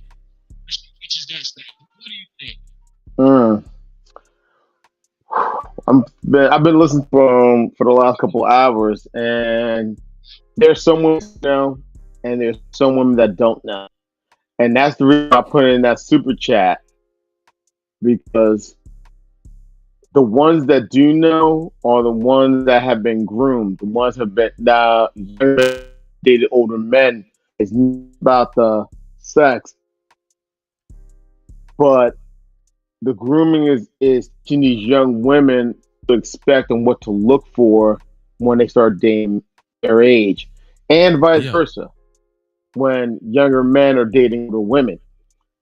I got groomed by an older woman some time ago. How old what were to you? expect, How what to old were look you for in when you dating. got groomed? Oh, I could say I was about in my, I think, mid-late 20s. And she was 20 years older than me. No, that ain't good. And this is actually something to work with at my I thought job. you was about to say 12 or 13 or some shit like that. Nah. But I really didn't have that type of experience when it came to dating anyway. Plus, also, I wasn't in a relationship anymore after that. So, time to fool around with her, but also she also took the time to teach me a lot of things on what to expect. And also, one of the things I learned, and you already know my backstory, Freezy.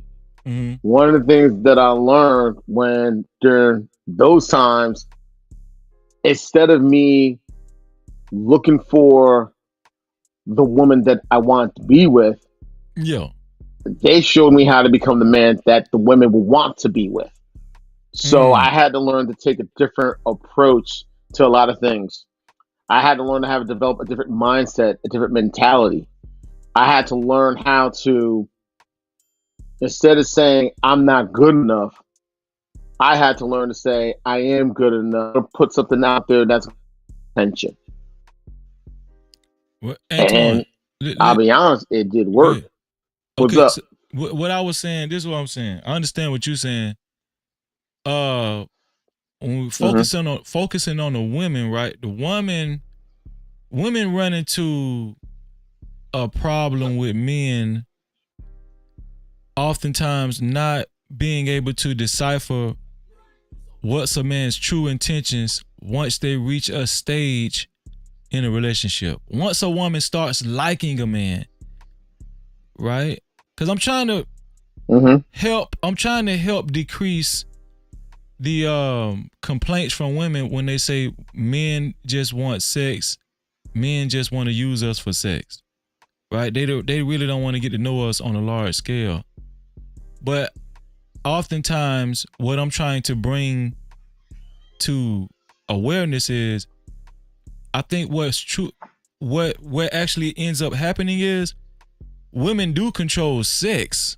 They do. You agree with that? Do you agree with that? Do you agree with women control sex? Oh, definitely. Okay, so being that we know women control sex, being that we know women, listen what I'm saying. Being that we know women control sex, they know that when a man, let's just pretend once you first make the decision to actually step to a woman and holler at her, let's just say you at Bell's Outlet and you holler at a woman for the first time. She already know, okay, this dude, 9 times out of 10, he just wants some coochie. So she's very cognizant and aware that you want some coochie. That's what you want. But as time goes on, if she accepts you and she starts liking you a lot, that awareness dwindles, and she will have a hard time after she starts liking you. Then she will have a hard time discerning whether he actually likes her and wants to be in a long-term relationship, or if he just wants to fuck. Do you agree that a woman's intuition dwindles once she just simply starts liking the man a lot? I'm talking about even before sex. That does happen, because what it is, she's not falling for what she thinks is that person. She's falling for his representative. She sees this persona, she sees this one image and thinking this is who he is, and it turns out not to be him. And they're angry, they're frustrated, they're heartbroken, and it's like, men ain't shit. Right. And that sometimes happens. Sometimes these women get too distracted, too caught up, to where they're blinded by it. They see what they like, but they don't see the real thing. They don't see the whole picture. They're only looking at one side of that picture. They're not they're not looking for or asking the question, saying, okay, what is it about him that's real? And I think sometimes that's the problem. Someone caught up, see this one corner, everything else, they don't even pay it any mind. And that's how, unfortunately, some women get caught up. I think that Lucky Marie made a great point when she said most parents don't train their daughters, even after they start liking a boy or a guy or a man, to actually stay focused on this man's true intentions. Once a woman starts liking a man and she gets googly-eyed, all she cares about then, and women probably won't, a lot of women won't admit this. Women get possessive at that point. They want to say, hey, this guy is mine. He's my potential husband. I don't want him to go nowhere. I don't want him even communicating with other women. Women will get possessive even before a man has sex with the woman. Like if she catches him talking to other women on the phone or in person, she will question him and say, so who are you talking to? What's going on? I'm saying she'll probably feel like he almost cheating on her, and they ain't even fucked. I'm just, come on. No cap. Sex shit.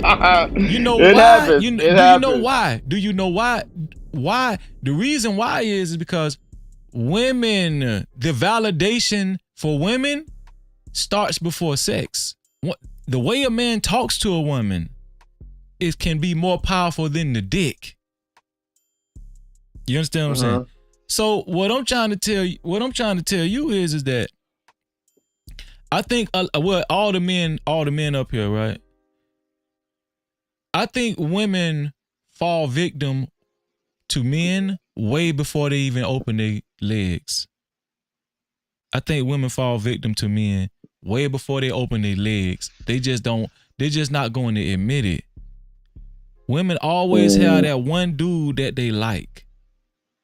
Now, they get approached by zillions of dudes, and all we see is those zillion minus one dudes who get rejected, and she act like she the shit, and she act like she all that, right? But we hardly ever see that one dude that she accept, that she lose it all for, and she lose her damn mind for, right? She lose her senses and her awareness. Yes. The reason why this question is a pivotal question of the night for this live streaming for the No Cap Crew audience, right? Especially for the women. I'm really putting the women up on game. No cap. If the women would just listen to Freezy right now, I'm putting you up on some goddamn game, right? Do women know when men really like them, or versus versus they just want to have sex. When a woman likes a man, when she starts liking a man, that awareness from that title, it dwindles. It dwindles. And what I'm trying to tell women is, I'm trying to get women to see and ask themselves, why does it dwindle? Why do you lose your sharpness, your awareness at that pivotal point? Even before you give the coochie up, why do you lose it? Women want to be validated. Let me say, let me get to DJ. DJ, what do you think about what I just said, DJ? Hey, Spreeze, can you hear me? Yeah, I hear you good, bro. I hear you good. Man, Freeze a dog. You spoke facts, my man. And hey, this is exactly why I watch you, bro. And I'm subscribed to you because you be kicking that real, man. See, oh, I'm only 21, dog. Call me Freezy Samuels. And you know, that's I my told new name, man, Freezy Samuels. Yeah. yeah, man. So, hey.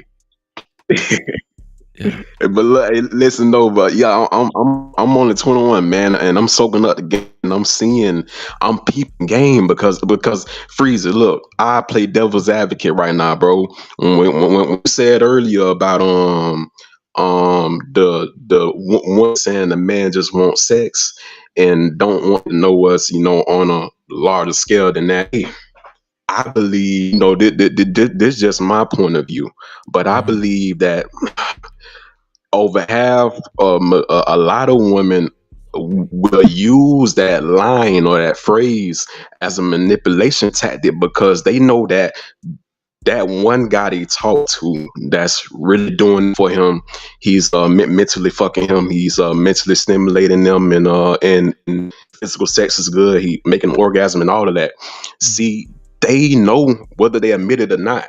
They don't want every becoming into that guy, to that man. No.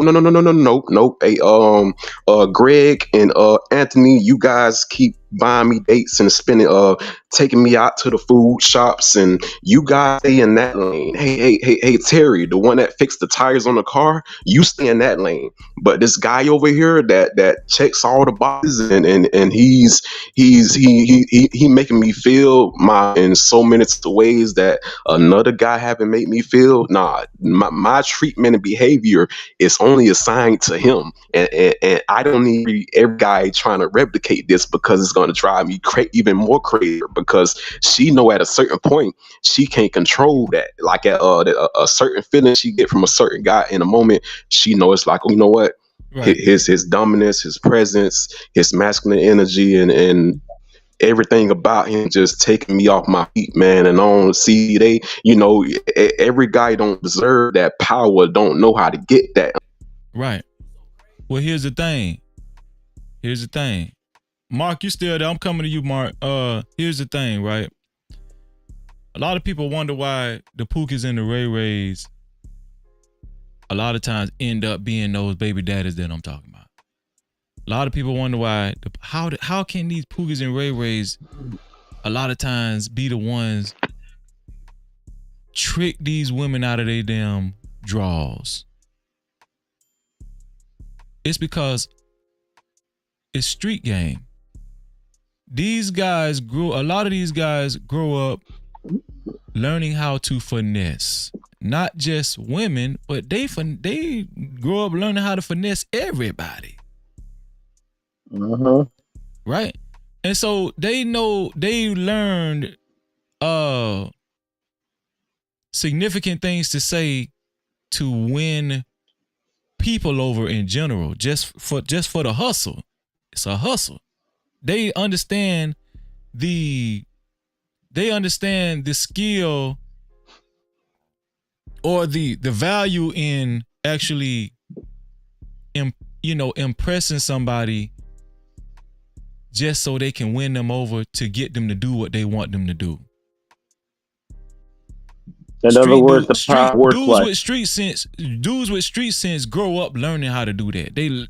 This is why Pookies and Ray Rays a lot of times get the draws.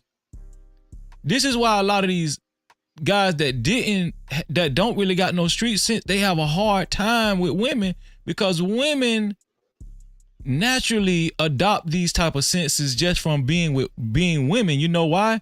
Because all types of dudes approach women.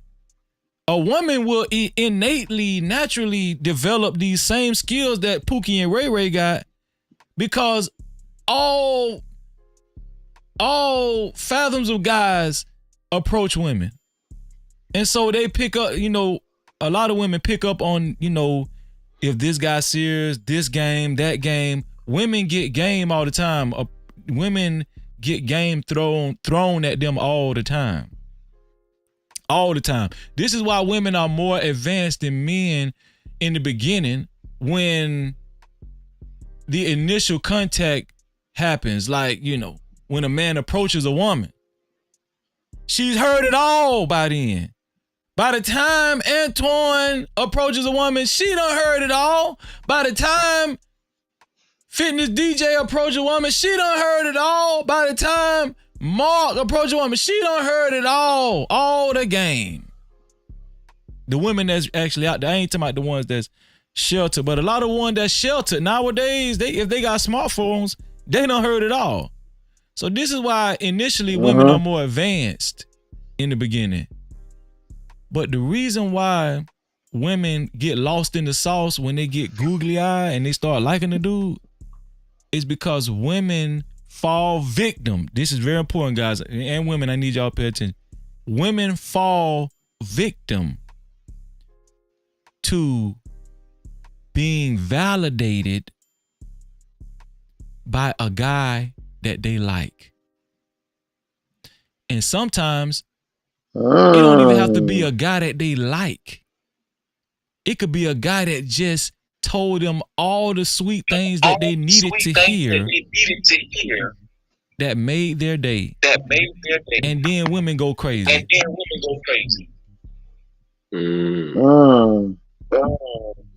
That does make sense.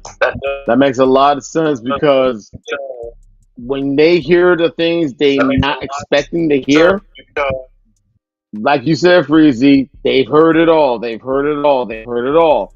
Well, when that one guy says the one thing they've never heard, next you know, all of a sudden they're dewy-eyed schoolgirl, and they throw caution to the wind. You know what I'm about to start doing? I'm about to start doing live streams for the socially awkward. That's what I'm about to start doing.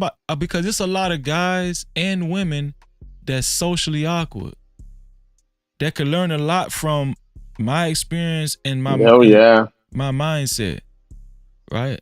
I don't even think nobody even touched on that. And a lot of people can't touch on that because they ain't got the game.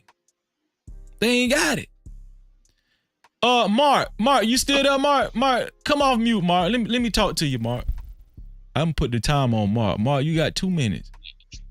No, don't put no timer on me. Man, I'm just playing, Mark. No, don't put no. Mark, I'm just playing. No, I got don't put no time on me. I'm You just know playing, what? Mark. I'm just playing, man. You know what? Easy. Let me tell you something. Go ahead, Mark. Man. So I got Mark, in they here say you only late. 211, So first of all, so respect to everyone. I got late. Okay. And I want to ask you, what is the young lady name? Because I tap into you all the time. Yes, sir. Yes, sir.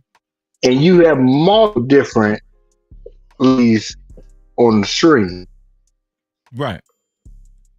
I'm going to stop right there and just ask you again. What is the young lady name that's on the stream tonight? Right here. This her name. Lucky Marie.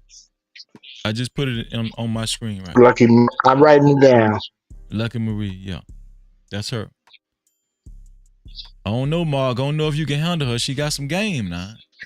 Mark. I don't handle her. I don't need to handle. I don't need to handle Lucky Marie. Okay. Handle Lucky Marie because you're lucky to have her. You're lucky to have her. Yeah, that's my dog. Okay. Now I had to go in. I had to go. Freeze it. I had to go. I had to go grab my pencil, paper, because you said some things. I didn't capture it all. You said some things that were rock solid. Okay. Okay. Yes, sir. I didn't capture it all, so I'm gonna send this up for everyone, and then we can revisit this over the next 10,000 streams. Okay, Yes, sir. everybody. Okay. Go ahead. I think we need to break. I think we. Go ahead. Go ahead, please. No. I thought you had kind of stopped talking. Go ahead. Finish talking. I think we need to break this down into categories of age, because here's what I think maybe some disc may be happening. Okay? If we don't break this down into each category, and we just all women into one and all men into one bucket, we're gonna be fucked up forever. Yeah, we're gonna. Okay? Yeah, Let me just set that stage right there. Okay, because the 18, I'm no younger, but I'm gonna start at legal age. The 18-year-old to the 26-year-old isn't thinking. They are not evaluating the situation the same as the 30-year-old to, let's say, I really don't want to go this far, but I'll go this far. Let's say the 30 to the 40-year-old. Because see, the 30-year-old and the 40-year-old has already experienced what the 18-year-old to the, I'm gonna stretch it out to the 30-year-old is just now experiencing. Because I'm telling you right now, the 18-year-old, I got kids this age. I know what I'm talking about. Okay, I'm 57 years old. I know there's a lot of young individuals on this stream. Okay. I'm 57, but I'm still young in heart and mind and soul. But anyway, I'm 20 years married out there in those streets. But I work at a location where it gets thrown at me all day long. And I'm like, girl, please. Okay? Been there, done that. This ain't it. Okay? Because you ain't even ready for this. Because I'm processing not the fact I can get in your drawers, because I know I can get in your drawers. It's a dinner and I'm in your drawers. You getting them with a dinner? Freezy. Okay, I want my young folks to tell the truth.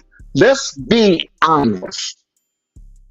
Be honest. Because we're talking about a mentality perspective of an individual. First of all, let me tell you something. Parents aren't out here. So when we say your parents should be grooming children to think a certain way, that shit doesn't happen. Okay, first of all, we got to put it in perspective. We got to really be talking about, the category of people we talk about, because we talk about African American people.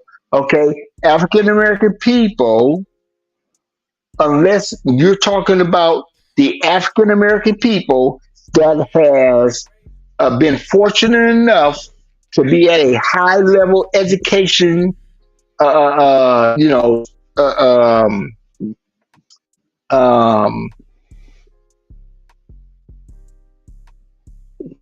help me out with the word here. I want to go because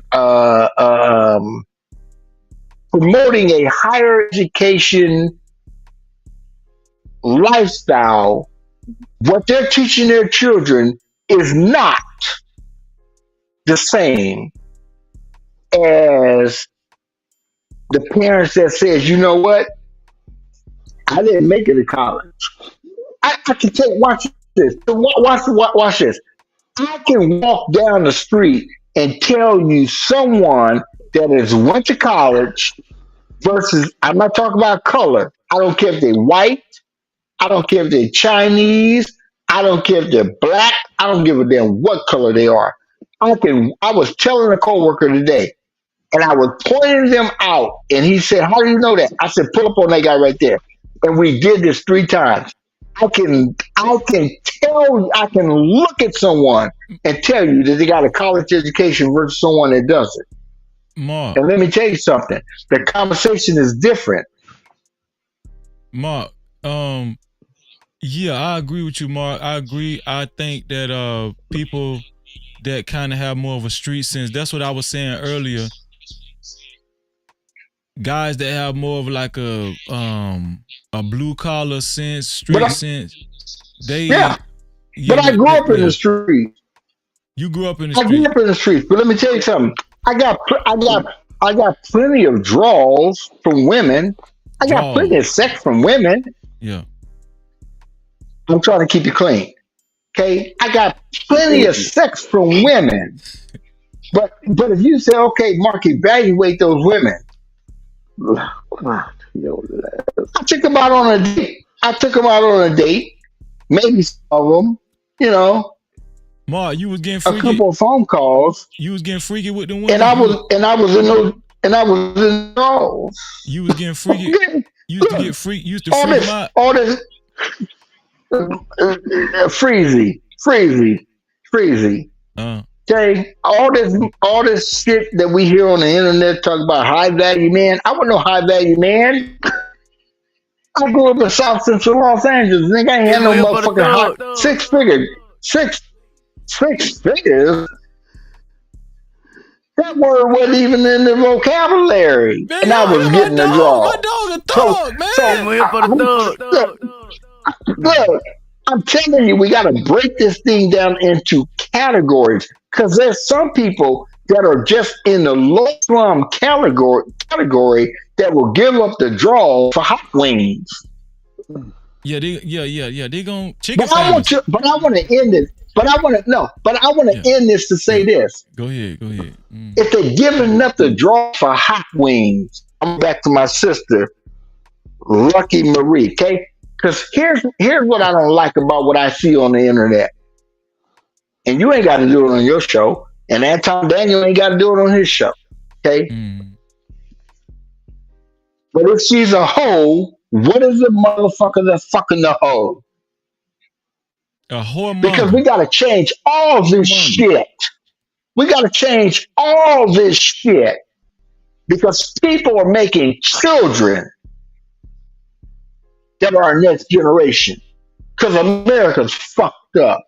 Y'all ain't ready for that level. Man, shout out to So whether she's a hoe. Hold on. Okay. Whether she's a hoe because she gave up the draws too early. I got daughters. Okay, I got a daughter. Mark. Go ahead, Freeze. Yeah. I think you're right. Shout out to Carl Anderson. He say he gonna start calling it Draws Gate. No captivity. Shout out to Carl Anderson. I appreciate you, man. Let me hear from DJ. DJ. Freeze. Let me wrap this up. 20 seconds. Be out because give me 20 seconds, guys, ladies. I'm gonna be out and let you guys rock and roll. I'm just gonna listen in.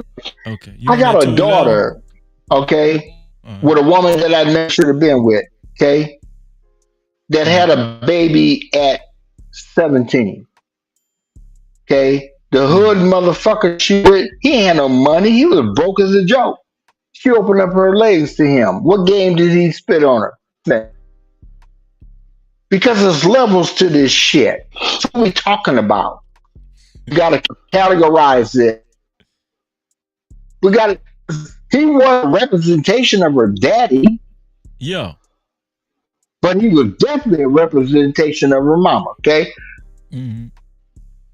We got to categorize it. If we truly want to put a message out there to help people. We got to separate because all women aren't hoes, all women aren't just up, and all men are bad and just looking for pussy. That's not the truth. Yeah, you're right. The culture. We can tap it into a culture because our culture has been fucked up. We have not, as a black culture, we have not been taught to do the things that we're talking about on the internet. You right. You right. To this date. You right. You Those right. You right, motherfuckers Mark. that went to Yale and Harvard. You right, Mark. Okay? Mark say So he, you guys Mark have say, a good night. I just want to say, Lucky Marie, Lucky.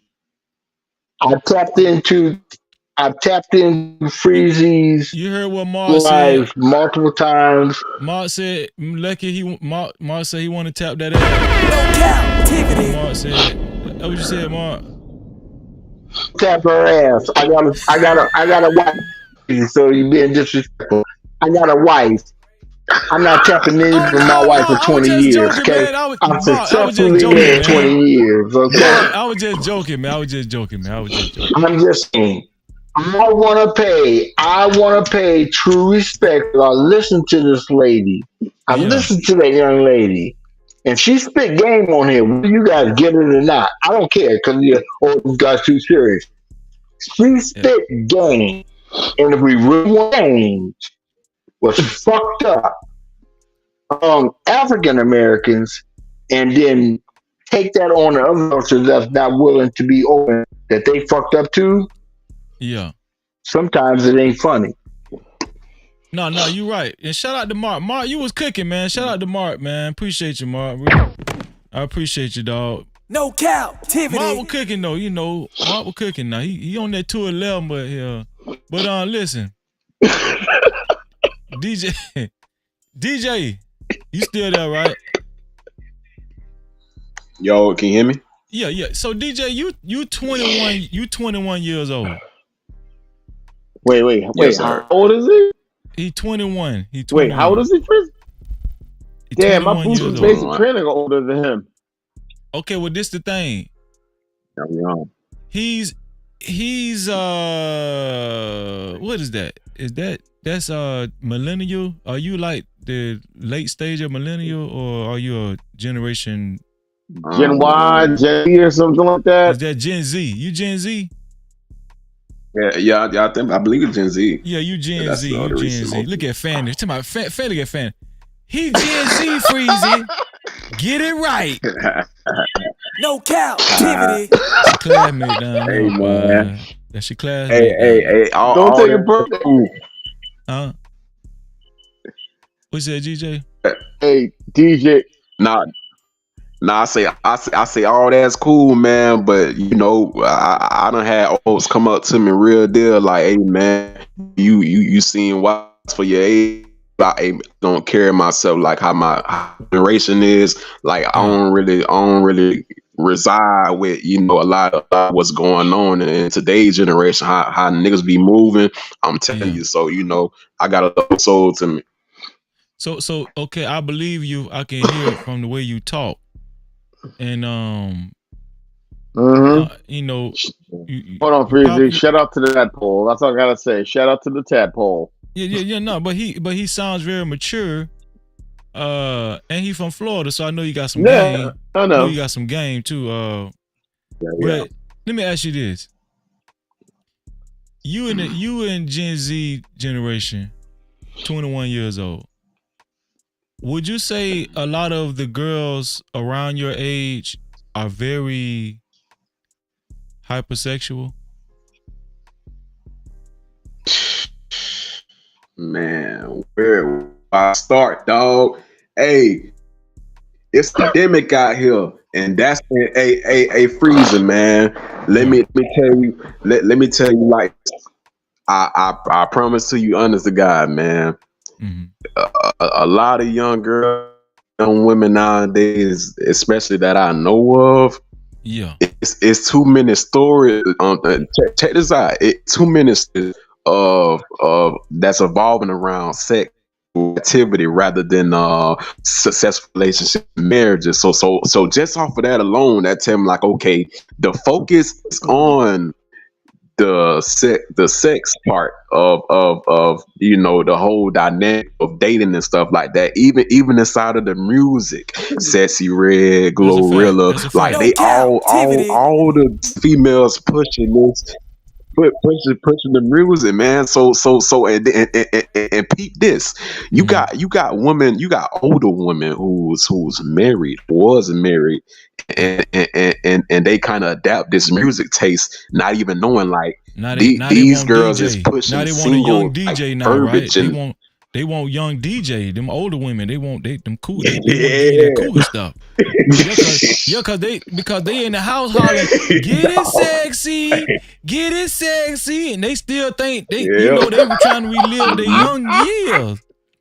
Booty hole brown, coochie, whatever that shit called. But listen, so the reason why I was asking you this is this right here. You 21 years old. You came up in the generation where y'all growed up with smartphones. A lot of your classmates, whether it be boy or girl, y'all was in classrooms looking at corn videos. Mm-hmm. See, y'all ain't have to sneak to look at corn. See, my generation, we had to sneak. Listen what I'm saying. In my generation, see, the only way we was gonna watch corn, it had to be soft corn. And you was lucky if if you got hold to a videotape or VHS, that was more hardcore. But most of the time we snuck and watched Cinemax and HBO late after dark. And Showtime after dark. Yup. Yeah. The movie channel. And then if you had a brother or sister, you had some more manpower because now you got you need somebody to look out to see if your mama or daddy gonna walk through the door. If you hear them coming, you got to turn. You got to turn. See, we had to do all that, DJ. I don't know if you know that, but we had to do that. We had to go through. We had to go through them. Don't forget the scrambled channels too. We had to go through those links to watch corn. It wasn't even corn. It was soft corn. Corn. So wait, Freezy, don't forget the scrambled channels too. Don't forget the scrambled channels on cable. Yeah, with the cardboard. With the cardboard. But shout out to all the poor people that growed up poor, man. Like, DJ. Shout out. Hold on, DJ. Hold on. Shout out to Shiesty Bun. Shiesty Bun. What Shiesty Bun talking about? She's talking about Shiesty Bun talking about Freezy. What Shiesty Bun said? Oh, I can't. Oh, she said Freezy is so cap. Oh, listen. Wait, what did Tracy say? She said Freezy so cap. She say, Shiesty say Freezy so cap. We watched real sex HBO. Yeah, we watched real sex. Oh, see, man, I remember that show. Hold on, wait. Shiesty Bomb, you telling your age. You might be my classmate, Shiesty Bomb. Shiesty Bomb, my classmate. If you know about real sex HBO, Shiesty, you went to school with me. But anyway, but even real sex. Freezy, but listen, even real sex HBO. Even real sex HBO. Yeah, BET Uncut too. Y'all, they holler BET Uncut. Oh wow, I forgot about that. Yeah. Shout out to No Chaser and Fanny P. They write BET Uncut. We got to put that in there. But what I'm trying to correlate with DJ, right? See, DJ living in a different era. Yep. DJ living in a different era. DJ them, they watch pornography on a regular with their smartphone. They don't got to sneak. All they need is a smartphone. That's it. These kids watching corn, X-rated videos in middle school, elementary. These kids, that's what they doing. So not only is the boys watching it, the little girls watching it too.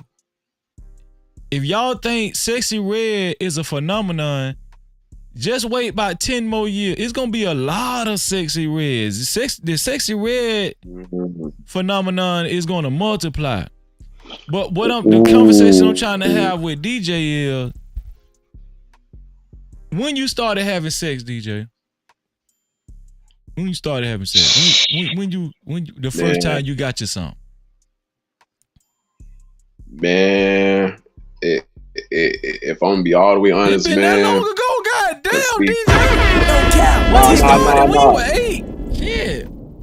Nah, man. Man. I'd say probably about like 16, man. That's when I had my little first sexual encounter. You know what I'm saying? Okay. Well, that's normal. That's normal. 16 ain't bad. That ain't that bad. So what I'm saying is you've been having sex since then, right? You've been having sex. Yeah. On and off. On and off. Would you say the women or the young ladies around your age category, they very freaky, like they very advanced at when they come to having sex? Nah, for sure. Like I can see, man. I can tell off the body language, the behavior. I can tell off the look of women. You know what I'm saying? She know how the D feel.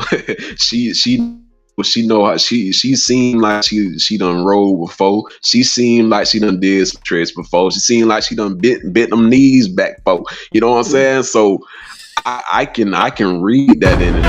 You know, it's hey wise man. So my thing is like I can see that it's so wild because it's like dang. So niggas need to understand the females. Yeah. Because they got the right refusal and a lot of guys approach them, and niggas homeboys and cousins approach them all the time. They gained up. They knowledged up on how, hey, is you flirting with me or is you like a friend or you trying to backdoor your way to the cool? Like they know how to analyze, they know how to read niggas, you know, before you even open your mouth. So, you know, just make sure you understand that and come correct when you come, you know, these women and stuff throughout this life, because you know you don't want to get misinterpreted for this guy over here who's stepping a certain way and he fucking the game up or whatever the case is. But they know the guys. You see what I'm saying? They know the guys. Hey, DJ, I'm gonna keep you on my team, DJ. I'm gonna keep DJ on my team. You know why? I'm gonna tell you why. Listen. Yeah. Not only you know you're a Florida nigga, you seem like you got some game on you, and you sound more advanced than a lot of these niggas. These niggas I done ran across in this space. These niggas ain't talking like you, dog. A lot of these guys corny. Hey, real talk. They need to come holler at Freezy. They need to come holler at Freezy. You know, and we accept all cloud watchers. Okay, well I understand how it is. You don't want to admit that you really don't know nothing, but it's at least watch from the clouds. But the point. This the thing though, DJ. You're absolutely right. You're absolutely right, DJ, and I could tell you're very aware of your surroundings, especially with females. In your generation, the Gen Z generation, the Gen Z generation are very advanced at having sex. If I'm not mistaken, I think Sexy Red she might qualify as Gen Z. I don't know. I think she might qualify as Gen Z too. But she's a little older. She a little older, but I think she might be still in that pocket. They asking about your DJ. Shots the Bum say, how old is DJ? DJ is 21 years old. He turning 22, about to turn 22. So all the available women, you know, y'all listen to DJ if he want to. Hey, he'll be up, Freeze, man. Hey. You got a girlfriend? Shit. Nah. I'm single, man. Hey, I know for a fact I ain't a girl right now, man. I'm doing my thing. Okay, we know you that feel for a me? fact. We know that for a fact. Hey, listen. Hey, yeah. Jay, listen. Have fun. But have some fun. Keep a mental Rolodex. Learn from these, and you will know when you're ready to settle down and get serious with somebody. But other than that, just be safe. Have a Hold little on. fun. You need to have DJ. that experience as well. Sometimes you get in on what you want and what you expect. All right. Oh, DJ. So, Shiesty Bomb say, appreciate it. What's up? he's a baby, Freezy. He's still a baby. Shiesty Bomb say she finna turn. She's like 29. Shiesty Bomb say she 29. She finna turn 30. You'll take all the way up through there, DJ. What you say? She finna turn 30. Yeah, you'll take all the way up through there. If she look decent. Hey, man, listen, baby. Hey, ain't a challenge to me, and I bet it with me, you're gonna be fucking with a new experience in your life because I'm gonna show you some things you ain't never seen before. You know what I'm saying? Hey, I'm kicking that. You know what I'm saying? Hey, I'm with all, baby. Hey, I'm back down. You know what I'm saying? I don't back down for nothing, homie. Man, y'all heard what my dog said. Y'all heard what my dog said, man. Shiesty Bomb, you in trouble, Shiesty Bomb. Shiesty Bomb, you in trouble. You heard what my dog said. Hey. Okay. Hey, man. I'm telling you. Yo. Man, shout out to the Florida niggas representing, man. Shout out to the Florida niggas. Listen. Yeah, Florida, man. Hey, South Florida. DJ, look what they putting in the chat. DJ, they putting baby bottles in the chat. Yeah. You know what that mean, right? Hey. Hold on, wait. Stop DJ, it. I'm finna tell you how to play it. You know what that mean when they doing that to you, right? Mm-hmm. That's a challenge. See, they trying to tell you, oh, he can't. You know what they telling you in cougar language? Yeah. He can't handle this. He can't handle this stuff. No doubt. That's That's exactly what they saying. And boy, hey, man, I'm telling you, women, please press the button. Please try it, man, because I'm telling you, it's gonna be up to her. You know, hey, listen, hey, baby, when you get done, hey, listen, when she get done fucking with me, man, I need her to say, damn, I ain't never ran into a nigga that was 21, like young nigga like that, doing that thing like that. Down that little thing he do with them hips, that little sex bag he got, hey, that rose he got, hey, man, who is this guy? Who is this man? You know what I'm saying? Like, hey. Listen. I'm gonna be honest with you though. Breezy. Yeah, what's up, Twan? What's up? 2 words. Go ahead. Accepted. That's what he's saying. He said he's up for the challenge. He said I was accepted. Now, Shiesty Bomb came back. She came with a comeback. Shiesty Bomb came with a comeback. Shiesty Bomb said, "Freezy, it sound good till he owned the titty." Looking for his mama. Come on now. Hold on now.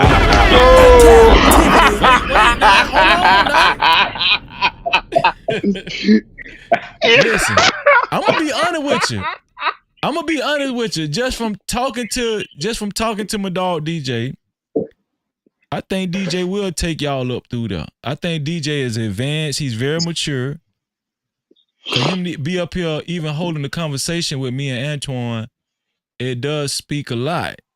I think they turned on by your maturity, DJ. And I think most women that works. Hey. Listen, I think a lot of women, they like to be with younger guys because it makes them feel young too. More than just that, if you go hold a conversation. DJ, they want to tame you, DJ. That's what they want to do. They want to tame you, dog. They're gonna school him too. Hey, listen, man.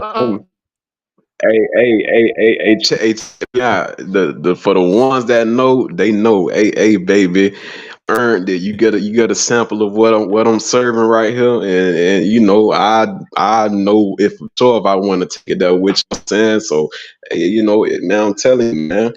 You know, none of that scam would come about, man. But it's all love, though. You feel me? Hey, Freeze, I fuck with you, man. I appreciate you.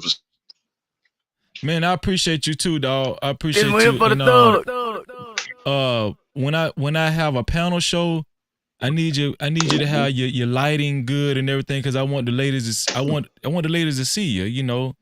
And I think we might continue this tomorrow. Yeah. I think I like to touch on relationships, but I like to touch on relationships like this, like in the way we talking about it. Mm-hmm. See, we don't really have conversations like this. You understand what I'm saying? And see the way we came at women and how they fall victim to men through this lens and this angle, you don't hear conversations like this either. See what we were saying was women, their minds get cloudy once they start liking a guy.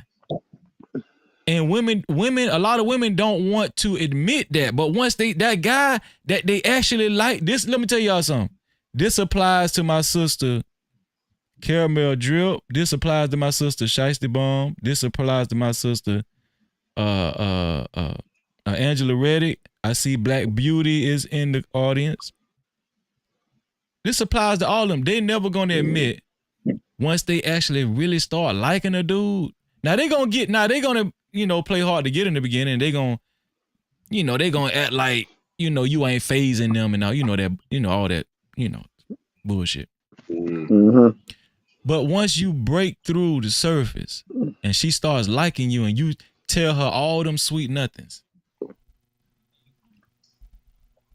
her mind gets cloudy and her awareness as far as what she feels like this dude really wants from her, it diminishes.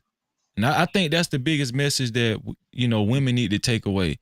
And I'm not saying that to talk down on women. I'm telling women this because it'll help them out. See, if women pay attention to Freezy, and you guys too, because you guys been cooking, but if women pay attention to me, I'm telling you, they'll be sharper.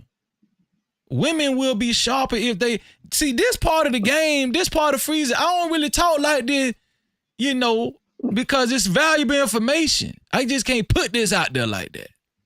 You feel what I'm saying? Right. But if y'all pay attention to your brother, you'll be better off. Go ahead, Antoine.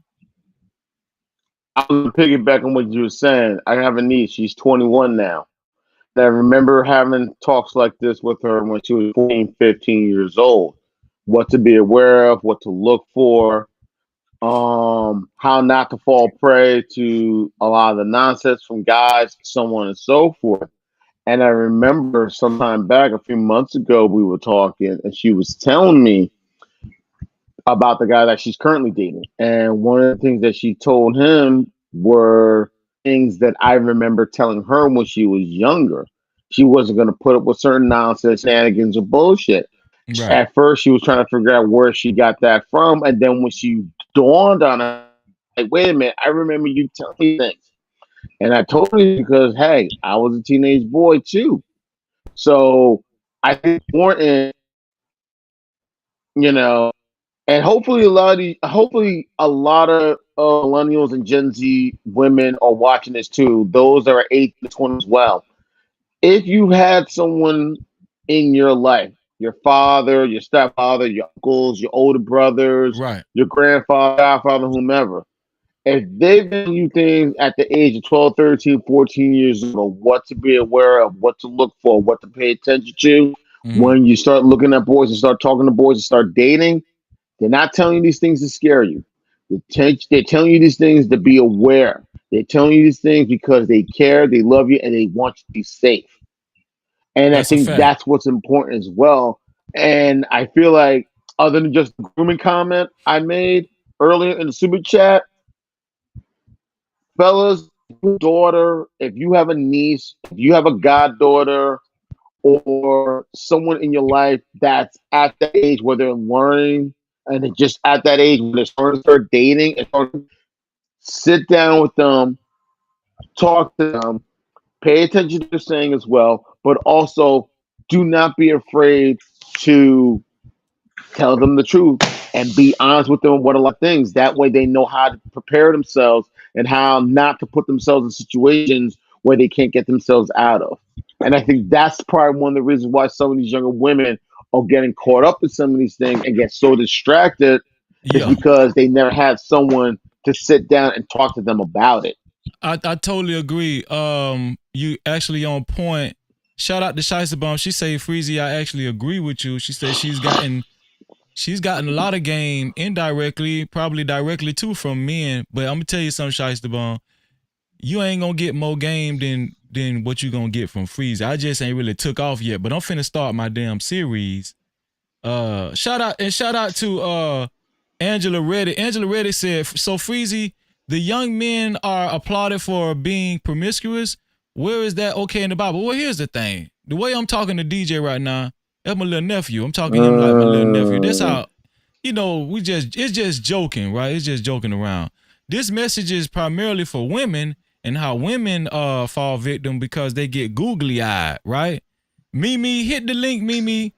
Because Mimi, she was chiming in, she was adding to the conversation in the chat. Mimi, hit the link. One of these days, I'm gonna get Shiesty Bomb to hit the link, and Caramel Drip and the rest of these ladies. I'm gonna get y'all to hit the link. We gonna make history. But no, DJ.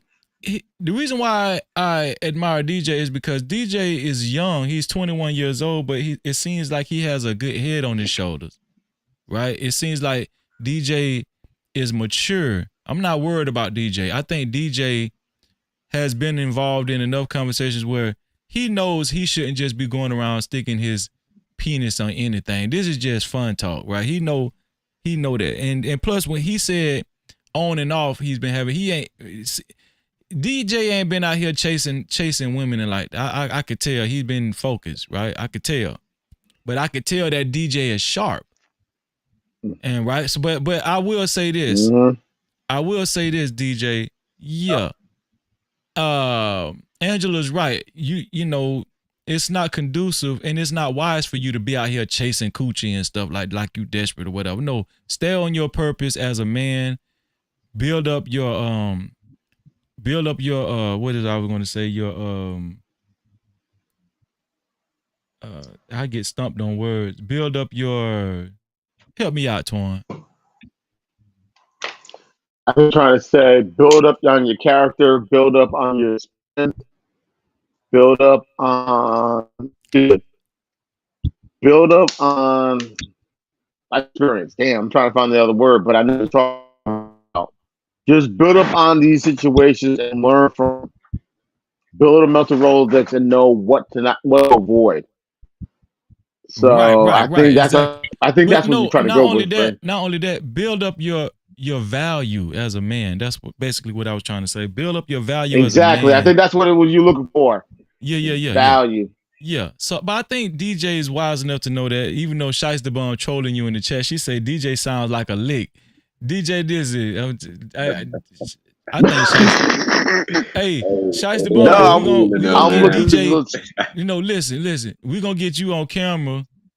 DJ, I'm trying to tell you, y'all playing with DJ, y'all playing with my dog. DJ on my team.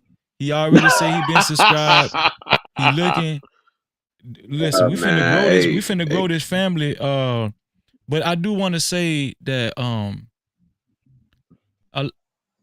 a lot of women DJ's age, around his age, they're very sexually advanced. They're more open to sex work, right? They're more open to OnlyFans. I'm talking about your everyday girls that go to church every Sunday, go to Bible study. They got OnlyFans accounts and stuff. You know, you might see some of them. You might see some of them at the. Well, I guarantee you, there are more women open to being exotic dancers or, at strip club and stuff like that. Because they look at it as sex work. I think the stigma. What'd you say, DJ?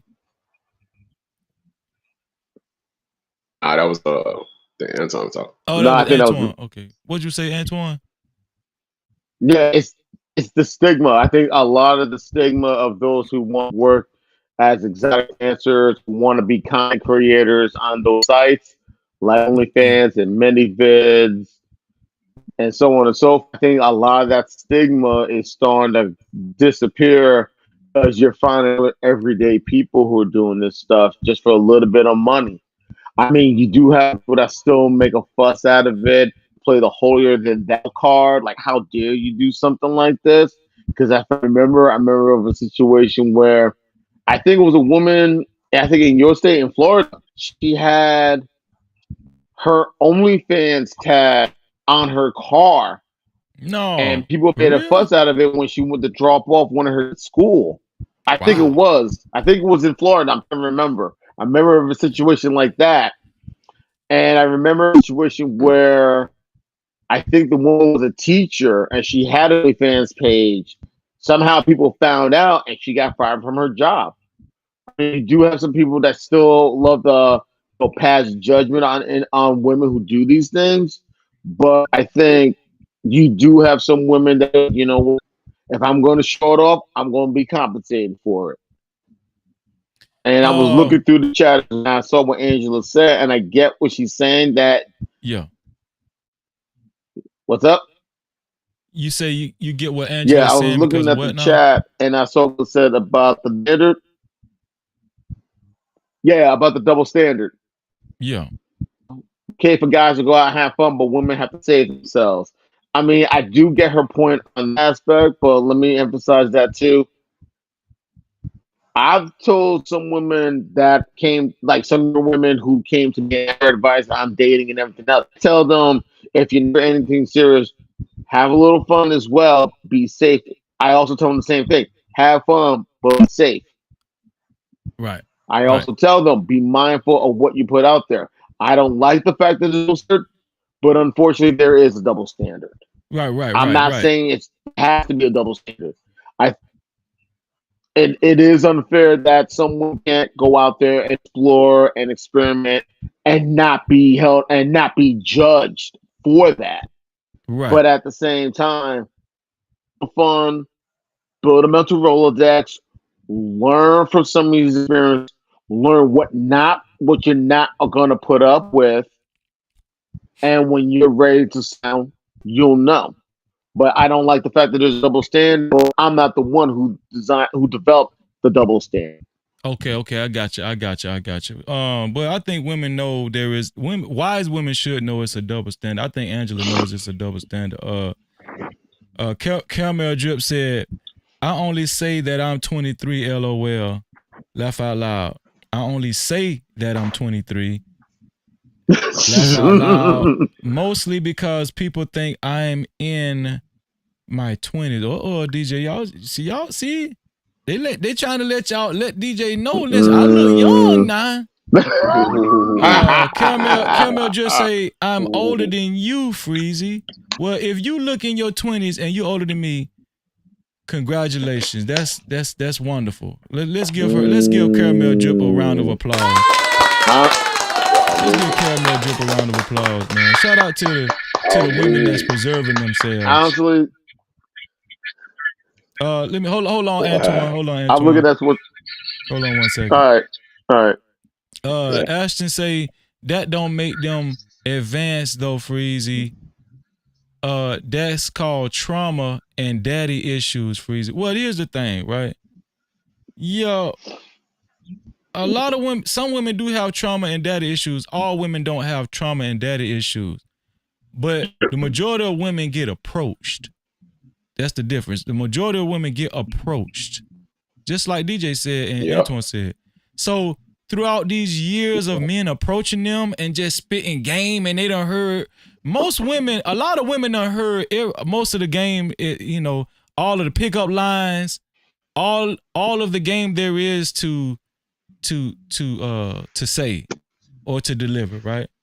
So most women absorb this game and they become more advanced than your average man because more women get approached than men physically and even on social media, right? So that's what I mean by women are more advanced, just because women have more experience with getting approached by men. But there is a caveat. When women start liking the man, and I think Shiesty Bomb agreed with me, Mimi in the chat agreed with me, and a few other ladies agreed with me. Once a woman starts liking a man, and she gets all googly eyed, right? That's the word. That's the phrase of tonight. She loses a lot of that awareness. I say do it at school, girl. Yeah, exactly. She loses that awareness that she had prior to her liking the dude. But when women don't like you, they pretty much on their toes, and They'll let you know. Yeah, he just want to fuck, and Or they'll let you know from the jump. Right, but once a woman starts liking you, a lot of her mind gets cloudy, and she starts seeing butterflies, and she starts feeling them butterflies on the inside, and she starts getting nervous. She wants to look. She starts being more caring about how she looks. She wants to make sure she's on point in front of this dude, because now she's entered the competition. She feels like, okay, I got to make sure this dude take me serious and not any other woman. You know what I'm saying? Because she really like him. She care what he think. Once a woman actually starts caring what a man think, shit get different. It get different. I'm talking about even before he get the coochie. Right? Mm-hmm. And so in that stage, a lot of women will go ahead and give up the coochie just because they don't want the man to wait too long, because he just might get it from somewhere else. In her mind, they go together. In her mind, shit, they go together because I like you. Listen, we go together because I like you. That's what how a lot of women feel. Yeah, because a lot of men be like, well, damn, they give up the coochie. They know it's not going anywhere. Oh, see what I think that's what it is also for you. Hold on. Look at all my sisters in the chat. Look at my sisters in the chat. Look at my sisters in the chat. My sisters in the chat they're agreeing with me. They're saying, Shiesty Bomb say, I do agree, with the laughing emojis, crying laughing emojis. Black Beauty say, that is 100% true. Shout out to my sisters in the chat, man.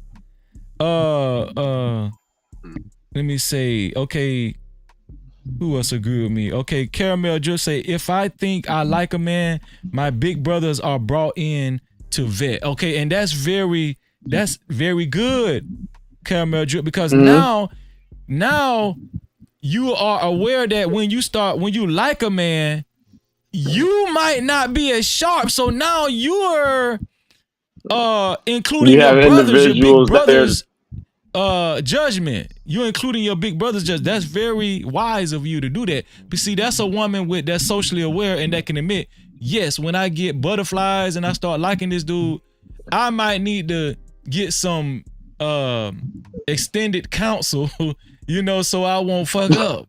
I need some assistance on this. Yeah, because before you know it, the dude will be jumping off the damn dresser, drilling your ass, and yup. And then you can't go back from there. It ain't no turning back. Now you're ready to cut. Now you're ready to cut. Now you're ready to cut the man and key his car because he ain't showing you the attention that you thought that he was supposed to show you, because you were so blinded by love and butterflies and flowers and shit and the candy and the roses. You thought that this man really liked you when the whole time, no, he just wanted the coochie. Now we're gonna have phase 2 on this live stream. How can women keep that sharpness? How can women? These are things that they daddies were supposed to taught them. But Freezy gonna be y'all daddy. Call me daddy. Freezy Samuels, aka Daddy Freezy. Captivity. Freezy Samuels, man. We're gonna go further into this probably tomorrow. I don't know. Tomorrow we probably can talk about this more, because we need to talk about this. A lot of times women do become bitter, right? A lot of times women do become bitter because they thought that the man felt for them the same way she felt for him. And this is how a lot of women get pregnant. This is how a lot of women get they get dug in and thrown away. Because a lot of men, they just going in for the kill. Once they conquer you sexually, I mean, on to the next. And a lot of women get caught up in that vortex of confusion and disappointment, right?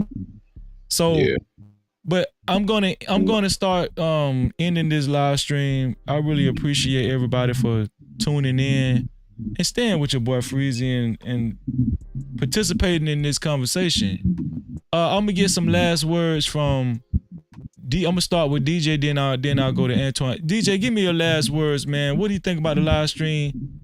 And what do you got to tell the Cougars in the chat? Man, no cap, man. You know, I when I tuned in, I say, yeah, man, it's Freezy.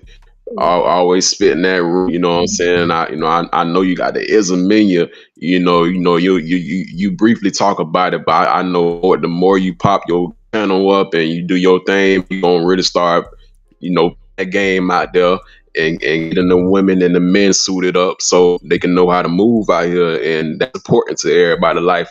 You know what I'm saying? So I really killed that. You spoke on a lot of things, and that other girl, that the woman that looking, she was doing her thing too, spitting her game on here too. You know what I'm saying? And some dot stuff like that. So that's what's up.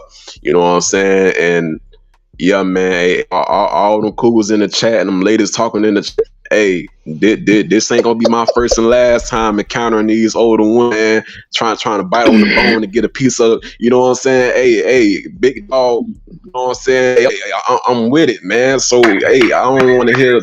I'm telling you, man. Hey, come A game. You know what I'm saying? 'Cause it's popping, man. It's different shit over here. But yeah, you know what I'm saying? I love all y'all. You know, I'm start fucking with Freezer Mo, fucking with it. You know what I'm saying? Support. They get it, man. Shout out to Fitness DJ in the building. No Cap-tivity. You got an Instagram? You got an Instagram? You want to put your Instagram out there, Fitness? Yeah. I can put my Instagram. Yeah, I got Instagram. Okay, just leave it in the chat. Leave it in the chat, man, so they know how to reach it. Let me see. Shout out I got some show, man. Hey, free salute. Man, salute to you, man. Salute to you too, DJ, man. I appreciate DJ, man. I appreciate DJ, man. And another thing is, I ain't being biased, but it do feel good. Another Florida native, he kind of talk like me a little bit. You can tell. He can talk like me a little bit. Shout out to young Antoine. version of you, huh? Yeah. Antoine, what's your final words, man? What's your final words of wisdom to everybody? Go ahead. My final words of wisdom is I put it like this to a lot of the ladies. Just there and pay attention to who you're talking to and everything else. Even if you hear something that you're not used to hearing and it gets your attention, that's a good thing. And it goes back to, I think, who was it that said it in the chat? Was it Caramel Drip that said it? Yeah. Ladies, you got a male friend or brothers or your father or someone that you feel that you can trust, like the guys you're dealing with, do that. Bring them in as well. They can show you something that they're seeing that you're not seeing because you're probably blind or whatever. And that's okay. Don't feel bad. Don't take it personal. They're only looking out for you. All right? It's good that I'm glad you had this show, Freezy. And I've been on your show a few times. I've said on your channel 4 times. This is stuff that young people need to hear. Sometimes we try to sugarcoat it. Sometimes we try to protect, listen to these type of things because we feel like we're protecting them. Sometimes you gotta give them the hard truth. They can't take it, then that's them. They can't handle this. That's a fact. And I'm learning from my, I got nieces. I got 21, 2 17-year-olds, and a 15-year-old. And like 21-year-old, I've been talking to her for some time about these things, and she takes heed to what I have to say. And the things that I heard, what to be aware of, what to pay attention to. She's serious. And there are times she comes to me and we'll talk about this stuff. My two 17-year-old nieces as well. They come to me and they'll ask me on advice because they know be open and honest with them about it. My nephew. It's important for these young kids, and hopefully, I say this: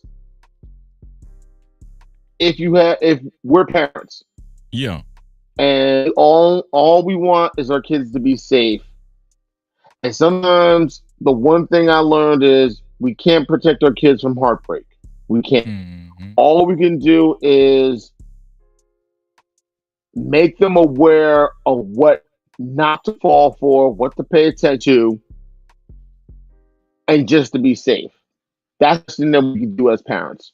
Be there for our kids, let them know what to be aware of when it comes to this, what to pay attention to, and that's it. Also have to let them know, yes, you're gonna have moments like this you're gonna have moments like this with you're gonna have heartbreak.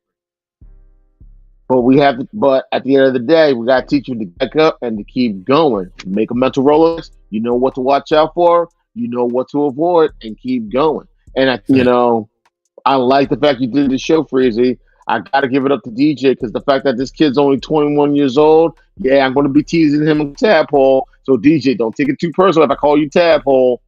But it's good that young people, it's glad DJ he got a head on his shoulders and he wanted to listen to what we got to say because now like this is value up.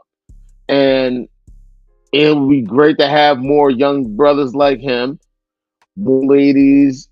I give what's her name credit to. I forgot her name. Lucky Marie, I believe Lucky it was. Marie. Yeah, shout out to Lucky Marie, man.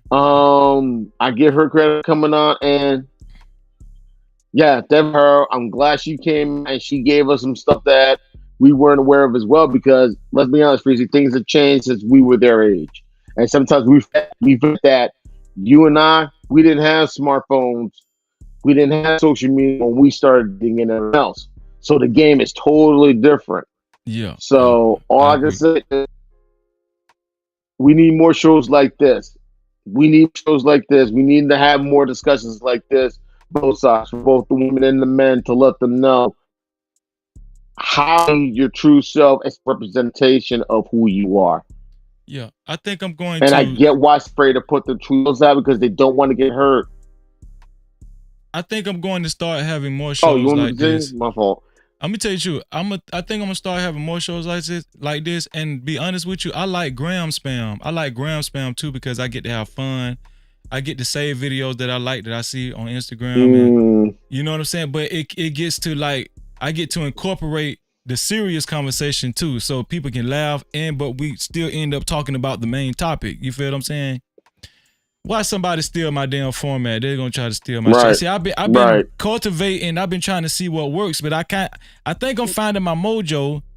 I've been talking like this in real life, bro. You understand what I'm saying? Like I'm very experienced when it comes to dealing with in women in relationship. I never trusted women, so I always in the meantime while I was dealing in relationships, I was just making sure I absorbed a lot of information so I won't,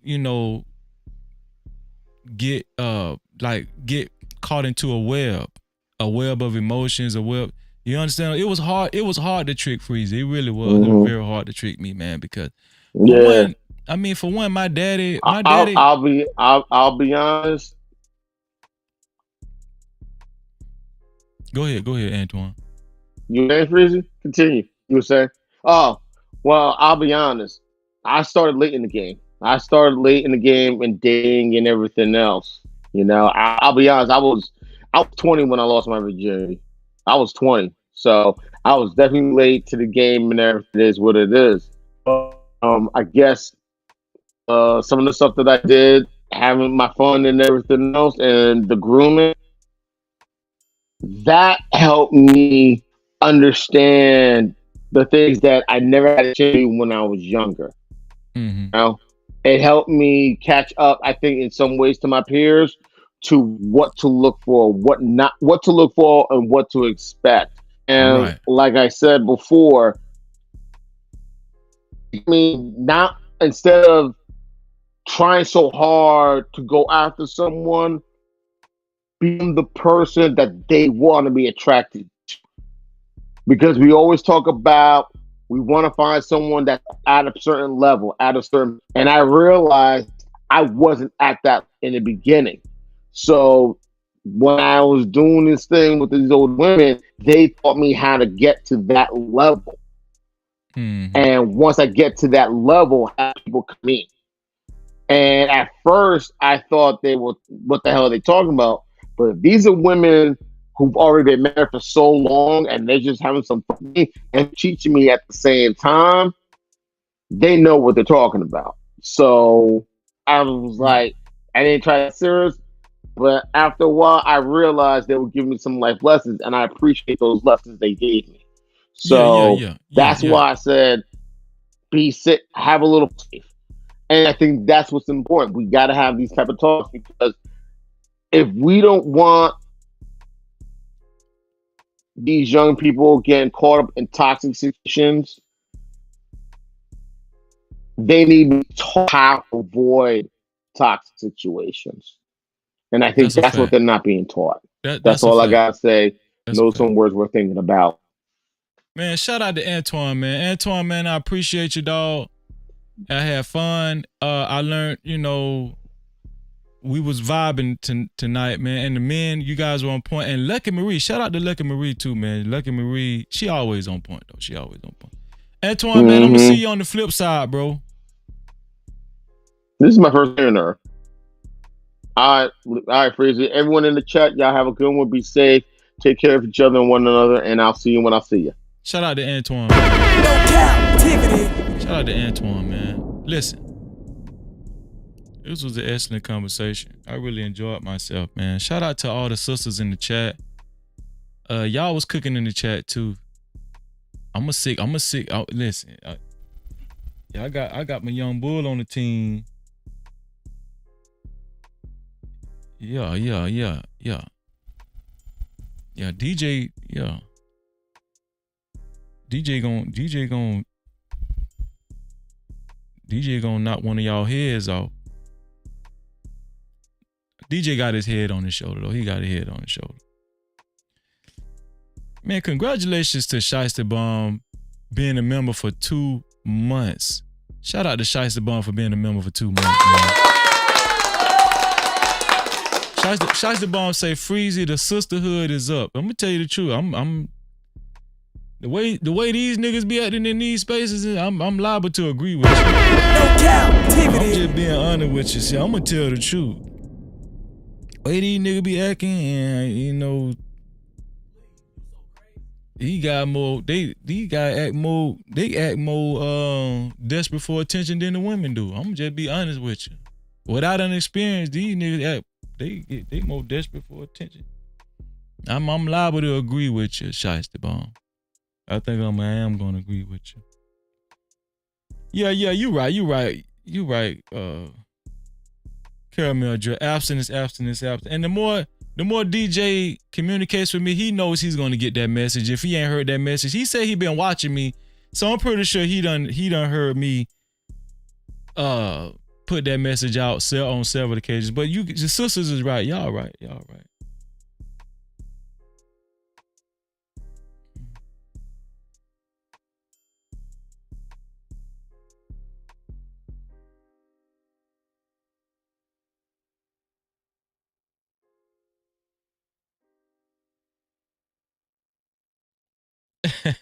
Ashley say, stand on business, Freezy. Yeah, you know I'm gonna stand on business. You already. If anybody know Freezy, you know I'ma stand on business. You know I'ma stand on business. If anybody know Freezy.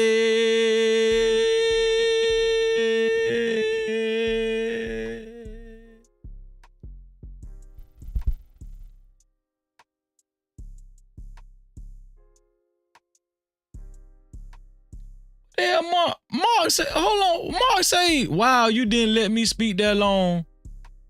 Don't worry, I got it. Mark, what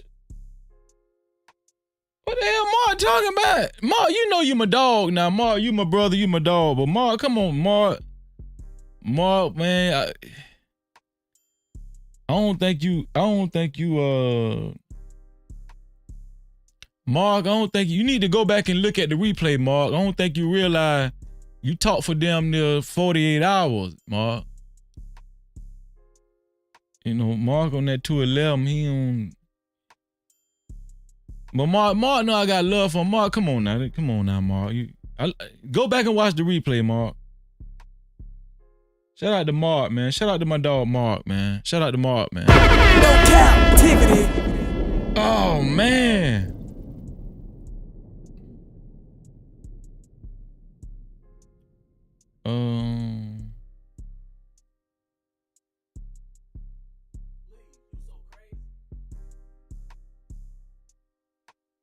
Maya say, now you doing like that girl at the baseball game. Hold on, let's bring her back up. Let's see. I bet you I sound better than her. Hold on, here we go.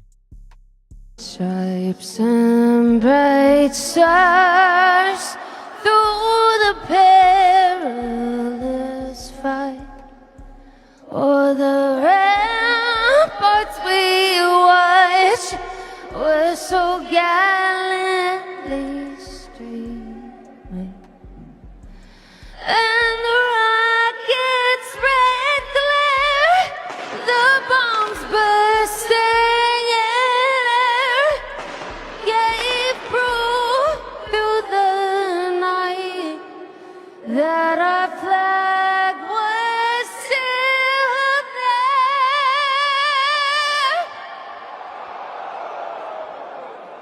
Oh, say does that star-spangled banner yet wave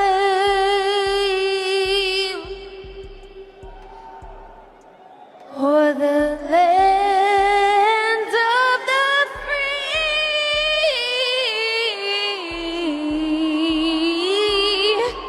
and the home of the brave? No captivity. Who's brought?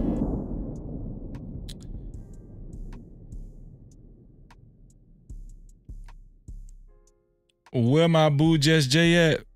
Shiesty, Just J said she had to take a break from these niggas.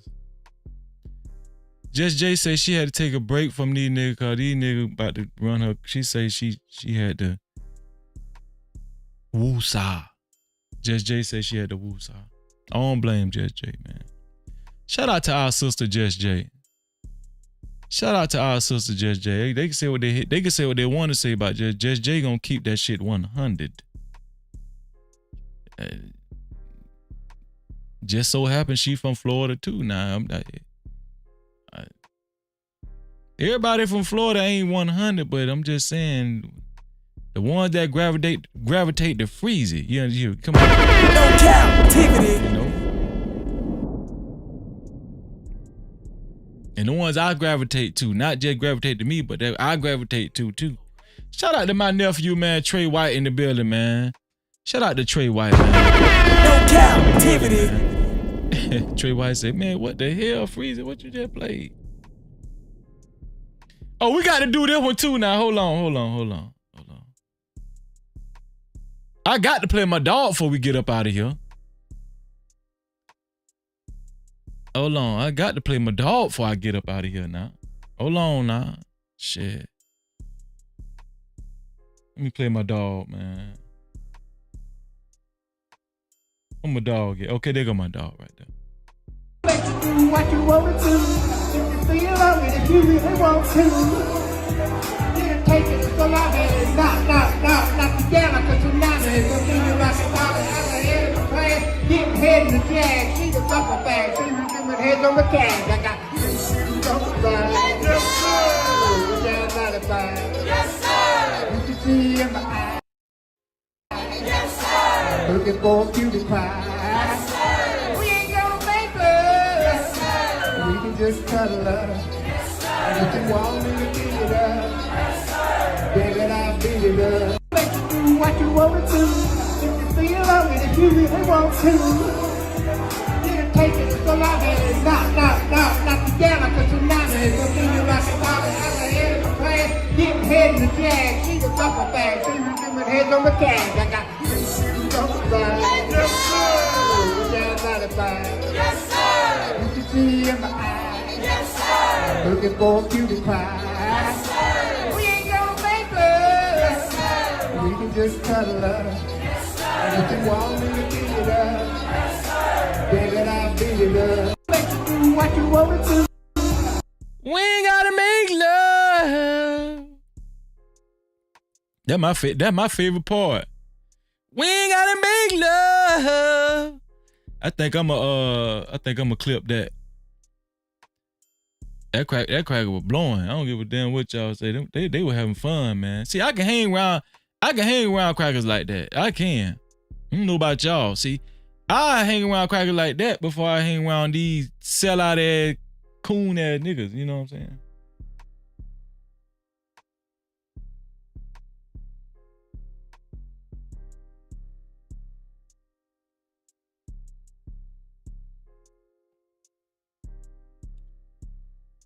What you talking about, Caramel Drip? You said play Florida Red. What Florida Red is? You say play Florida Red for the Cash Out Freezy. What Caramel Drip? What is Florida Red? I would have been his backup dancer. That's as close as we can get to Carl Anderson say, that's as close as we can get to reparation? Damn, come on, man. God damn.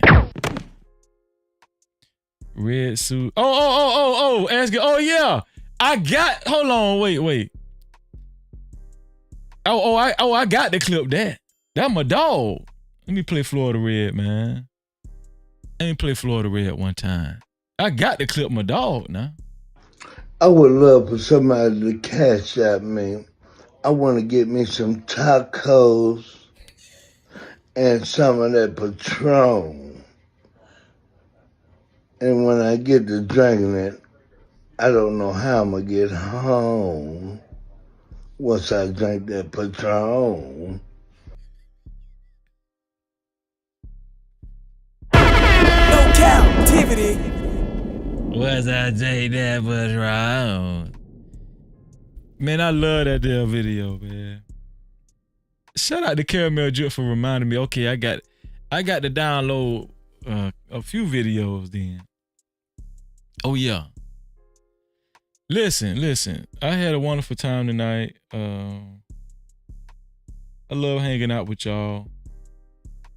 If y'all could be so kind, share this video. Share it. It's a simple task. All you got to do is hit the share button right below the video. Just share it to any one of your social media platforms.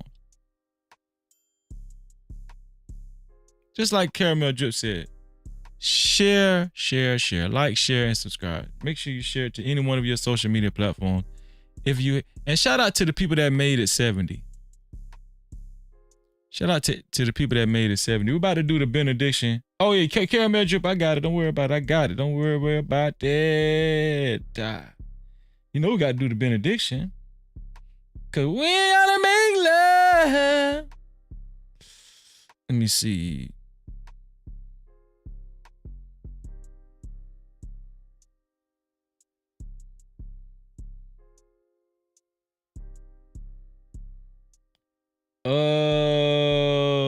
What do you want to say? Okay, here we go. Wise woman. I'm gonna start. Man, fuck these niggas. I'm finna start doing live streams to make women wiser, because I think that's what I'm there for real. I'm gonna start speaking to the women, man. I'll be speaking to the women anyway. I be speaking to the women. These niggas don't give a damn about you. And subsequently, men will get wisdom from me speaking to. It's really, I speak to the men and the women. Really, I speak to the men and the women.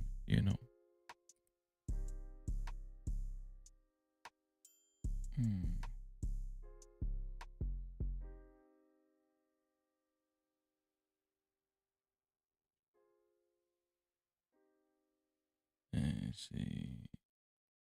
Okay.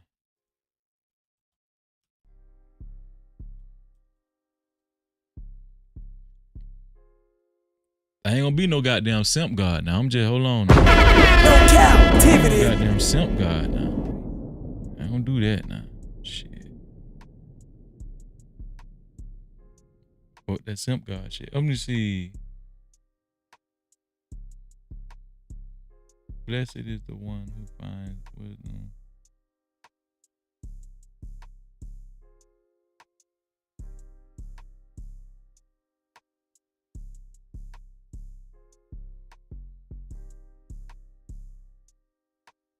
Oh, we got to read this one here.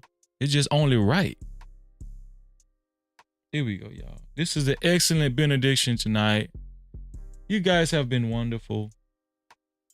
And you know, whether you believe it or not, you know I love you guys. Okay? You know I love y'all. Look at this right here. Proverbs 3:13 through 15, where it say, and shout out to the Most High, right? He provides us all these words of wisdoms towards the end of the live stream. Where actually his spirit be all throughout the live stream, whether y'all believe it or not. But this is his word directly. And he goes on to say, blessed is the one who finds wisdom. Blessed is the one who finds wisdom and the one who gets understanding. For the gain from her is better than gain from silver, and her profit better than gold. She is more precious than jewels, and nothing you desire can compare with her. No captivity. Shout out to the Most High, man.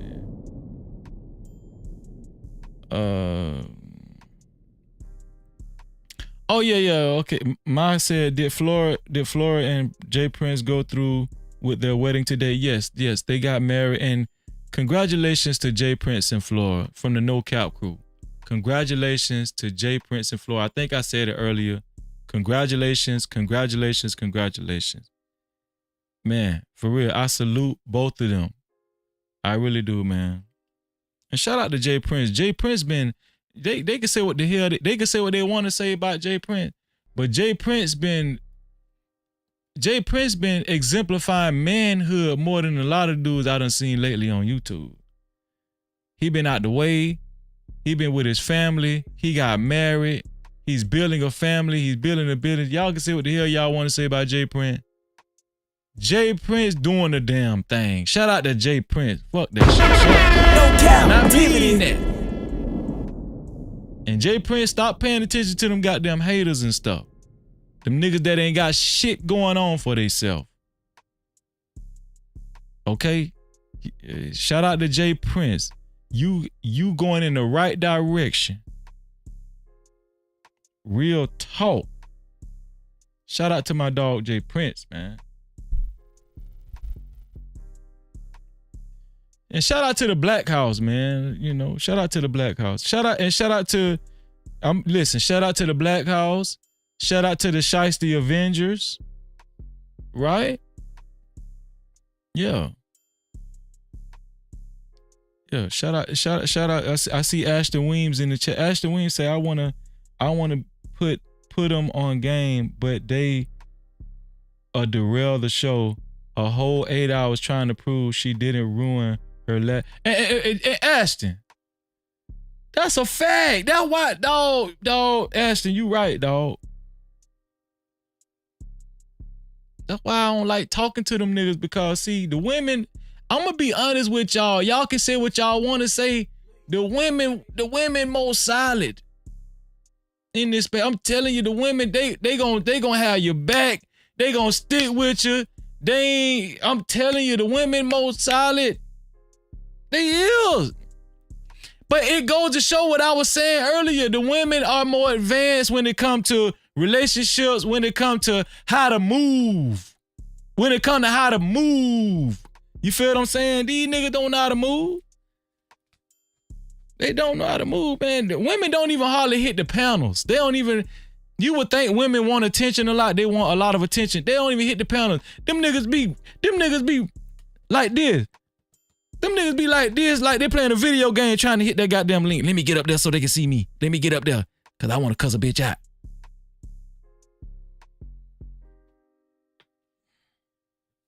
Telling you, man, I don't give a fuck no more. I don't care no more, man. I'm say what the fuck I want to say. I can say what the fuck I want to say on Freezer channel, can't I? I can say what the fuck I want to say on Freezer channel, can't I?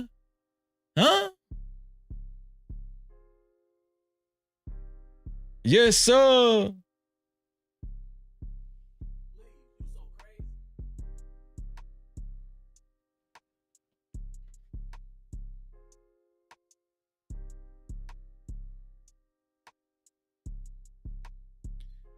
Y'all, man, I had a wonderful time tonight. We had got up to tonight was started out slow, but we had got up to over 50 people watching, and I'm very grateful for that. I was watching a lot of, I wasn't watching a lot. I don't really watch a lot of live stream, but I was tuning into some live stream. Tonight was been kind of slow for a lot of people, for everybody, right? Tonight been slow for a lot of people, man, I want to encourage all the content creators out there to keep the faith. Keep pushing, man. We still new to this. We still new, man. It ain't like we've been live streaming for 10 years and all that stuff. Don't let them fool you, okay? We're the new class. Stay in the game. Stay in the game, man. I joke a lot, but I really got love. I got love for my fellow colleagues. I really do. I just got to stay out the way. Y'all ain't finna be seeing me on no panels. Y'all, these niggas crazy. Yeah, y'all ain't finna. If y'all want to catch Freezy, come over here. Come over to No Captivity with Freezy. No Captivity. Out here in the YouTube streets, man. I'm trying to tell you. From the top to the bottom.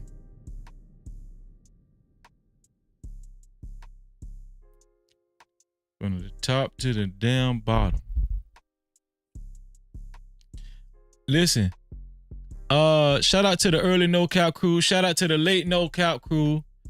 Shout out to everybody that's been riding it out all the way up until this point. All the No Cap crew. Shout out to everybody watching from the cloud. Shout out to everybody who hit the like button. Shout out to everybody who's willing to share the live stream. Shout out to everybody who's willing to share the live stream, man. I appreciate you. Even if it's just one person that share it, right? All you gotta do is hit that share button right below the video. That's how we gonna grow, If y'all like hanging out with Freezy and you want other people to see how we do it over here, man, hit that share button, man. Send it on out to the stratosphere. And I thank you in advance. So we're gonna get the hell up out of here, but before we do that, I want to acknowledge everybody that sent super caps and super chats. Man, shout out to Antoine for his $5 super cap helping us keep the lights on, bro. I really appreciate that, dog. Thank you, Antoine, man. Shout out to Jay Santana for all 3 of his dollar cash caps. Thank you, bro. All 3 of them. I appreciate you. And shout out to the sponsor of tonight's show. The sponsor of tonight's show, man. He's been a sponsor consistently. And he's been beating everybody. I ain't gonna lie. And shout out to Blaze, man. Shout out to Blaze McCraw for the $45 cash cap. He said putting in footwork at the rink. LOL Freezy. He was at the skating rink earlier. He say support No Cap, man. Shout out to Blaze for the $45 cash cap. And shout out to Blaze for the 5 membership, the 5 gifted memberships. He is our official sponsor of tonight's show. Blaze, we love you. I appreciate you, dog. Thank you so much. I really appreciate it. Y'all know I don't ask for cash apps throughout the show. I might do it a couple of times, but I just, I know when people be sending cash cows and super cows, they really feeling the show and they feeling Freezy vibe. You feel what I'm saying? That's what I like. Thank y'all, man. I appreciate y'all. I will be back tomorrow, hopefully early in the day, because I did tell, I think I told Podcast that I was gonna come on to his show tomorrow, so I think he started at 7:30. Shout out to Podcast. We talked it up. Shout out to the pod mob. Shout out to the pod mob. But if I go live, it's gonna be earlier in the day, right? It's gonna be early in the day, man. I appreciate y'all. I love y'all, and y'all know what I always say: to free yourself, you must heal yourself. And until the next time, we out of here.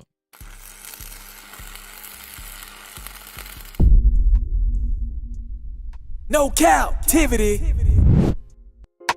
Freezy.